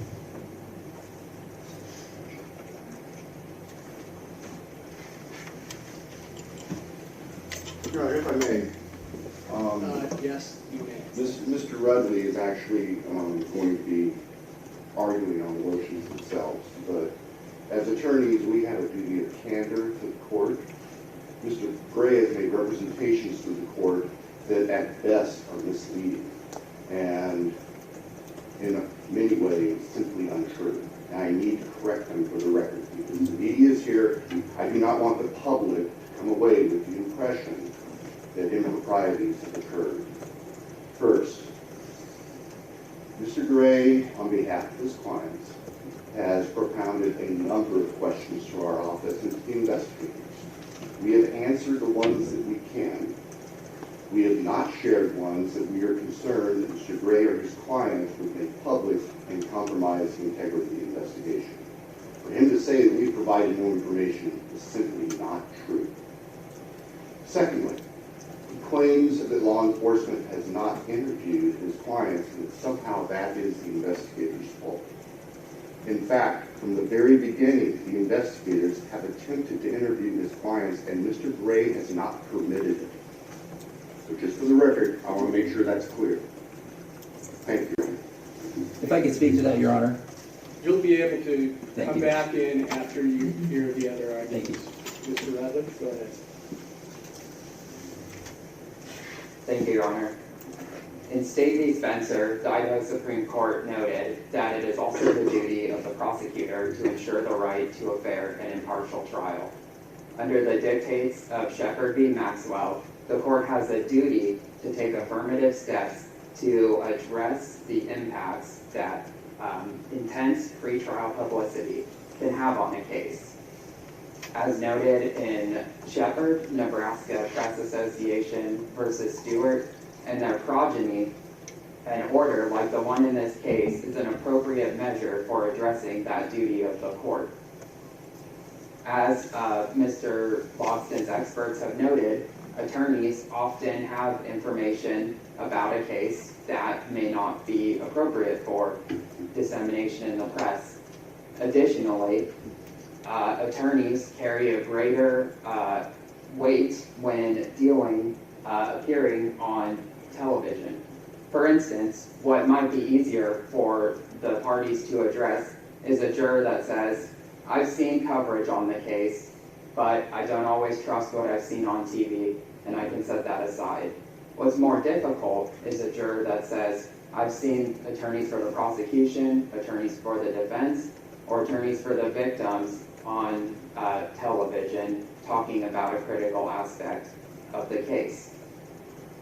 In the matter of Gentile versus State Bar of Nevada, that case involved an attorney who held one press conference in 1991 after the indictment of his client. In this case, Mr. Grace repeatedly issued statements and been on television. At minimum, it's insincere to argue that he's feeling bound by the order when it's clearly not abided by. In Gentile, the court noted that the speech of attorneys is subject to less substantial, or can be regulated by less substantial means. In this case, as we've shown by the affidavit we filed, the Gonsalves families are potential witnesses in a trial, or more specifically, at sentencing. The order in this case is not vague, overbroad, unduly restrictive, or not narrowly drawn. It precludes all extrajudicial statements of the attorneys in this case, attorneys for the witnesses, victims, law enforcement, and investigators. The order addresses, if the court were to apply strict scrutiny, the order addresses a substantial likelihood that pretrial publicity poses to the integrity of the judicial system, and is tailored to ensure that the rights to a fair trial are upheld. As we briefed in the case of Levine, the alternatives such as sequestration of the jury or changing a venue aren't going to mitigate the impacts of statements, extrajudicial statements in this case, and are unlikely to do so. Thus, the state contends that the order is an appropriate measure of the court to uphold its duty under Shepherd, Nebraska Press Association, and the like, to preserve the right to a fair and impartial trial. At a minimum, Mr. Gray's statements that he's not bound by trial publicity rules or 3.6 in this case illustrate why the order of the court is necessary in this matter. And so we would ask that the court uphold the amended non-dissemination order, or at most tailor it to those statements specifically precluded in Rule of Professional Conduct 3.8. And with that, I'll stand for questions. Thank you, Mr. President. Yeah, do you think that would be helpful to just, and I asked Mr. Gray this same question, would it be helpful to say, okay, you can say these things, but you can't say these things, and be more specific about that? Your Honor, our initial position is that the total prohibition of extrajudicial statements is the safest and most responsive way in this case to address and preserve the right to a fair and impartial trial. All right. Can you go back? You mentioned this about the standard particularly applying to the lawyers who are somehow connected with the case. Yes, Your Honor. In Nebraska Press Association v. Stewart, it's noted that I believe Justice Brennan states that there's no doubt that the court has authority, though it's in a footnote, it's no doubt that the court has authority to regulate the speech of attorneys, witnesses, and other participants in the court process. At this point, the evidence that's been provided is that the family would be potential witnesses in the case, as Mr. Thompson mentioned. We haven't necessarily been able to make a full assessment of that, but undoubtedly they'd be witnesses in any sentencing. And what about the standard?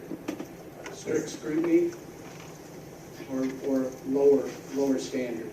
Your Honor, we would argue that the court should apply the standard in Gentile versus State Bar of Nevada, where the Supreme Court stated that, I don't want to mess this up, so I'm going to click here. That's fine. That the speech of lawyers may be regulated under a less demanding standard. So we would argue that so long as the court finds that it has a duty under Shepherd to preserve the right to a fair and impartial trial, that the order addresses the substantial likelihood that pretrial, that negative pretrial publicity would have on that right, then the court would have authority to impose the amended non-dissemination order. Thank you, Mr. Redmond. Thank you.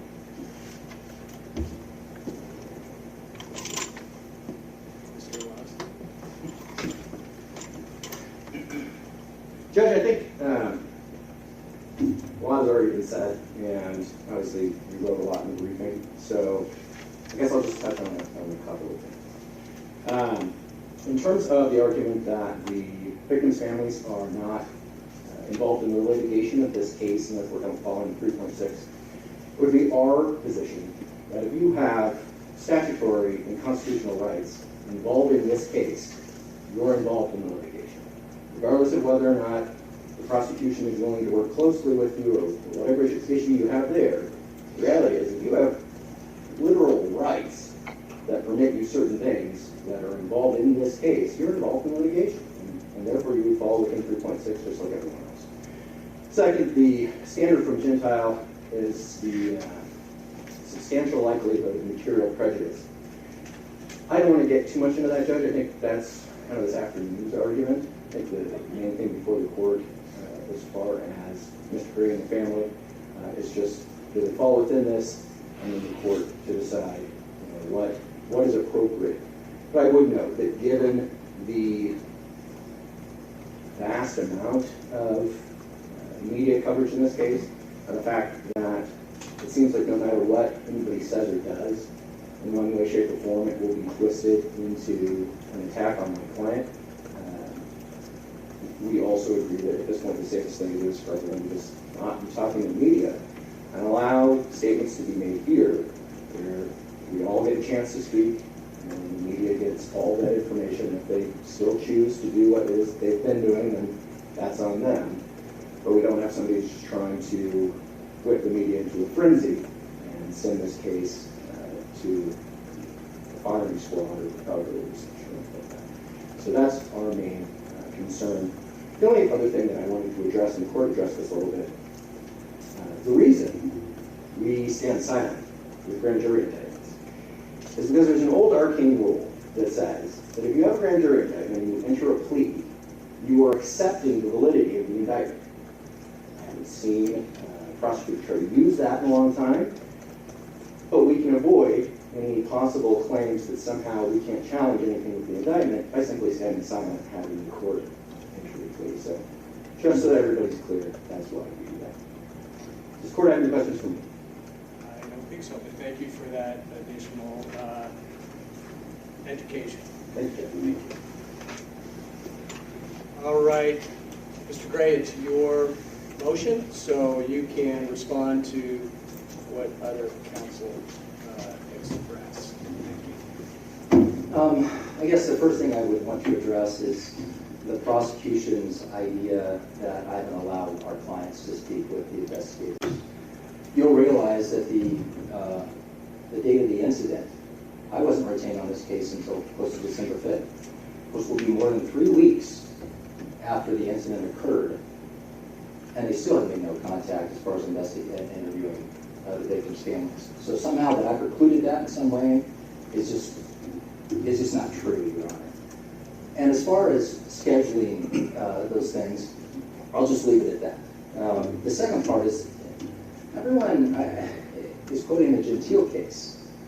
The Gentile case is exactly like all of the other cases. It says over and over, it has to be a lawyer participating in the judicial proceedings. It has to be a lawyer who represents a defendant involved with the criminal justice system, a lawyer actively participating in trial, A lawyer who's participating before the courts can only be limited if he's participating in front of the courts. None of it applies to me. It seems like you're in the court right now. Because you're the one that brought me in here because of the non-dissemination. You brought yourself in. Yeah, well, You're the one who filed the motion. I did file the motion because the non-dissemination order is unconstitutional. I'm just trying to clarify what you just said. Well, this will probably be the only time I'm allowed because I won't have the authority to file any other motions on anything else in this case. Why would you say that? Well, because I'm not a party to the case. You can still, I mean, the media is not a party of the case either. Once again, well, the Supreme Court has said they have standing to come into the court and address issues, so. Yeah, but that's completely separate. They're not. Well, I know it's separate. Okay, so. I also respect your position in representing the family's victim, the victim's family. And I respect that. And there are some constitutional issues, rights that they have. So I'm not just dismissing that. And the mere fact that you have a right, I'm absolutely positive that the Idaho legislature, the Constitution, when they gave victims rights, didn't think that that was implementing those victims into the trial in some way. Absolutely positive that wasn't the intention of it. Totally agree with that. So this idea that if you have rights, then you're involved is just beyond. That being said, Your Honor, nothing precluded the prosecution from contacting my clients well before I was representing them. They had almost 3 weeks to contact them. I think, and don't mark me on this, I think I was retained on December 5th. I think that was the day. I don't have my file in front of me, but it would hold me to it. But I think that was the day. So they had plenty of time to contact my clients and interview them if they were going to be potential witnesses in this case. And since then, every time we have had a meeting, we have initiated that conversation. It hasn't been the prosecution initiating that conversation. So are you saying since you have been representing your clients that the prosecutor or investigators have not asked for interviews? I would say this. In the meetings that I have had with the prosecution's office, I have asked, as part of that, whether interviewing my clients might be an issue. Would they like to do that in some way? I've offered that up in some way. And they've never taken us up on it. And maybe a random email here and there that says something and no follow-up whatsoever about anything. So this idea that they are going to be witnesses in this case is just an attempt by the prosecution to shut them up as well as to shut me up. And by the way, people completely forget about this. All of the information that has been disseminated to the public from the get-go was the mayor, Art Betke. Chief Fry had interviews. Bill Thompson had interviews. The coroner had interviews. All of those people had interviews. We didn't until we started getting information and started trying to figure out what was going on after they had given interview after interview after interview. That was the purpose of the judge issuing the non-dissemination order, is to quiet them up, not quiet the victims up. They had no control over that investigation from the get-go. Well, that order was a stipulation between the state and Mr. Koberger. That's the other thing, though, is that the court, after that Zoom meeting, Judge Marshall incorrectly said that that was stipulated by all parties. I never stipulated to that. I emailed the judge. You're not a party. Exactly right. I'm not involved in the case. The stipulation was between the parties. Since you've correctly stated who the parties are. So we would ask. I agree, but you were suggesting that it was entered to shut down the prosecutor's office. Why would they? That's what you just said.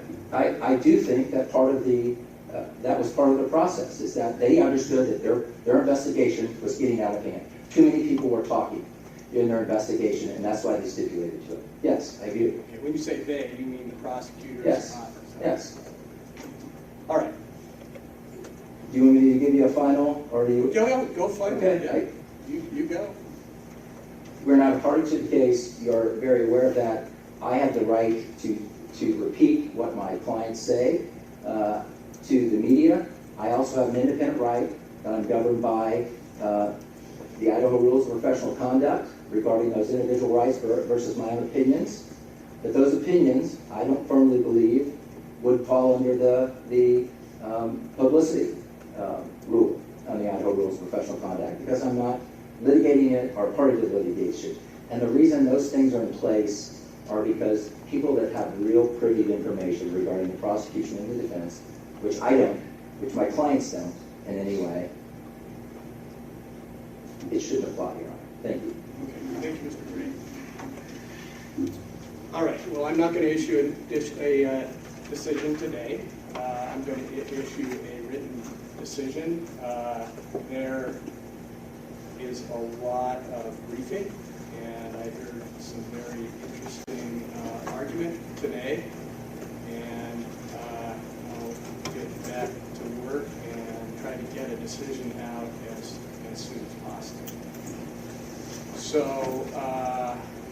anything else we need to address before I adjourn? Mr. Thompson? I don't believe so, Your Honor. Ms. Taylor? Mr. Marston? Anything else?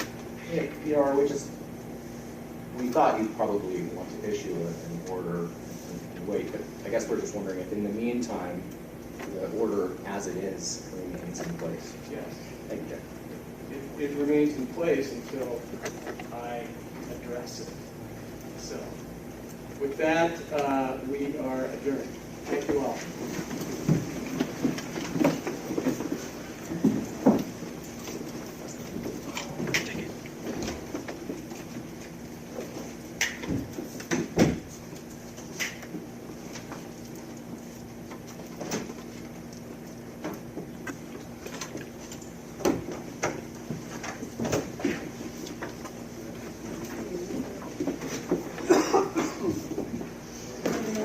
Yeah, see you in a bit.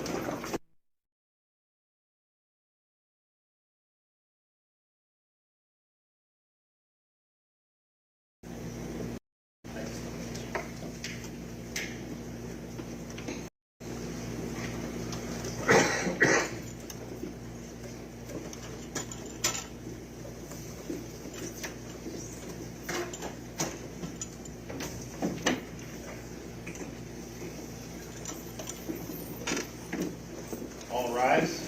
Thank you very much. Please be seated. Good afternoon, everybody.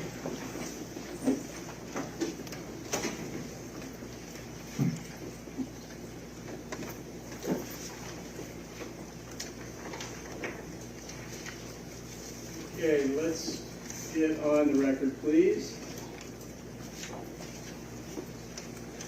Thank you. Okay, we're on the record. This is State of Idaho versus Brian Koberger, case number CR 29222805. Mr. Koberger is in the court. He is represented by Ms. Taylor, Mr. Logston, and Ms. Massett. The state is represented by Mr. Thompson and Ms. Jennings. Also, Mr. Nye and Ms. Beatty. And we're here for some motions, discussions. And before we get there, I want to address, really everybody, about the revised amended dissemination order. Apparently there's some misunderstanding about who it applies to and who it doesn't apply to, because what I thought, and this is 100% my responsibility, I used the term agents, and the revised order says that the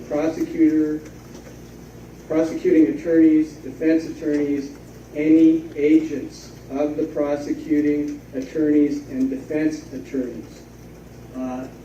are affected by this order.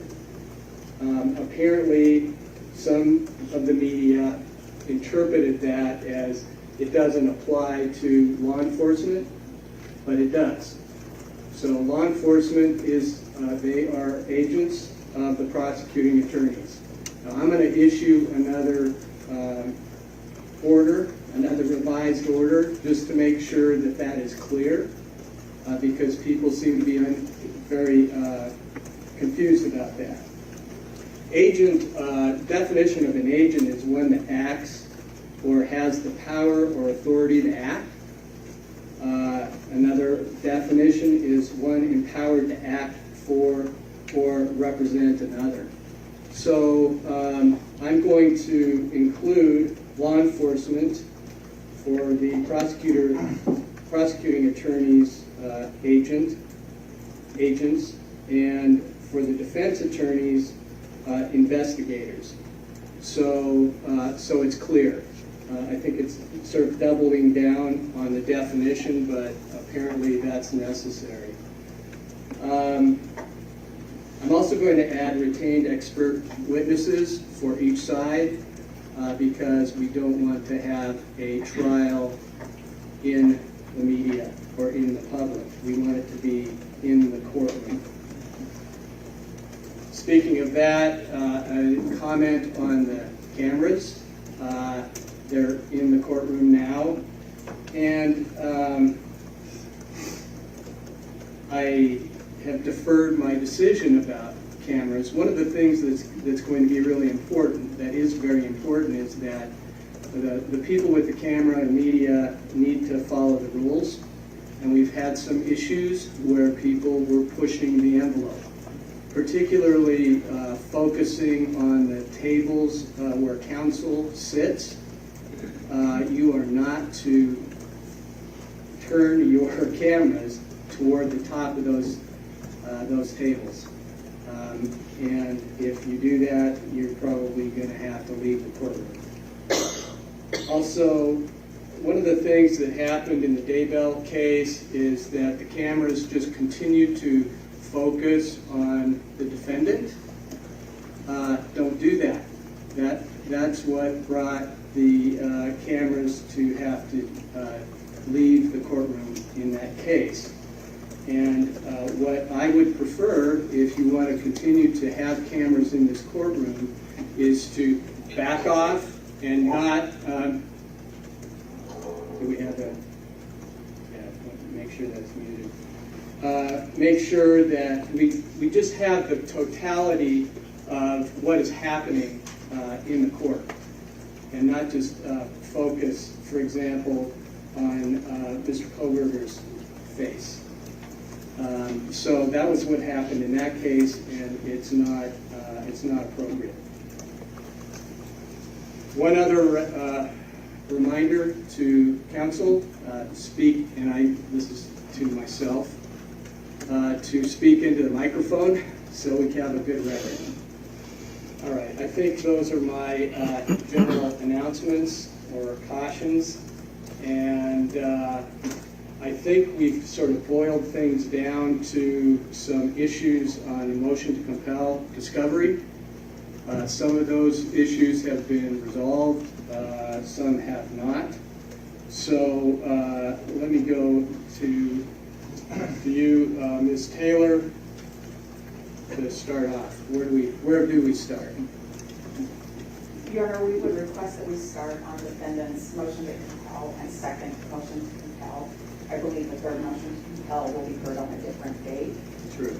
As it relates to the two motions to compel, and I'll present my arguments whenever the court's ready, but I can direct the court exactly to the numbers in those motions to compel that are still up for discussion today and request approval from the court. Excellent. I'm ready. On the original motion to compel, we are only seeking the court to order number 6 be complied with in that particular motion.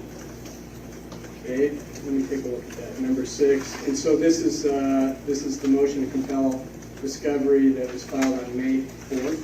Yes, Your Honor, that's correct. Number 6.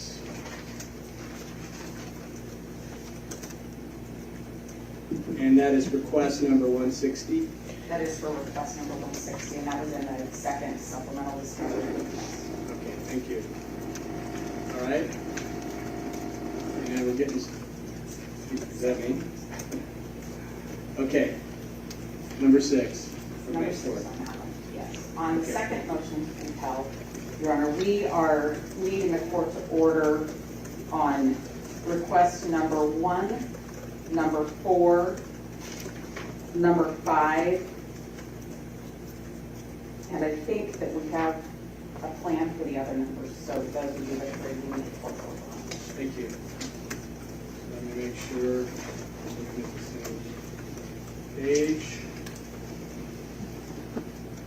Okay, number 1 is request 1.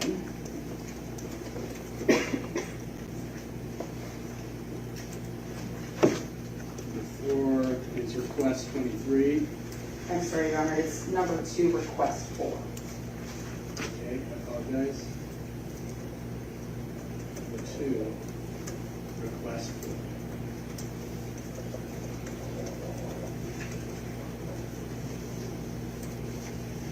Okay. And you said number 5? And number 5, which is request 109. Thank you. All right. And that's the second motion to compel discovery. Correct.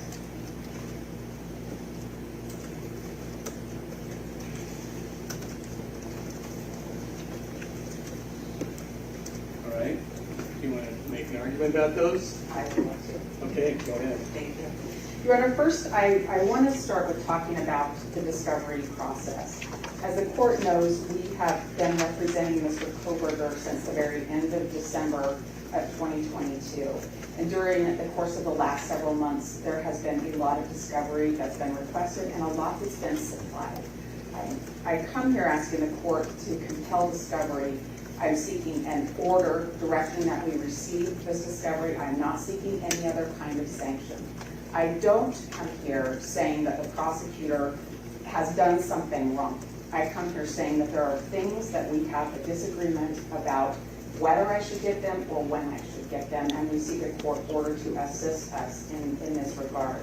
Yesterday, we filed an exhibit that related to our motions to compel, and the purpose of that exhibit was to show the court how the discovery is coming in and what we are reading through to try to find the information, and to let the court know that our office is making extraordinary efforts. Mr. Koberger's team works nonstop, and when we ask for discovery, it's because we have reason to believe it exists.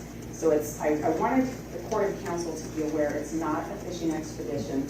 These are real items that are really necessary to investigate this case and prepare Mr. Koberger's defense. So with that as the background and the frequent communication with the prosecutor's office to try to obtain the materials we need, we have come to an impasse in a few areas, and that's what brings us to court today. As the court knows, discovery is governed by statute 1309 and Idaho Criminal Rule 16.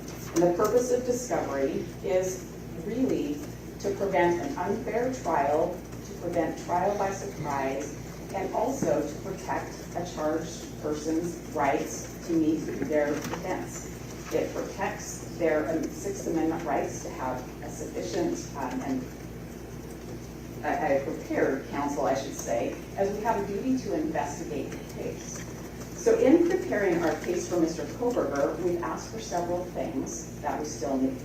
I'll talk first about request number 6 in the first motion to compel, and that stems from discovery request 160. It's training records. These are training records of 3 specific police officers. Your Honor, we have not asked for training records for every officer that has had anything to do with the case. I would not want to stand here and let the court think that this is an exhaustive list of the officers that we might need training records for. But these are 3 officers that we've requested it for, and the state has indicated they're not willing to give us the training records. These 3 officers are officers that have each conducted critical interviews with critical witnesses in the case.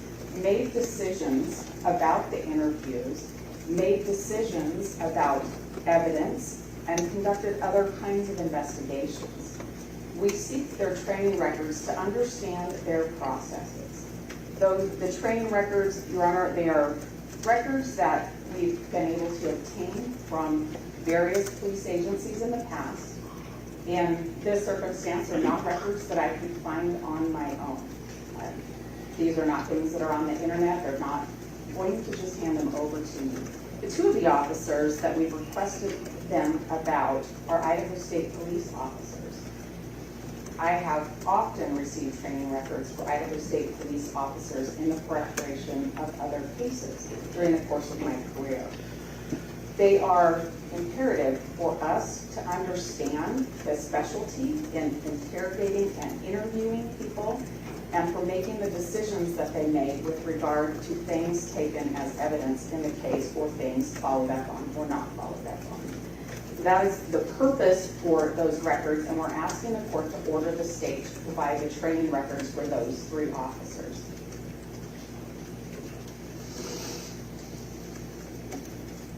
Moving on then to our second motion to compel, and what we are looking for is a lot of information from the FBI CAST team as well as the FBI forensic examiner team. What we're talking about here is the CAST team are the FBI examiners that use cell phone records to provide a lot of information that found its way into the probable cause affidavit that the state relied on in arresting Mr. Koberger. I had the opportunity to meet with the prosecutor, and they indicate that we will be getting those items in number 1 and number 6 disclosed to us, but we don't know when. So I'm asking this court to issue an order with a date certain to obtain those records. These are bits of investigation that the FBI conducted that relate to Mr. Koberger's cell phone, and the state has relied on that in their affidavit to say that Mr. Koberger was in certain places at certain times. So these are bits of information and analysis that's been done since December. We are now at the end of June. We do not have those records yet, Your Honor. They are something that's been relied upon by the state for the PC affidavit to arrest Mr. Koberger, as well as to obtain a variety of search warrants. It's information that the state has agreed we should have, so we ask the court for an order with a deadline to get that. I want the court to know I don't think that Mr. Thompson or Ms. Jennings are trying to withhold this. I think they'll give it to me when they have it, but I think an order from the court saying this is the date certain may help them get the information a little bit more rapidly. I'll move on to our last request, and that's number 2 in the second motion to compel, request number 4, and that has to do with the FBI forensic examiner that told the state to look for a white Hyundai Elantra. This is the examiner that originally there were certain years looked for, and that year range was expanded. I believe I have the communications between the police department and the FBI about how that date range changed, but what I don't have is the report from the examiner. I did receive the CD, curriculum vitae, about the examiner late yesterday from the prosecutor's office, so I'm asking the court to order a deadline for the report to be given to the defense. Again, the court's read the probable cause affidavit that led to Mr. Koberger's arrest, and the court can see that this vehicle identification was heavily relied on by the state to arrest Mr. Koberger, as well as to obtain a lot of other search warrants. This is information that is very necessary for us to prepare our case. I don't think Mr. Thompson and Ms. Jennings are withholding anything. I think they don't have it, but I think we need a court order with a deadline so that we can get that. As the court is aware, the state has a duty to provide discovery to the defense. As the court is aware that not producing discovery, especially when it's material, can be a due process violation. And as the court is aware, the state has filed its notice of intent to seek death against Mr. Koberger. These are critical, relevant materials, all of them, including the police training records. They're necessary for us to prepare and present our defense of Mr. Koberger. They're necessary for us to do our investigation. They're necessary for us to prepare our case and our motion practice moving forward. These are things that we need to have. There is a heightened standard now that the state has filed its notice of intent to seek death, and these are very relevant, critical bits of information. They are discoverable, and we're asking the court to order that they be supplied to us.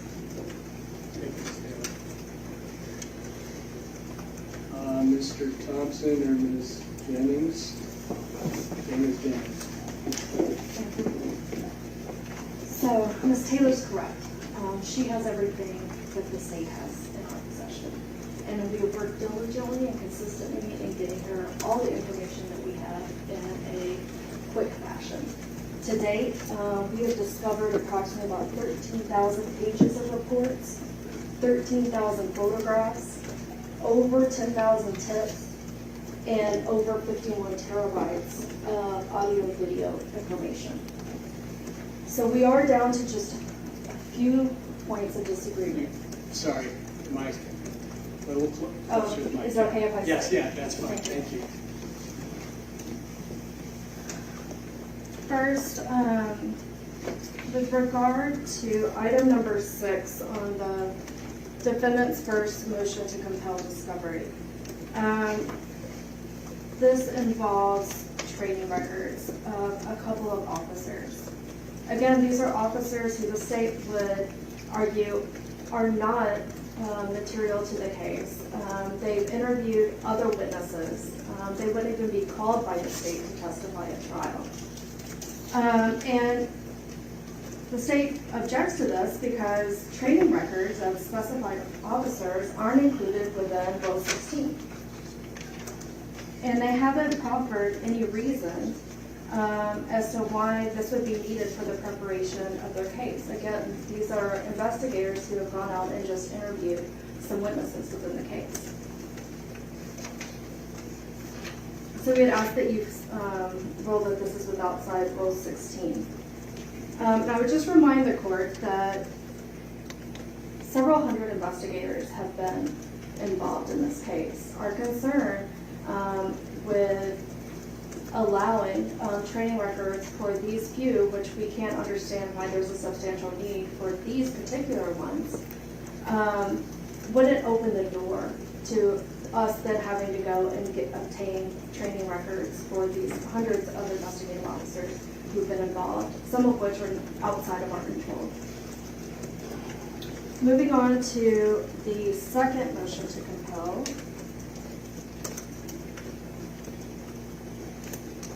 As to item number 1, regarding cast information. Ms. Taylor has everything that we have. I've also, that includes reports from MPD officers. What she is seeking is a specific report from the FBI cast team, which I have indicated to her is in its final stages of review. And we are anticipating receiving sooner rather than later, and as soon as we do, we will turn that over.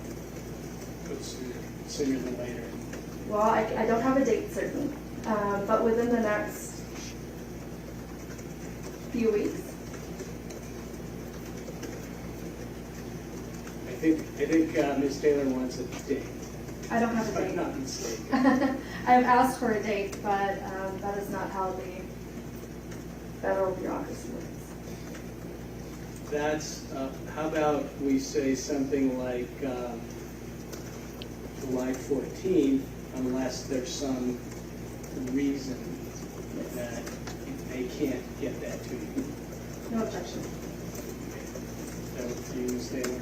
Yes, Your Honor. And then the state has substantially complied with request number 4, which is the same types of information, but related to the identification of the vehicle. Would ask for the exact same date certain of July 14th, only to obtain, if there is one, a potential report that's outstanding. Okay. Acceptable. Ms. Taylor? Yes, Your Honor.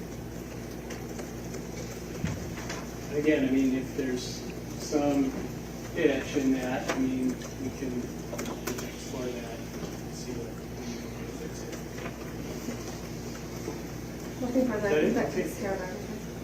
Thank you, Ms. Jennings. Anything to respond to, Ms. Taylor? Yes, Your Honor. I want to give it a little bit more on the police training records. I am aware that over 120 officers were involved in the investigation in this case. I am not asking for all 120 officers. I will tell the court that likely there are other officers' training records that I will want. This is within Idaho Criminal Rule 16. These are records, documents, and objects that may have information relevant to Mr. Koberger's investigation and defense. These are records that are likely of witnesses. Whether or not the state calls them, they are likely to be witnesses. The three that I'm asking for now, they had critical roles at various stages. One of the officers did a Spillman search for 2011 to 2013 under Elantris to give to the FBI to look through these. One of that same officer assisted in the search for Elantris. This same officer interviewed witnesses from the scene of 1122 King Road on the 13th of November. This officer did follow up with some of the key witnesses in the case. This officer signed an Ada County lab agreement, and this officer handled and collected evidence. The second officer that I seek the information from did an interview with a key witness that's expected to testify when this case goes to trial. This officer also mentioned a specialty of working with victims and trauma victims. I think those training records are very relevant. The interview of this key witness was one of multiple interviews of this same key witness by various law enforcement officers. There is a lot of information in the various interviews that's going to come into trial. This officer may well be subpoenaed by the defense to come to trial. That person's training records are very relevant. The last officer did multiple interviews, I think a dozen or so, many of them after the arrest of Mr. Koberger. This officer also interviewed key witnesses in the case. This officer attended the autopsy proceedings. This officer followed up on tips. This officer made decisions about the tips that were given to law enforcement. And this officer also collected bits of evidence. Those functions that police officers make daily in their jobs, they make decisions about a case that later comes to court. They've made decisions about the case the state's going to present against Mr. Koberger. They talked to key witnesses. How they do their job, how they were trained to do their job, and what they relied on is incredibly important. When they take the stand, they will say, based on my training and experience, Idaho Criminal Rule 16 talks about witnesses. This is information that the defense needs to conduct its investigation and preparation.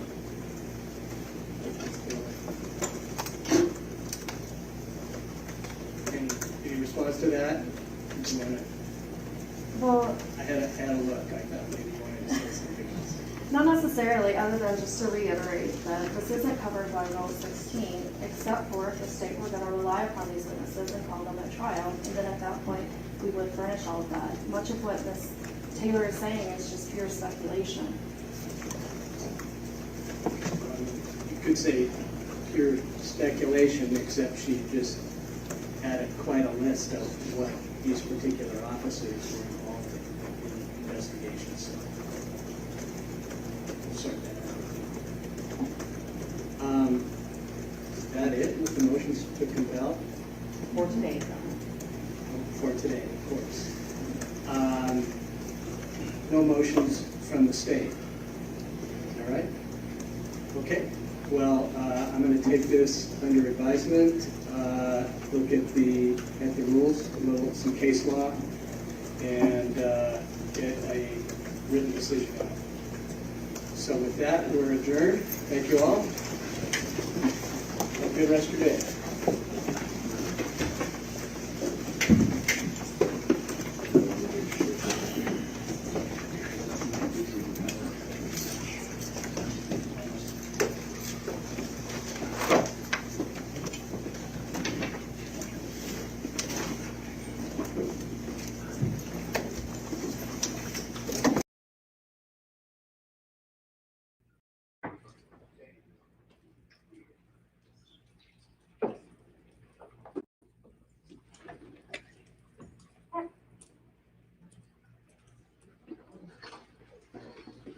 All right.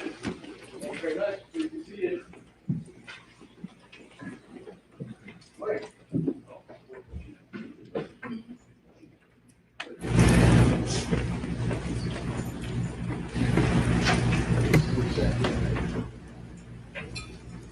Okay, let's get on the record, please.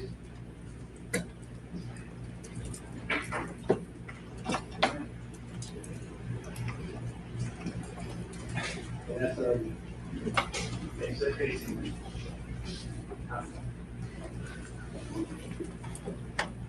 technology. Sports.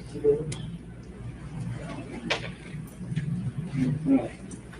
It's half of it. Just put it flat. There you go. That's good. No? Taylor, what's your preference? Your Honor, my preference is that it not focus in on the table where my counsel notes will be. Okay, so angle it this way. They win. Good. Good. All right. Thank you. Okay, we are on the record. This is State of Idaho versus Brian C. Koberger, CR 29222805. Mr. Koberger is here in the courtroom. He is represented by the team of Ann Taylor, Jay Logston, and Elisa Massett. We also have representing the state, Mr. Thompson, Will Thompson, Ashley Jennings, Ingrid Beatty, and Jeff Nye. We have several motions set for today. The state's motions are motion for protective order that is related to the investigative genetic genealogy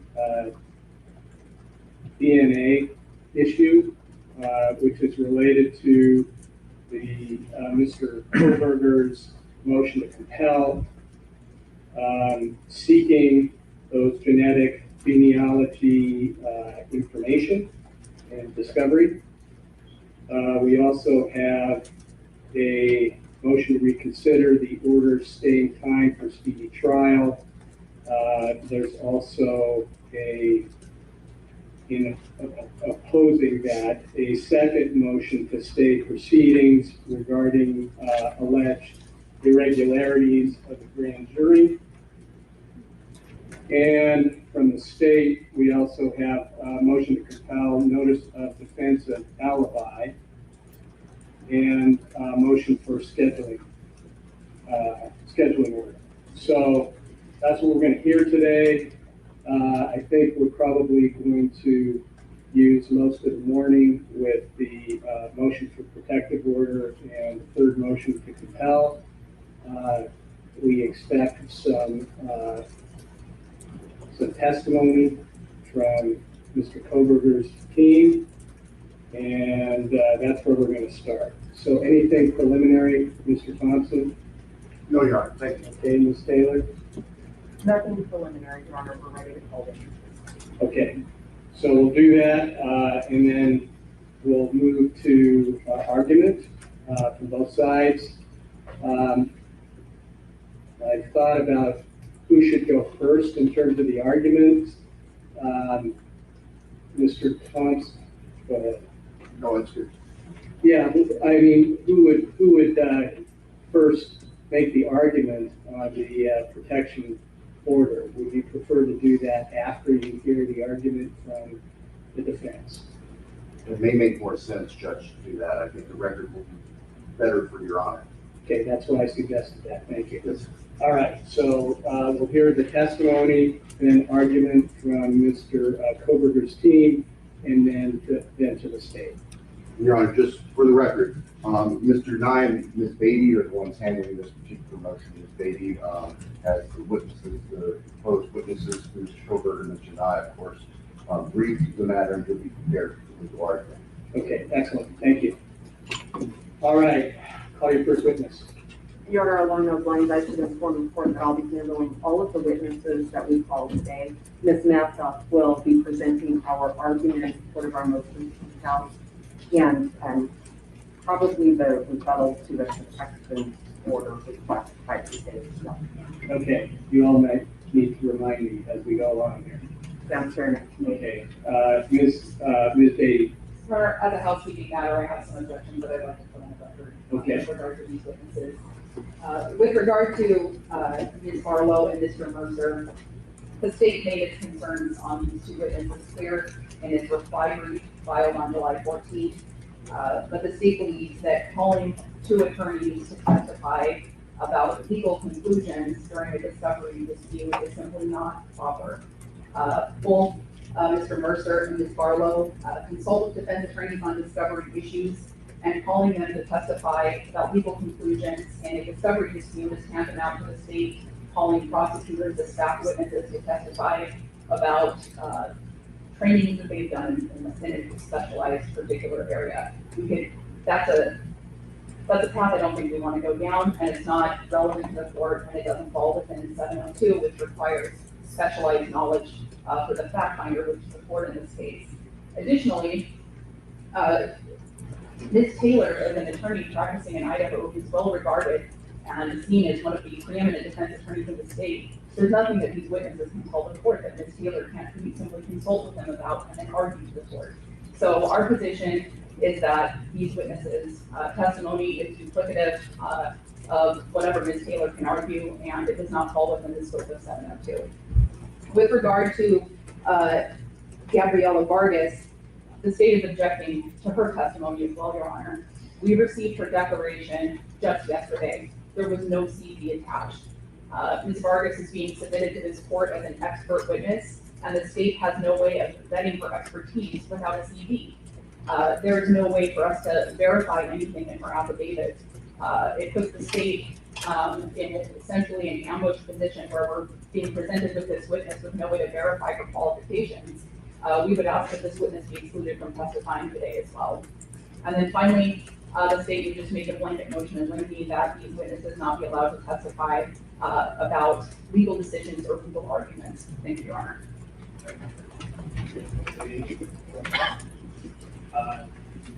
Ms. Taylor? Yes, thank you, Your Honor. Your Honor, the first two witnesses that the state objects to, Victor Barlow and Steve Mercer, are two people who have been known to the state for quite some time. What they say to you in court now is their objection was made known on July 14th in their reply to, in support of their protective order after we did a response to their motion for protective order and an objection to it, that it's not an objection to them testifying. They spent a lot of pages telling the court why the court should not pay any attention to the declarations that were attached to our third motion to compel. So that's not an objection to them testifying at all. These witnesses have been made known for a long time. They were certainly known last week when we had a planning session and we talked about the number of witnesses that were going to testify. No objection was stated at that time either. Waiting until today, when those witnesses have both traveled and been here and been prepared to testify, that's an ambush, Your Honor. They're here, they're prepared. Their testimonies are relevant to the issues that the court has to decide. They're going to talk to the court about two different things as it relates to our discovery rule and the information that Mr. Koberger is seeking so that we can do our job. Your Honor, you're going to hear from a witness, Leah Larkin, Dr. Leah Larkin as well, and she's going to talk about the process of genetic genealogy. Both Ms. Barlow and Mr. Mercer are attorneys. Both are well-versed in criminal defense. Both are well-versed in DNA and genetic genealogy. The state's position has been that this is not discoverable because we're not going to present it at trial. That's not the end of the story. That's not the discovery rule. And those are the things that Vicka Barlow and Steve Mercer will talk about. Vicka Barlow has a lot of training in DNA. She does a lot of teaching on DNA as well. It's not a simple little process, and they'll describe what kinds of materials we should have in discovery. Mr. Mercer will talk about what we will do with those kinds of materials and why they're necessary to Mr. Kohlberger's presentation, the preparation of his case. They'll talk about our constitutional duties to Mr. Kohlberger. Those are not conclusions. Those are things that have to do with this material, these things that we're seeking the court to order the state to hand over to us, and why they're necessary to the preparation of the case. So for those two witnesses, I can make the argument, but I don't have the expertise in the DNA or the genetic genealogy that the court needs to hear to understand that they fall squarely within our discovery rule. Your Honor, I'll speak about Gabriela Vargas now. Her declaration was disclosed yesterday. Much of that declaration has CD-related items in it. It talks about her background, her training, right in the body of that declaration. That declaration is not as soon as we would have wanted that. Gabriela Vargas met with me a few weeks ago, and for personal reasons that I'm not going to put on the record, she was unable to complete that until a later period of time. So that one is, like, I know that one came in yesterday. She's here, she's prepared to be cross-examined by the state, and certainly there are many other remedies besides just excluding her. The court could allow us to present her testimony, and the state doesn't feel that they've had opportunity to cross-examine her or present a witness in response to her. The court could leave this open and take that up. The court could even order Ms. Vargas to appear by Zoom for further cross-examination. But we should at least let her testimony come out here in court today. She's here. Thank you, Taylor. Any response? Your Honor, I think Ms. Taylor has just conceded that these attorney witnesses are going to be testifying about the scope of discovery rules. I don't think that that's appropriate. I think that Ms. Taylor can make those arguments to the court that having fact witnesses interpret the law is not appropriate in a discovery dispute. As to Ms. Vargas, our understanding was that there were 3 witnesses testifying today, and that was our understanding up until yesterday when we got into town. So we would ask that Ms. Vargas be excluded. And I would note that we made our objections to these witnesses clear when we asked the court to disregard the contents of their declarations in Mr. Nye's reply brief. Certainly, we're going to put that same objection on the record. Thank you, Your Honor. Thank you. Well, a couple of things. I'm concerned about these opinions about sort of constitutional law or the procedures of discovery. I think that's fully capable for all of the counsel here and for me. Those are going to be my decisions. However, in reading through, and I have read through all of the declarations, pointing on specifically genetic genealogy and their experience with that within the law, I think does have some relevance, potentially. And I think that it would go to the weight of the consideration. The other thing that I am concerned about is this is a death penalty case. And if I deny particular presentations that one or the other side believe have some bearing on the case. It's probably more wise for me to allow it, even if it might be on the edge, than not allowing that record. It's especially important in a case like this to have a record for appeal. So I'm not saying one way or the other how this might fall, but I think it's important to preserve the record. Now, however, I don't want to get into arguments about the law or what that exactly means. I think I have a pretty good understanding of what the issues are about the genetic genealogy issues and why the state wants to get more information about that. I also understand why the state believes that it has nothing to do with the case. That's what I'm going to hear from today, and I think it's important to have both sides weigh in on this. Now, with regard to Ms. Vargas, she is here. I don't know where she came from, how far away. I'm inclined to just allow the state to come back and address that if we need to do that. And also file another brief objection, and I may decide to reject that. So that's where I landed on all of that. So I'm going to deny the objections, overrule them, and we shall proceed with hearing the testimony. Now, if you get too far into this is what the law requires, maybe you're going to have objections. Okay? Thank you. So call your first witness. Your Honor, if I may, one point of clarification. It occurred to me while listening to the court talking about genetic genealogy and really that being a focus. There are a couple of other areas contained in the motion to compel that have to do with the other DNA that the state doesn't have complete discoveries to us that are included in that third motion to compel that are up for today. The big focus has been the genetic genealogy piece, but I wanted to make sure that that was still in the scope of the court.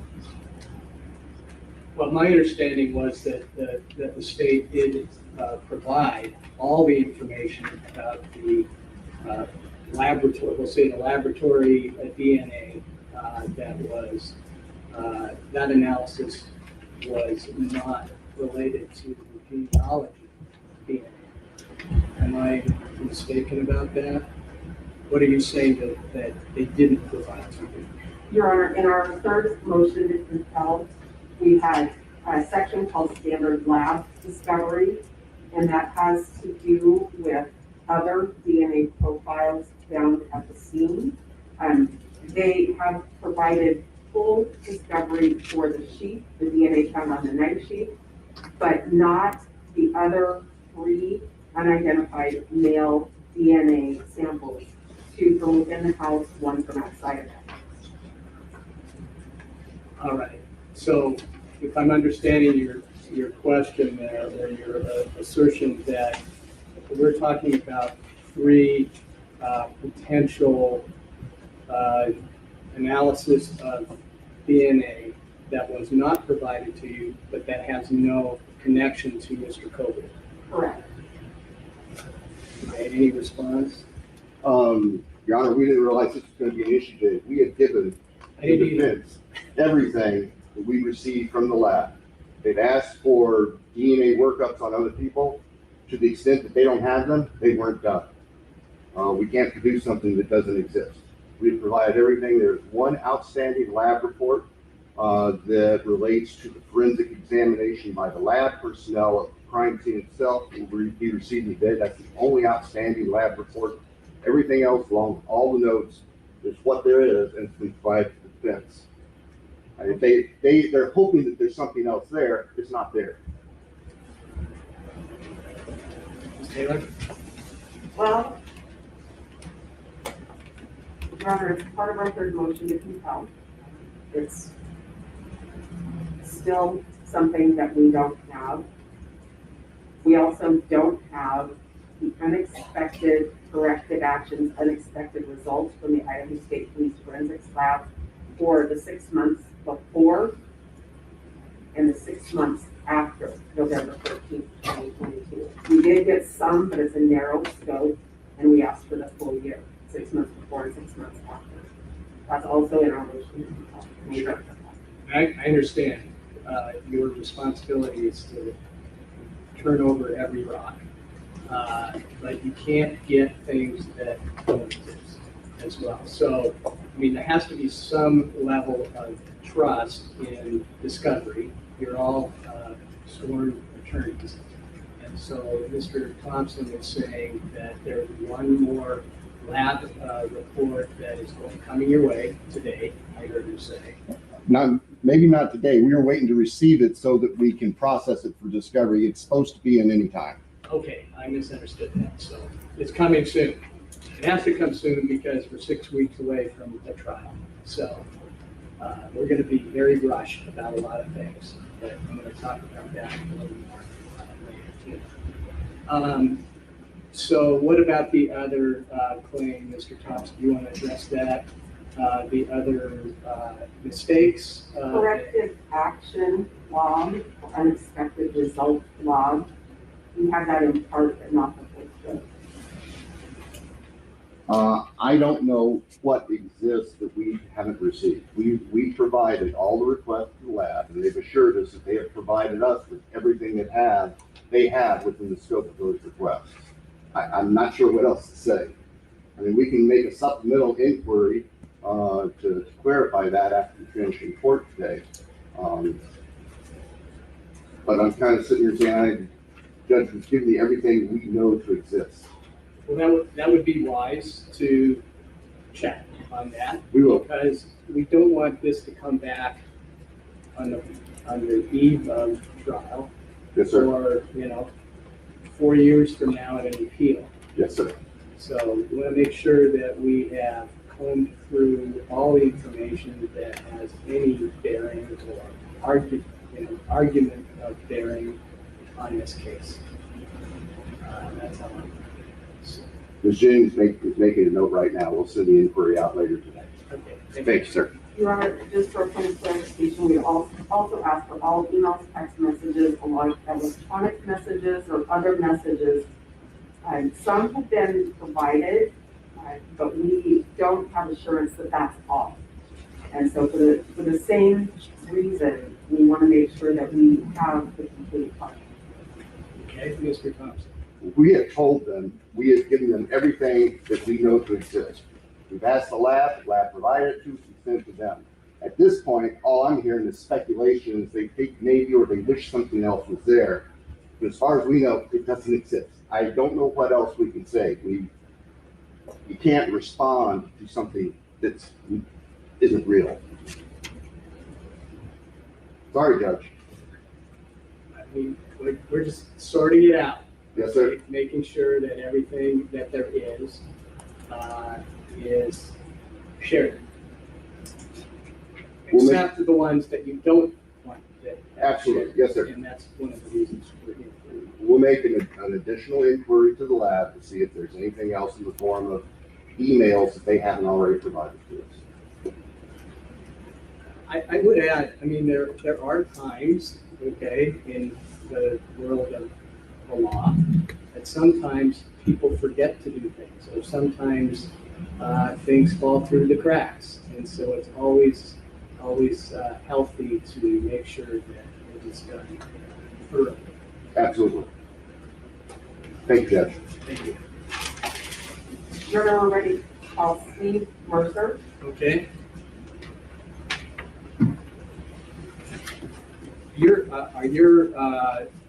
Just one moment. Are your experts in the courtroom right now? Yeah. Do they need to be in the courtroom? Your Honor, I'd ask that they be allowed to remain in the courtroom, seated where they are, so they're just kind of alone. Right. Any objection to that? I don't know who to point to here. Sure, we asked that the witnesses be excluded. I'm going to exclude your witnesses, so they're not hearing what the other witnesses are testifying by, and that'll be, I think, a cleaner, more accurate response. So then I don't want to have them reacting to the other testimony. We'll hear each testimony, each witness's testimony be independent. Okay, so could you please have your other experts excluded from the court? Where would the court like them to go? This is a media-intensive environment, and I don't want them to be bothered by the media. The law library. May I escort them there? Sure. Thank you. Sorry, Mr. Mercer. No, no.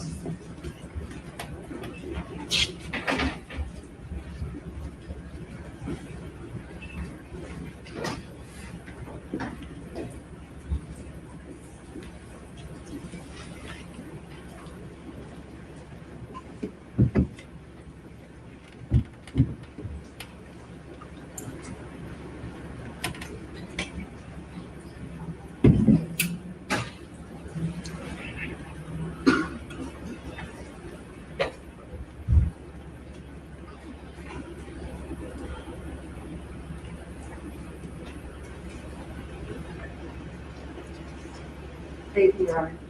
Okay. Thank you, Ms. Taylor. Okay, Ms. Mercer, hang on up. Please raise your right hand.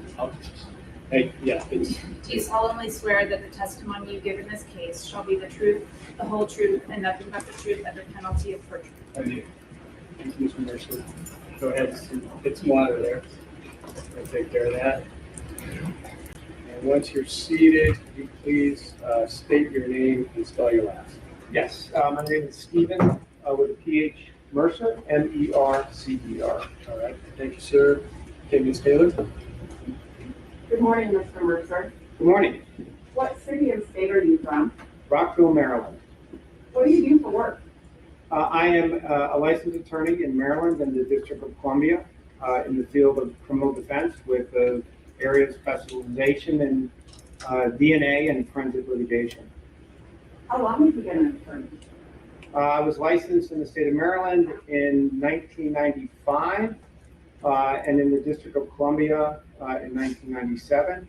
I'm also a member of several federal bars, including the Supreme Court, where I appeared as co-counsel in Maryland v. King, a DNA database case from 2013, as well as the Fourth Circuit, the DC Circuit, and a number of federal district courts. I want to back up a little bit and have you tell me about your educational background. So I have a undergraduate degree, bachelor's degree in English from Syracuse University, 1984. Juris Doctor JD from the District of Columbia School of Law from 1994. And you mentioned you have a specialty in DNA. Where does that come from?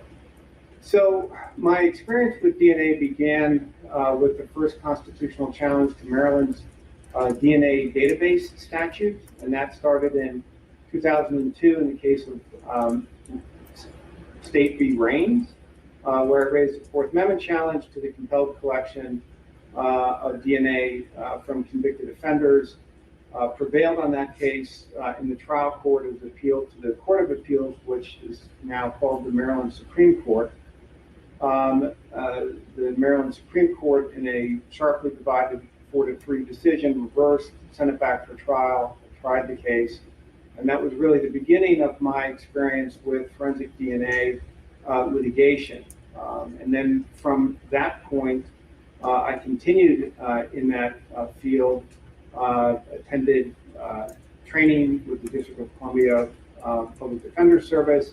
I began to collaborate with the Innocence Project in the Forensics Division at the Maryland Office of the Public Defender, doing indigent defense work and innocence work, and began to work closely with DNA scientists who actually did the wet chemistry work, had numerous opportunities to tour law enforcement labs, including the NIST lab, as well as Montgomery County's lab, Bodie Technology, the FBI lab, as well. And so I continued working in the field, providing both direct representation in DNA cases as well as consultation through my private practice. And then in 2010, the public defender recruited me to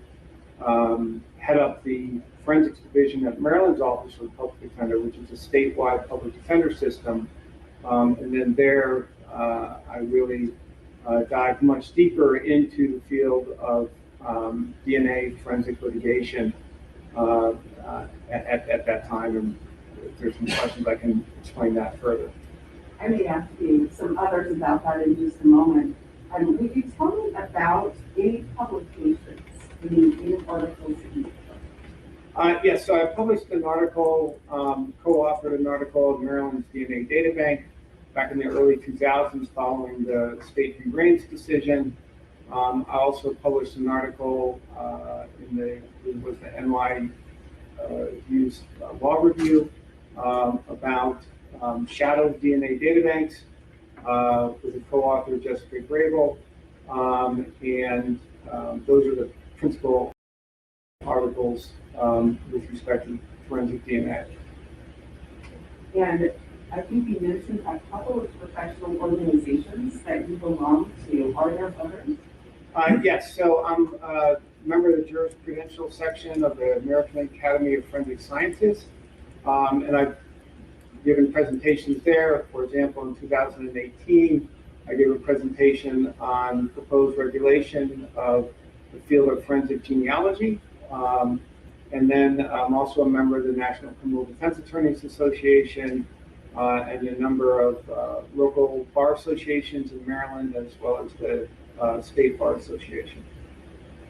You mentioned forensic genetic genealogy just now. Can you tell me your background related to that? So following really the advent of forensic genealogy in 2018,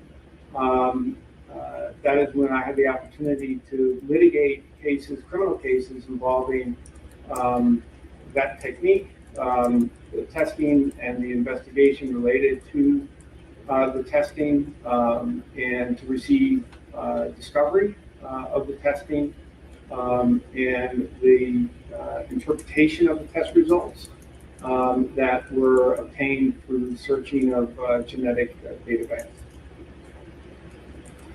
You are here on UNKLJRKYL.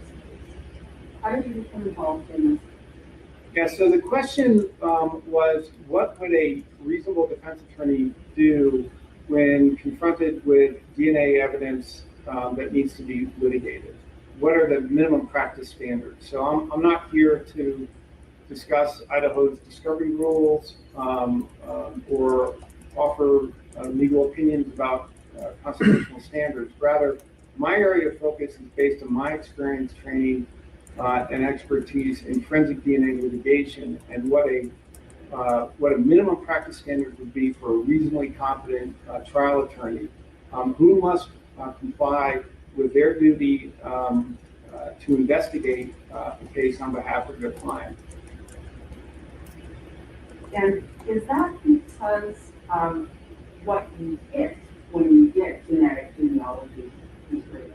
Well, yes. I mean, forensic evidence is often central in a case, and DNA evidence in particular. And so when there's an item, for example, here of an environmental sample of trace DNA evidence that, as I understand it from reviewing the pleadings, was twice tested, first for an STR profile, and then later for a genomic profile.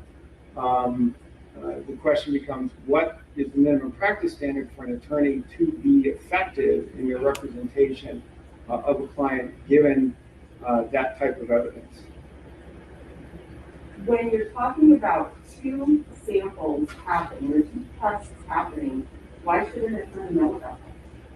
Well, there are a number of reasons why it's crucial for the attorney to investigate any testing of evidence that is central to a case. And again, here it's an environmental sample of trace DNA that is being tested. And so it's essential for the attorney to know, for a number of reasons, about the details of the testing and the investigation when we're talking specifically about forensic genealogy. Number one is there's pretrial concerns. And those pretrial concerns that can be raised would involve suppression issues and potentially Fourth Amendment issues. These are questions that are very much evolving in the state of our litigation. But to understand the viability of a Fourth Amendment challenge, there has to be a factual investigation. There has to be a determination of the conduct that law enforcement undertook during the forensic analysis of the genealogy. So, for example, was it fast and loose? Was there searching of data banks that violated the terms and conditions of those data banks?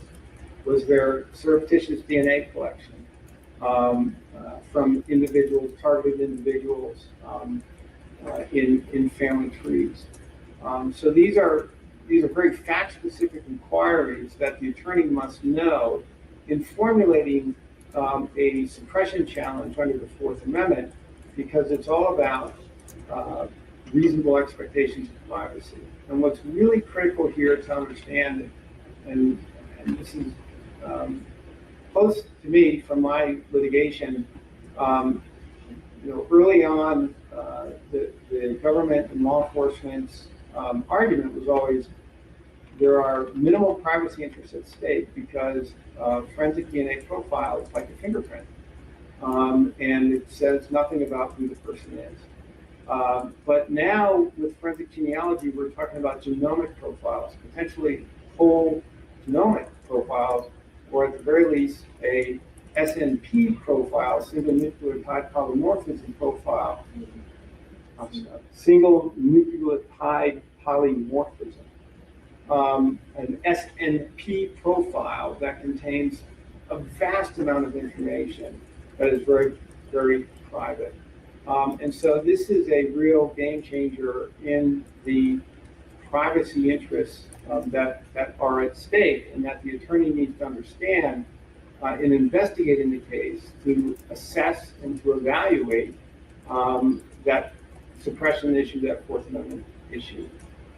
So that's one issue pre-trial. There's also concerns about reliability. And by reliability, I'm not talking necessarily about the forensic genomic profile, but I'm talking about the STR profile. And again, because as I understand it from the pleadings, there were multiple tests on the same evidence, environmental sample of trace DNA. One produced a STR profile that I understand from the pleadings is represented as being a single source male profile. The reliability of that needs to be investigated, and certainly through one aspect of that is investigating the laboratory documentation that is provided for the STR testing. But we also have to appreciate, and again, I'm not a DNA scientist or a biologist, but I'm an attorney that works with experts, and I need to know what type of expert to hire. And one thing that I do realize in looking at this is when there's multiple tests of the same piece of evidence, and you have a genomic profile, in other words, potentially the entire human genome that is typed from this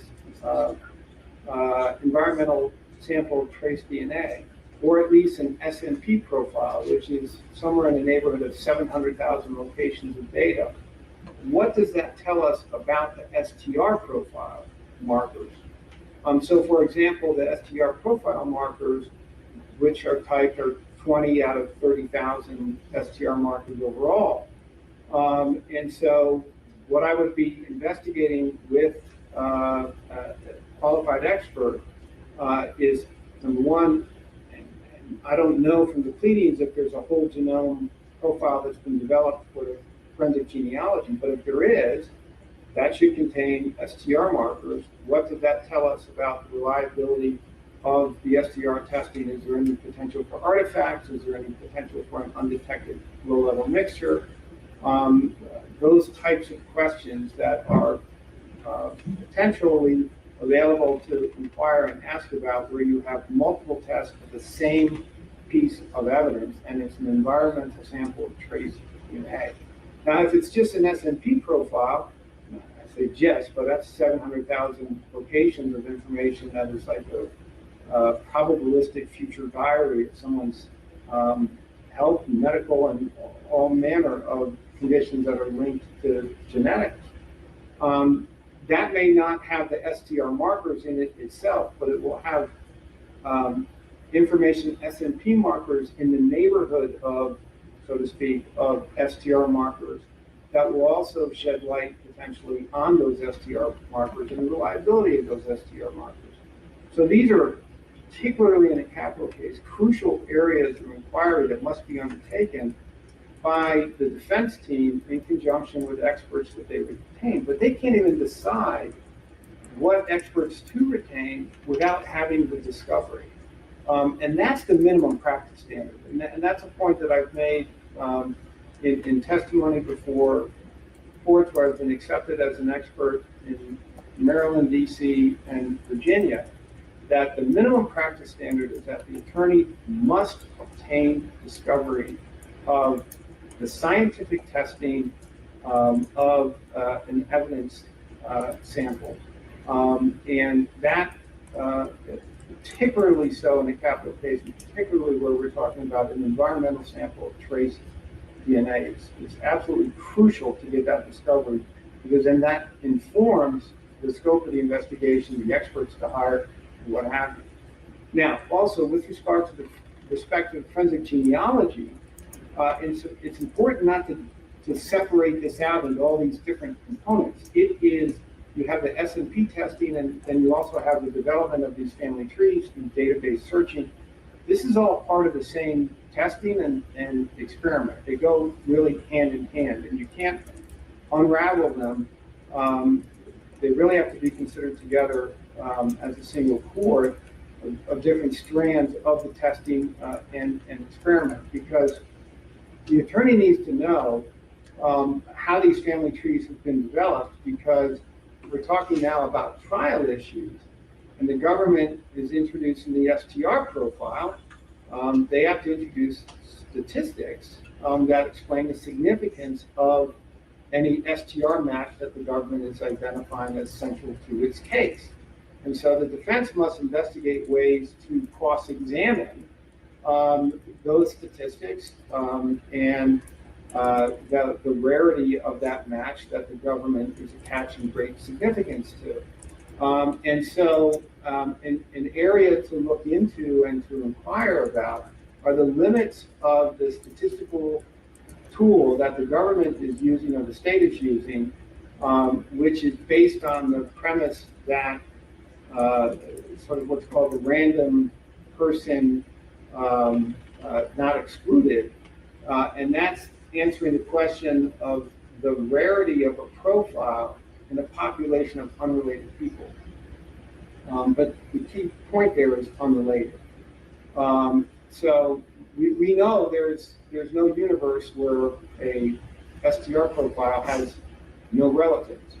And in fact, in a case involving forensic genealogy, the way that the defendant is identified is by searching a pool of related people.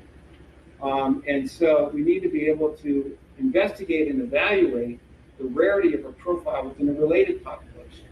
And that's a different question than what the government answers with its random person not excluded statistic that is typically used. And so, again, without the discovery of the forensic genealogy, both the testing as well as the experiments that are done with the test results, i.e. the database searches, as well as the family tree build out, the attorney can't investigate that. And in that situation, by not investigating it, is not complying with their duty to investigate that is required, especially in the capital case. I've heard you say that when you have a sample, in this case, would be an example from obtained from a knife, that was STR testing done, and then when you go, when you have genetic genealogy testing, you end up with whole genome testing or an SNP profile. Did I understand that? Yes, and it's unclear to me at this point what type of genomic profile was developed, whether it was a whole genome sequence or whether it was an SNP profile, which contains about 700,000 locations of very personal, private information. I think I heard you say that no matter which one of those was done for genetic genealogy, that you need to look at those to test the reliability of the STR profile. Did I hear that right? Yes, so this is, as an attorney and not a scientist, but as an attorney who has a duty to investigate, this now is an area where the attorney will look to retain a qualified expert who can evaluate and assess the linkages between the SNP profile or whole genomic profile and an STR profile. To be sure, an SNP profile or forensic genomic profile can't be searched in CODIS. It's not that type of situation. They can't be directly compared. But there are techniques that can evaluate if it is a whole genomic profile, you would look to a scientist who then would be targeting the areas of the whole genomic profile that comprise the STR profile to then evaluate the reliability of the STR profile, the potential for any mixture, the potential for any artifacts in the STR profile. Or if it's an SNP profile which doesn't have the STR locations in it, then you would look for an expert who understands that the neighboring regions around where the STR markers can be evaluated and assessed to provide information about what the STR markers do. Can I clarify something? Sure. So what you're saying is that you need to look at the qualified scientists who have to look at the SNP profile to compare it to the STP profile for reliability of the STP profile. The STR profile.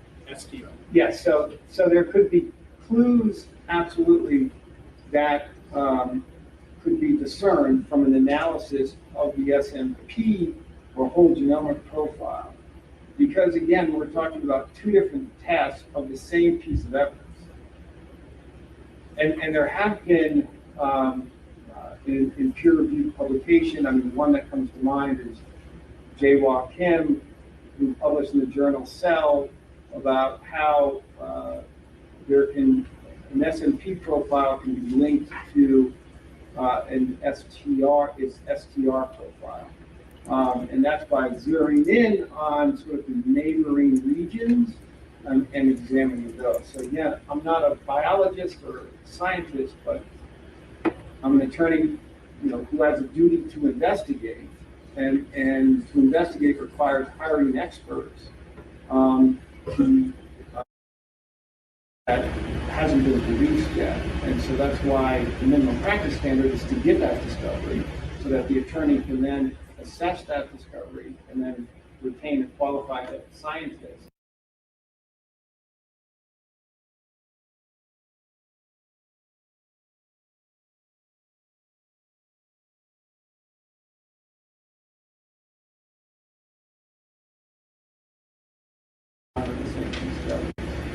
so that having that profile on the SMP can verify the legitimacy of the STR. Right, so that's my hypothesis, that's what I go to the expert to inquire about, because again, this is a very much an emerging area of forensic science and litigation. Sure. And yes, I'm going to object again. I don't believe that this witness is qualified to opine on what's needed in these scientific processes. He just indicated that it was his personal hypothesis. I would remove my objection on it. Well, I'm going to overrule that because I asked some questions. I apologize. Go ahead, ask your next question.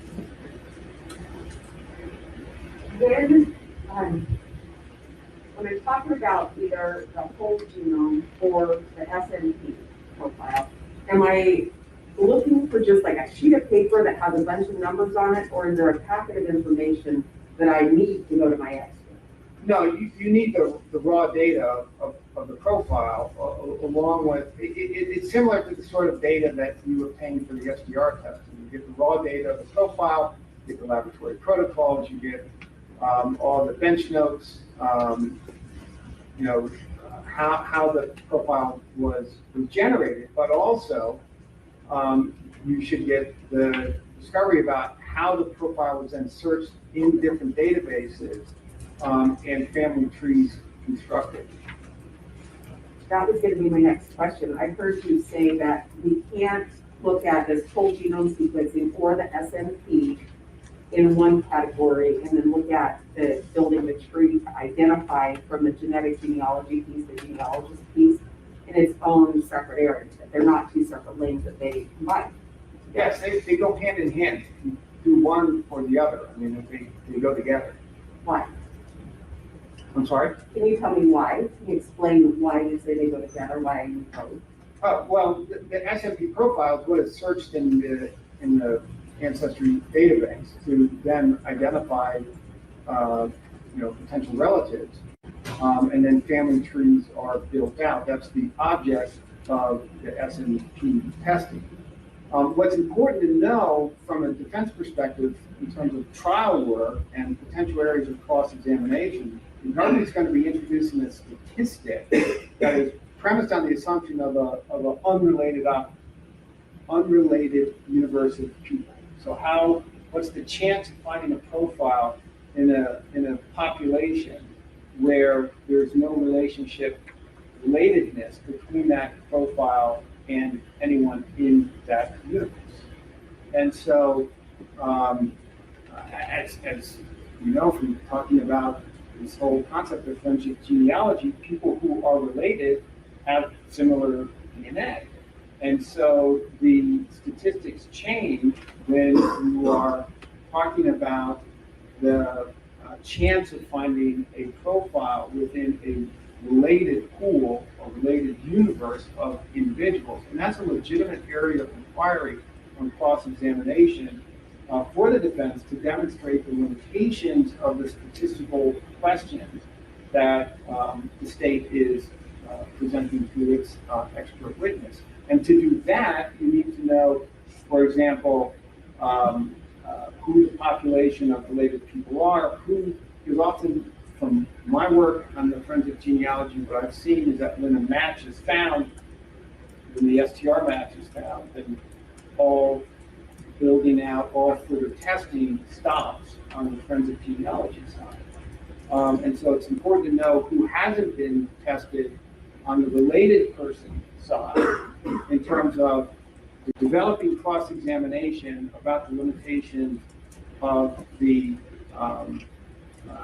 statistical tool that the state uses in its case to demonstrate the rarity of the match that they're presenting. Have you received genetic genealogy materials in your case? Yes, so which wasn't surprising to me, because even though typically the government doesn't seek to introduce the forensic genealogy, in its case, it nevertheless is evidence that is a scientific test of of material in the case. And so the discovery rules typically call, for example, in Maryland, in the District of Columbia, call for discovery of scientific testing of evidence in a case, and that's regardless of whether the government is going to introduce it or not. DC is a little different, where it requires either a materiality showing or that the item is introduced into evidence. And so even where there's a limitation on the item being introduced into evidence, that really goes to the item tested, which here is the environmental sample of trace DNA. And of course, the government has twice tested it. And so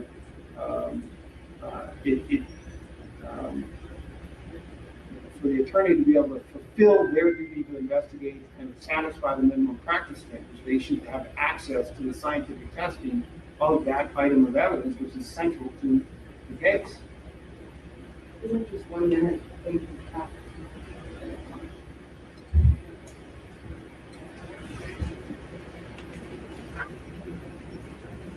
Mr. Mercer, I don't have any other questions. I'm going to be hanging on just a minute and prosecuting. Thank you.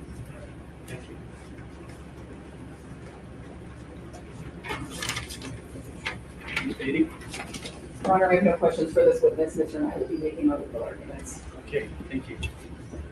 Okay, may this witness be excused? Amen. Any objection? No objection. Okay, you're excused. You can now stay in the court if you like. Thank you very much, Your Honor. Appreciate you traveling. Thank you.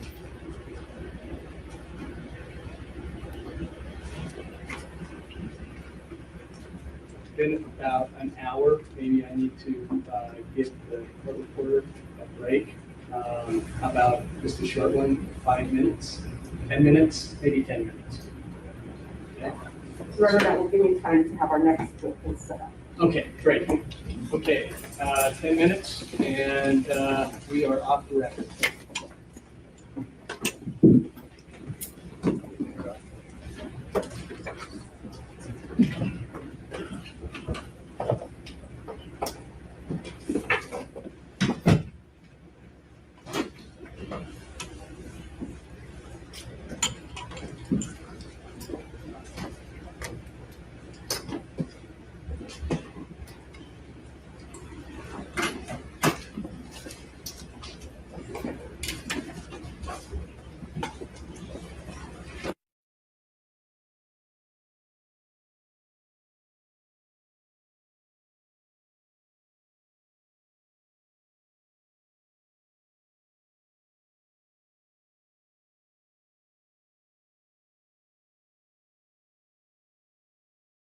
Thank you very much. Please be seated.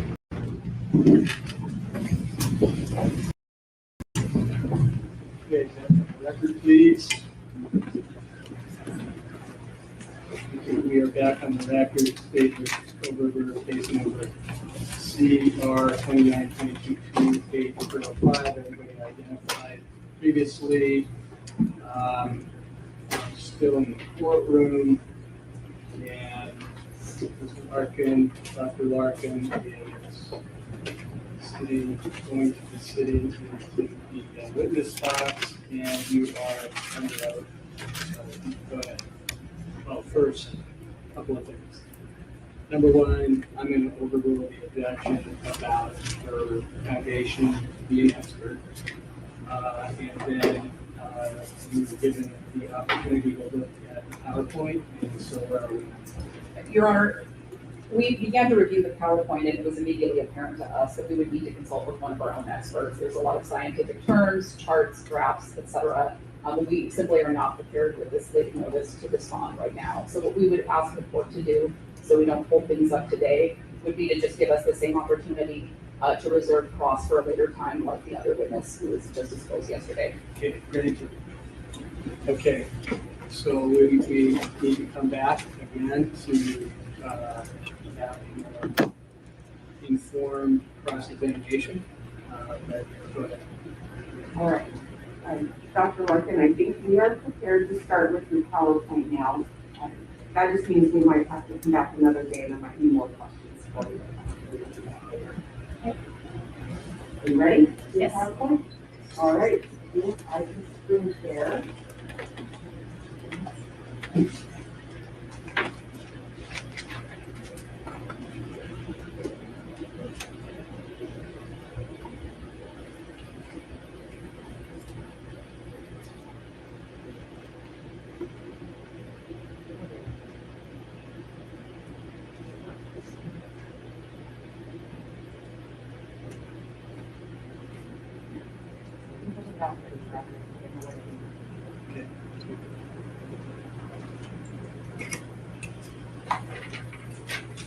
There we go.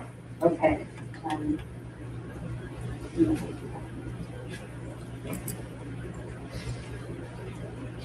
We are participating in it tonight.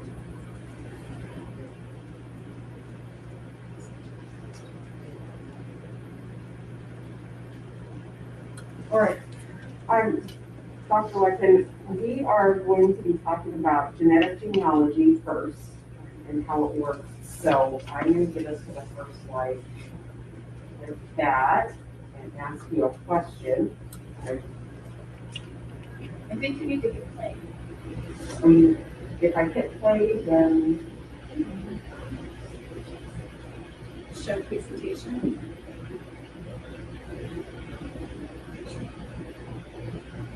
now clearly we should have had somebody besides me. We need another expert. All right. Yes, we need another expert.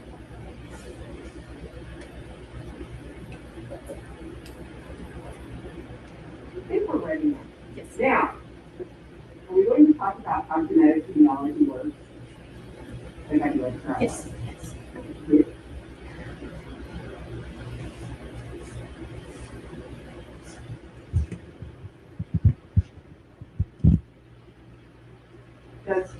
Tell me what kind of DNA genetic genealogy is. Okay, so DNA is just DNA, but there are a few different inheritance patterns for DNA. So there is mitochondrial DNA, Y chromosome DNA, and then what we call autosomal DNA. And those are the main types that we use. Could you just have that spelled for the court reporter? Autosomal, AUTOSOMAL. What is all three? Okay. Yeah, sorry.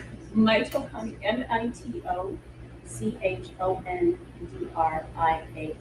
mitochondrial, and then Y chromosome. Chromosome is it's just letter Y, and then chromosome CHROMOSOME. Okay, thank you. What is autosomal DNA? So autosomal DNA is inherited from both of your parents, all four of your grandparents, all 8 of your great-grandparents, and so on. That's a little bit different from mitochondrial and Y chromosome. Mitochondrial you only get from your mother, so it just tracks that direct maternal line. Y chromosome DNA is only in chromosomal males, and it goes from father to son, so it tracks the direct paternal line. But autosomal DNA can show relationships on all branches of your tree because you inherit it from all of your grandparents and so on. As a genetic genealogist, do you use one over the other when you do this? I primarily use autosomal DNA. Mitochondrial DNA does not change very rapidly, so it doesn't give you a really good sense of how closely related you might be to someone. Y chromosome DNA is it changes a little bit more rapidly than mitochondrial DNA, but it's still fairly slow. You could have a match to someone and your connection to them could be back in the 1700s. So it's not going to tell you, who your immediate relatives are. Autosomal DNA can give you I call it kind of depth perception. It gives you a much better sense of how far back in time your connection to that other person is. And that's what's primarily used for adoptee searches. It's what's primarily used in the forensic area as well.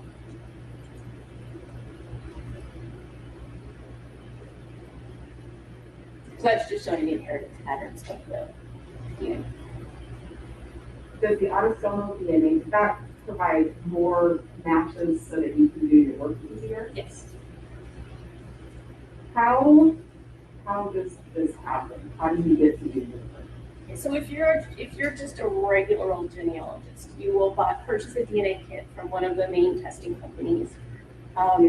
They will send you a little tube, and you either spit in the tube, and it seems like a lot of spit, or you do a cheek swab. You put that back in the tube and you mail it back to the company. The company will then extract the DNA and do the analysis on it. As the genetic genealogist, or the person who did the test, what do you get? How do you know when something happens? Right, when your results are finished, they'll send you an email and you can then log into the website. And once you do that, you will see all of the companies offer what they call ethnicity estimates. And so it will tell you, whether you're descended from, German stock or Scottish or African or, whatever your sort of broader ethnic background is. They will give you a list of matches, which are other people who've taken the same DNA test in the same database and who share DNA with you. Yeah, so that's the two main things that you get from that. So the same database, what do you mean by that?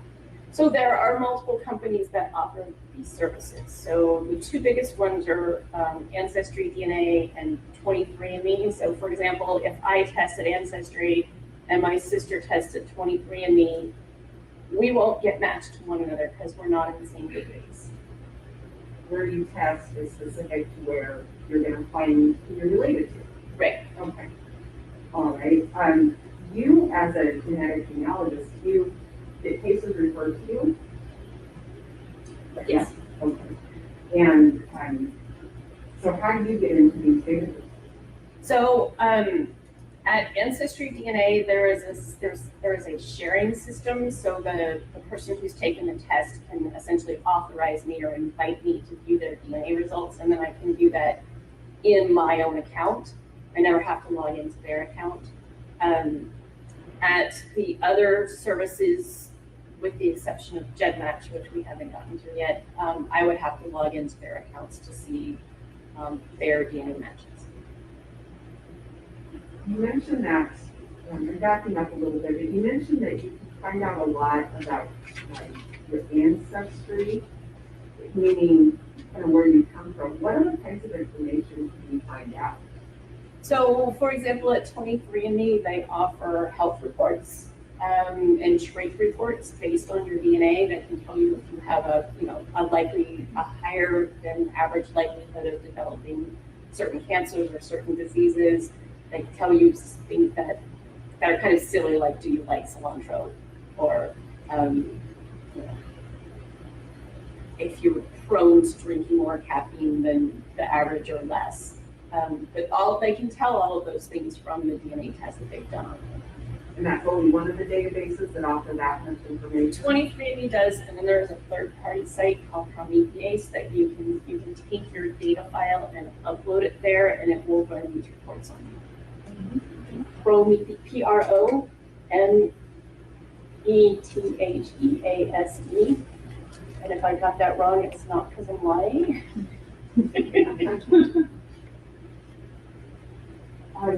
You changed slides, and now I have a slide that says microwave. What is that? So a microwave is the actual piece of lab material that they use to run this test.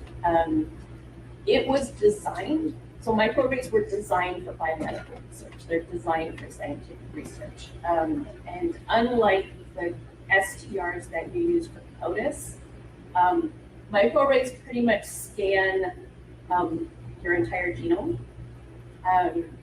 They're looking at, so we talked about autosomal DNA. They look at about 600,000 individual bits of your autosomal DNA. Those are called single nucleotide polymorphisms. So NUCLDOTIDE and then BOLYMORPHISM. I feel like I'm in a spelling bee. These are individual bits of DNA that are known to vary among people. Most of our DNA is identical, so looking at those bits are not going to tell you who's related to whom. They look at these microarrays specifically target the chunks of DNA that we know vary between or among individuals. And so that uses higher levels of DNA than you typically have for forensic purposes. Do you mean more like when you talk about spitting the tumor swabbing the tooth, you mean you have to have a lot of it to do this? You have to have a fair amount of DNA to do a microarray. What happens if you don't? Then there is an alternative. There's an alternative method called whole genome sequencing, and then this is there's whole genome sequencing, and the specific way they go about it is called next generation sequencing. And that will actually work on lower levels of DNA. It will work on lower quality DNA, so DNA that might have been broken down because it's been exposed to the elements for a while.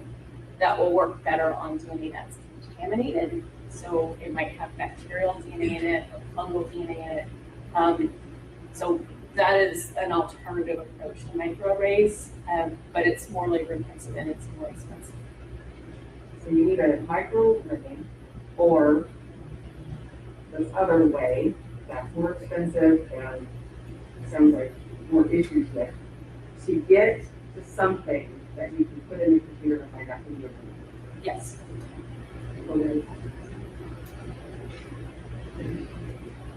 What is this? So this is just kind of a teaching strategy just to show that we have 2 parents, 4 grandparents, 8 great-grandparents, and I've color-coded the grandparent lines to help us track how the matches fit in. And when you do autosomal DNA, it's this group of people that you're drawing. Those are the people who contributed the DNA in you, yes.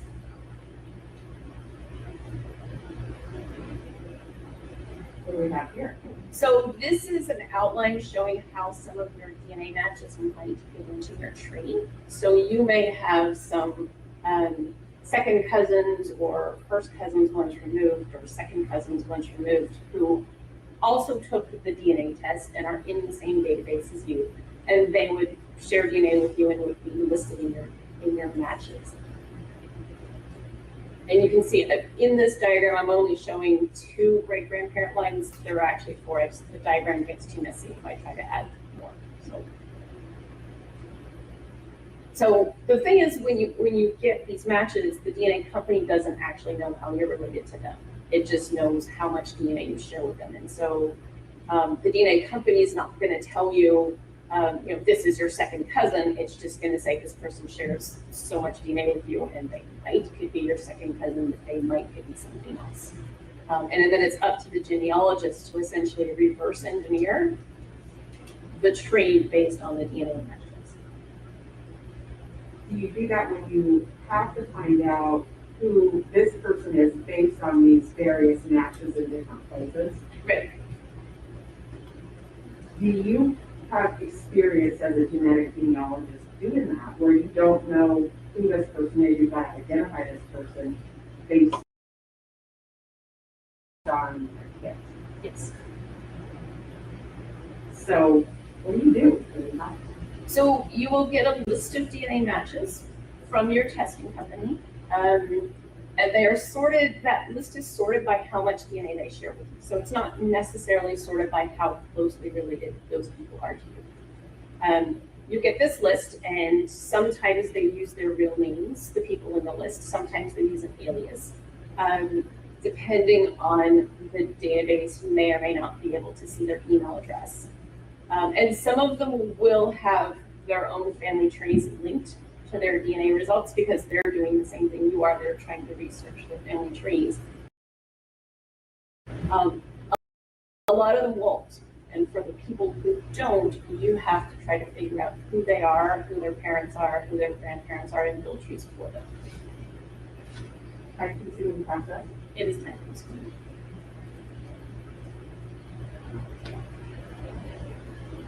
You talked about shared DNA. Yes. That it doesn't tell you how closely related some of this is. Right, so we measure autosomal DNA in a unit called centimorgans, centimorgans.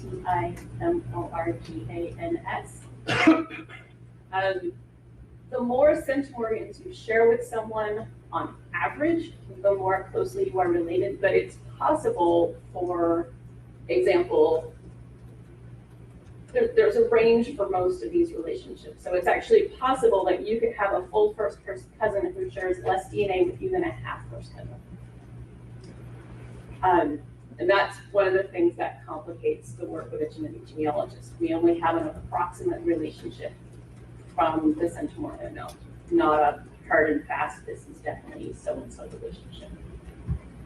In your work, when you have your unidentified person and you put the profile in and receive matches in various places, you're looking at these centromorgans to try to get a clue. What do you do after you have this information that tells you about centromorgans? So I have to essentially build trees for these matches. The first step in the process is to figure out how they are related to one another. Before I can figure out, for example, if I'm trying to help an adoptee find their biological parents. To figure out how they are related to their matches, first I have to figure out how the matches are related to one another.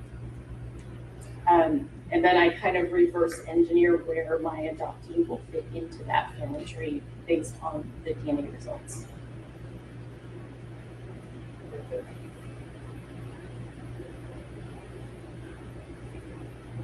What was that slide?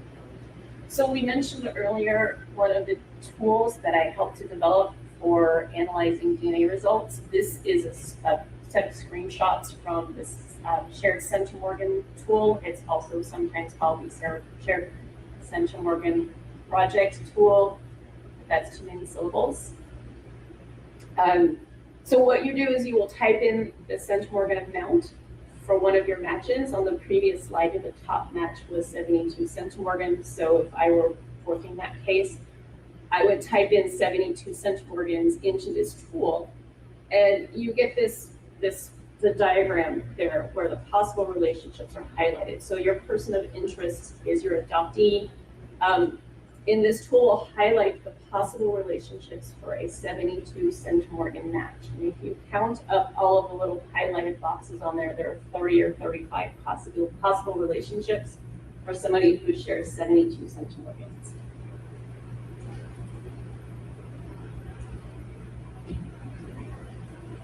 And so this is sorry, I'm not supposed to talk. What, I don't know what the statistic that just popped up is about. What is that? Okay, so I mentioned that this is a statistical tool that's using probabilities. And so even though there are 30 or 35 possible relationships for a 72 centromorgan match, some of them are more likely statistically than others. And so this panel that is in that tool is listing which of the relationships are most likely. And so there are a group of relationships with, I can't quite read that from here, but I think it says half their cousins. That's the most likely group, and then below that, I think it's third cousins, that's the next most likely group, and it has the genealogist. That tells me that I'm gonna need to build this person's tree back, probably to second great grandparent level, before I can conceivably figure out where my person of interest fits into that tree. Is that important to know how far back you have to build that tree? You have to find the connections among the matches, and you sort of need to know where in the tree to look for that. I think you told us you have to build trees for each of the matches so that you can find those connectors. Yes, and I have to build out both sides of a matches tree because I don't know if my person of interest is going to be related on their mother's side or on their father's side. I don't know which grandparent it's through. So I essentially have to build the whole tree back several generations to find the connections. Are these decisions that you as the genetic genealogist have to make to do your work, finding the matches? Yes, but I have to continue to build trees things. Now, do you have to build trees for all of those 35 matches? Or do you do it until you kind of figure out these are the common people? There are some matches that I may not be able to build trees for. Maybe I can't figure out who they are. So on this slide, there's only 5 matches shown. And if you click, only 2 of the people of that 5 have posted their own trees. That little icon that I'm pointing the arrows at show that those 2 matches have built their own trees. And so that saves me a lot of work because I can look at their tree and rather than having to build it from scratch, I can they've listed their parents and their grandparents, and I can just go and double check, make sure that they put the right people down, rather than having to build the trees from scratch. The other people, I either have to build their trees from scratch if I can figure out who they are, or sometimes I may just have to skip them if they have a really common name and I don't know where they live or what their age is.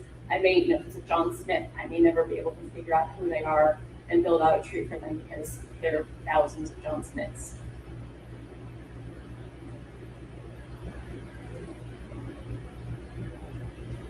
I think this graphic shows us the process and how far you have to build trees for the matches and try to identify the one person. Did I understand that right? Yes, this is just a simple example where I've built out 2 hypothetical trees for 2 hypothetical matches.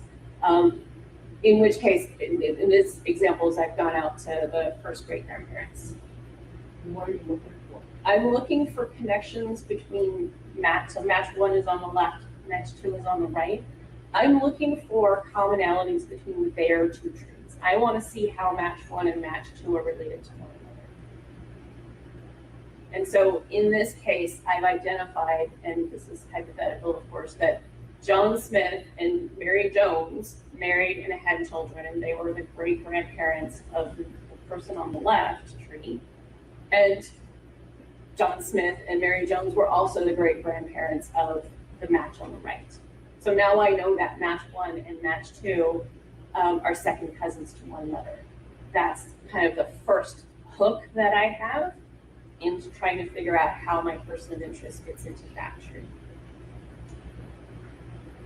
And so I would then diagram. What are you doing from there? Yes, thank you, sorry. I would then start building what I call a descendant diagram, and I will do this in a sketching software.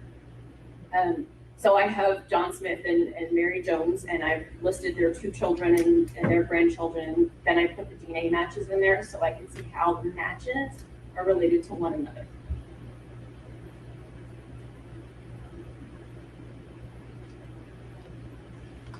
Let me see if I understand this.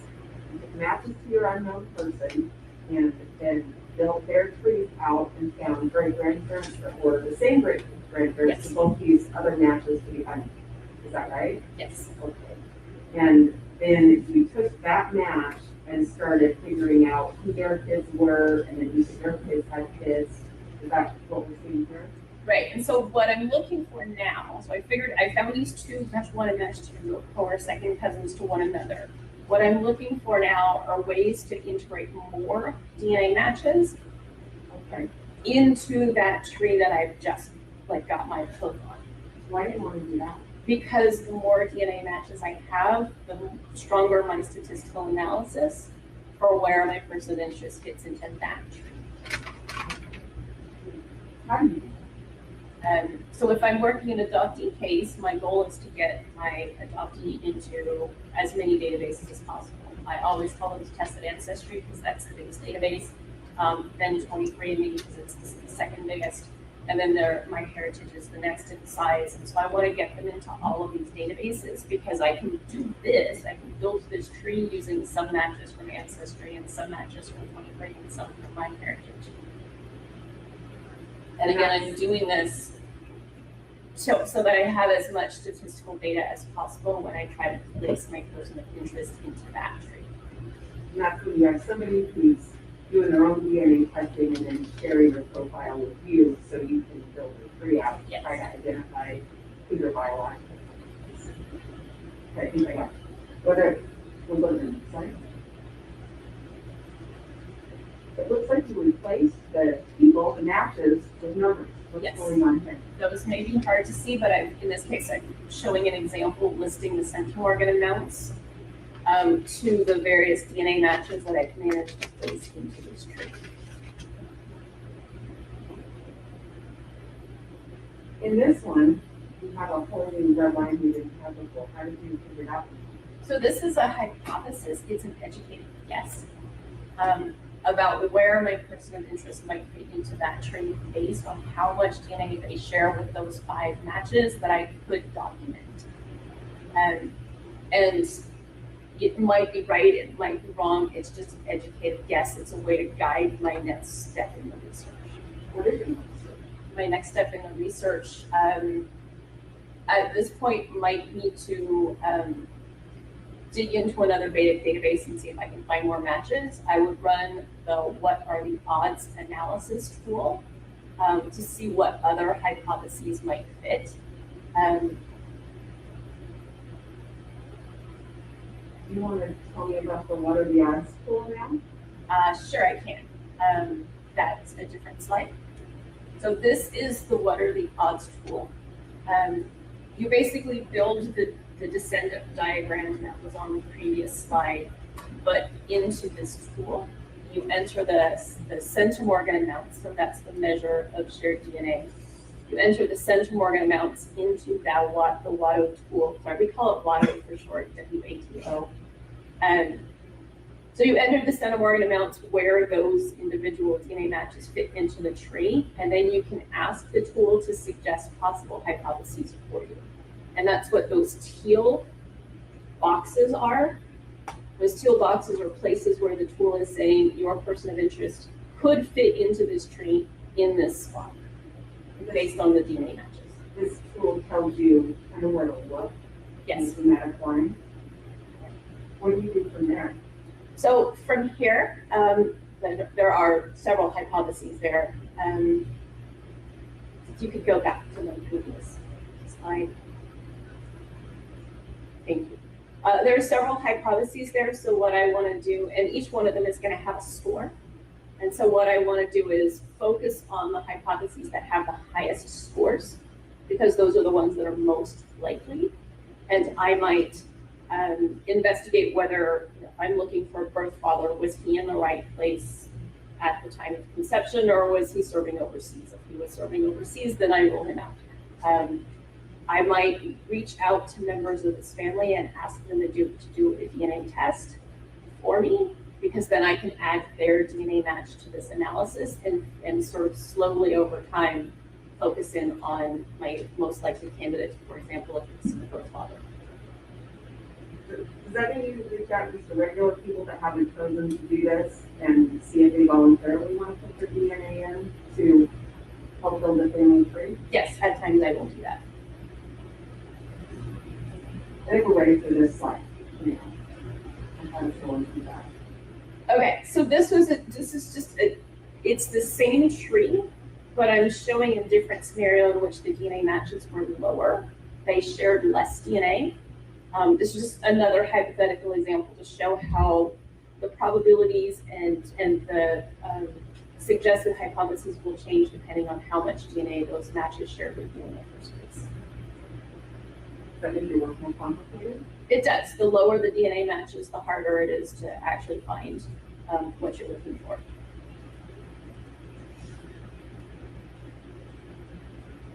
Is strategic testing, and you're talking about here, is that what you mean when you say something you have to ask people to test? Yes, some genealogists call it target testing, some call it strategic testing.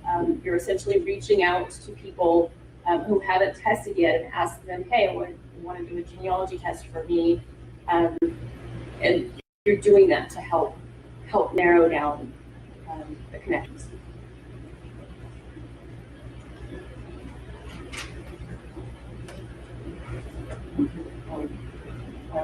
This one has some arrows pointing us in the direction.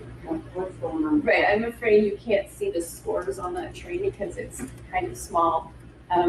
But those arrows are pointing at the hypotheses in this tree that have the highest scores. So that's where I would try to target relatives who might be willing to do a DNA test for me. And those scores come from the tool. Those come from the tool, and they're and those give you, I guess, information about which direction's more likely. Yeah, the probabilities are based on the shared centimorgan amounts.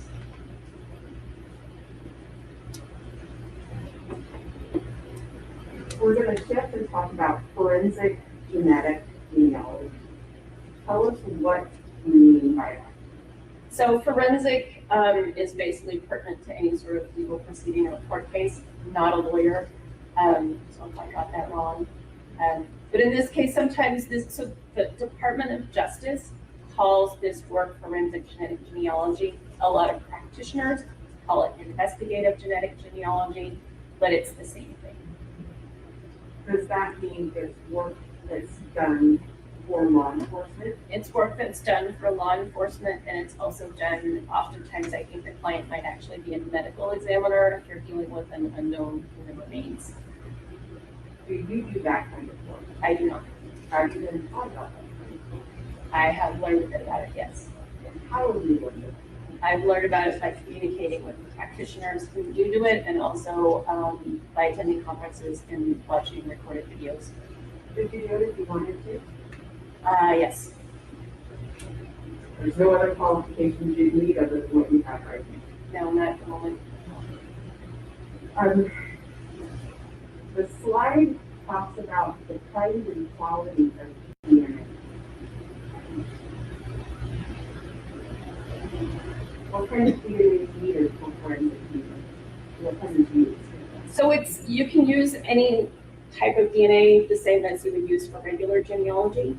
You could do mitochondrial, you could do Y chromosome, you could do autosomal, and as I mentioned before, most of this work is using autosomal DNA.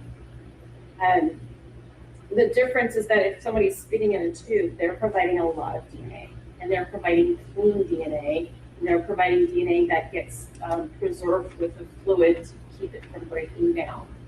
And that's not always the situation that you're going to find at either crime scenes or if you're dealing with unknown human remains.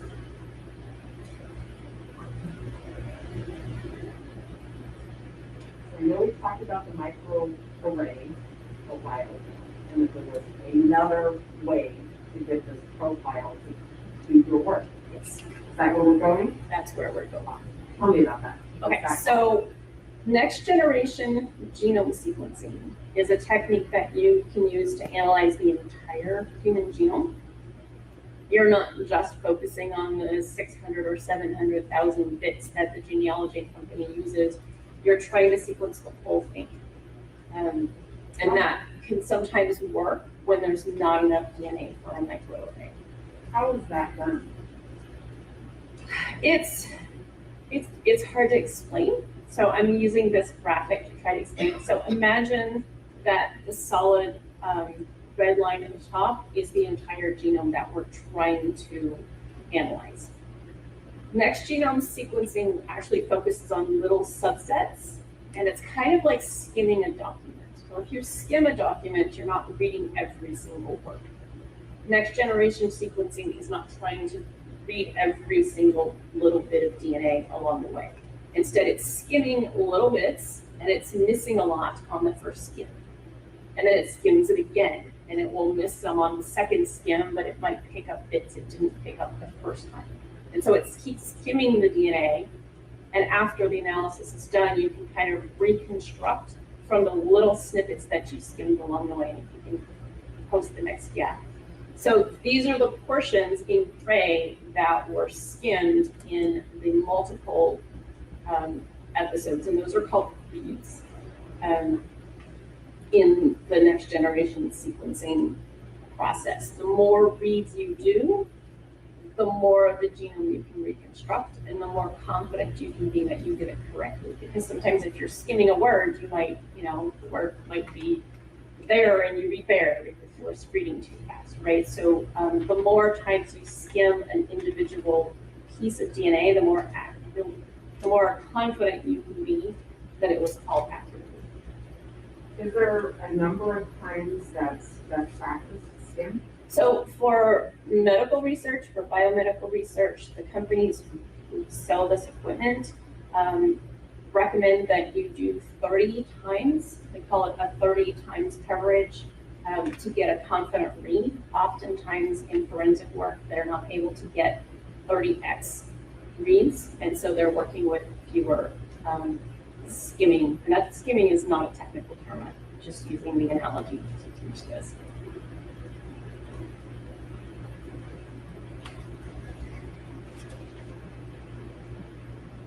Talk about missing information when you skim. This slide says that it's filled in by a word called indication. Is that what this slide means? So if you can't do 30x coverage of the genome, which is often the case when you're working with low quantities of DNA or contaminated DNA, you won't get the whole genome. You'll be missing pieces. This is a stage of the process called bioinformatics, and you actually have a specialist who goes in and use statistical methods to try to fill in the pieces that were missing in the initial analysis. Does that mean that person's projecting what would be there? Is that showing us that? That's showing us the parts that were imputed. That's the term that we would use.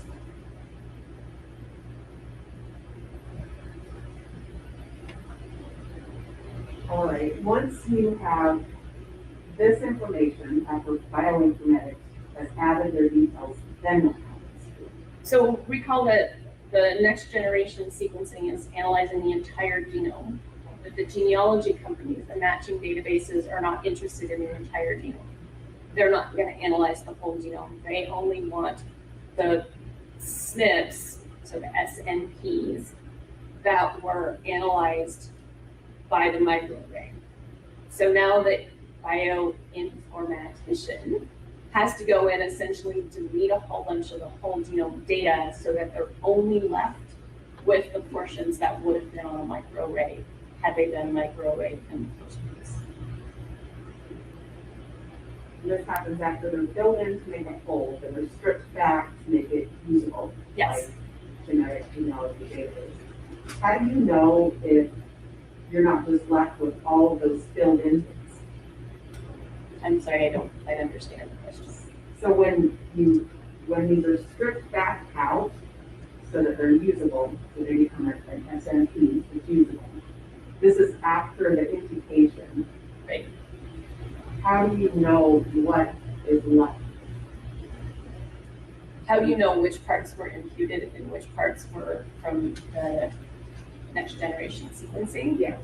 The bioinformatician would have access to that data, but as a genealogist, you wouldn't know. Okay, that question will be for somebody different.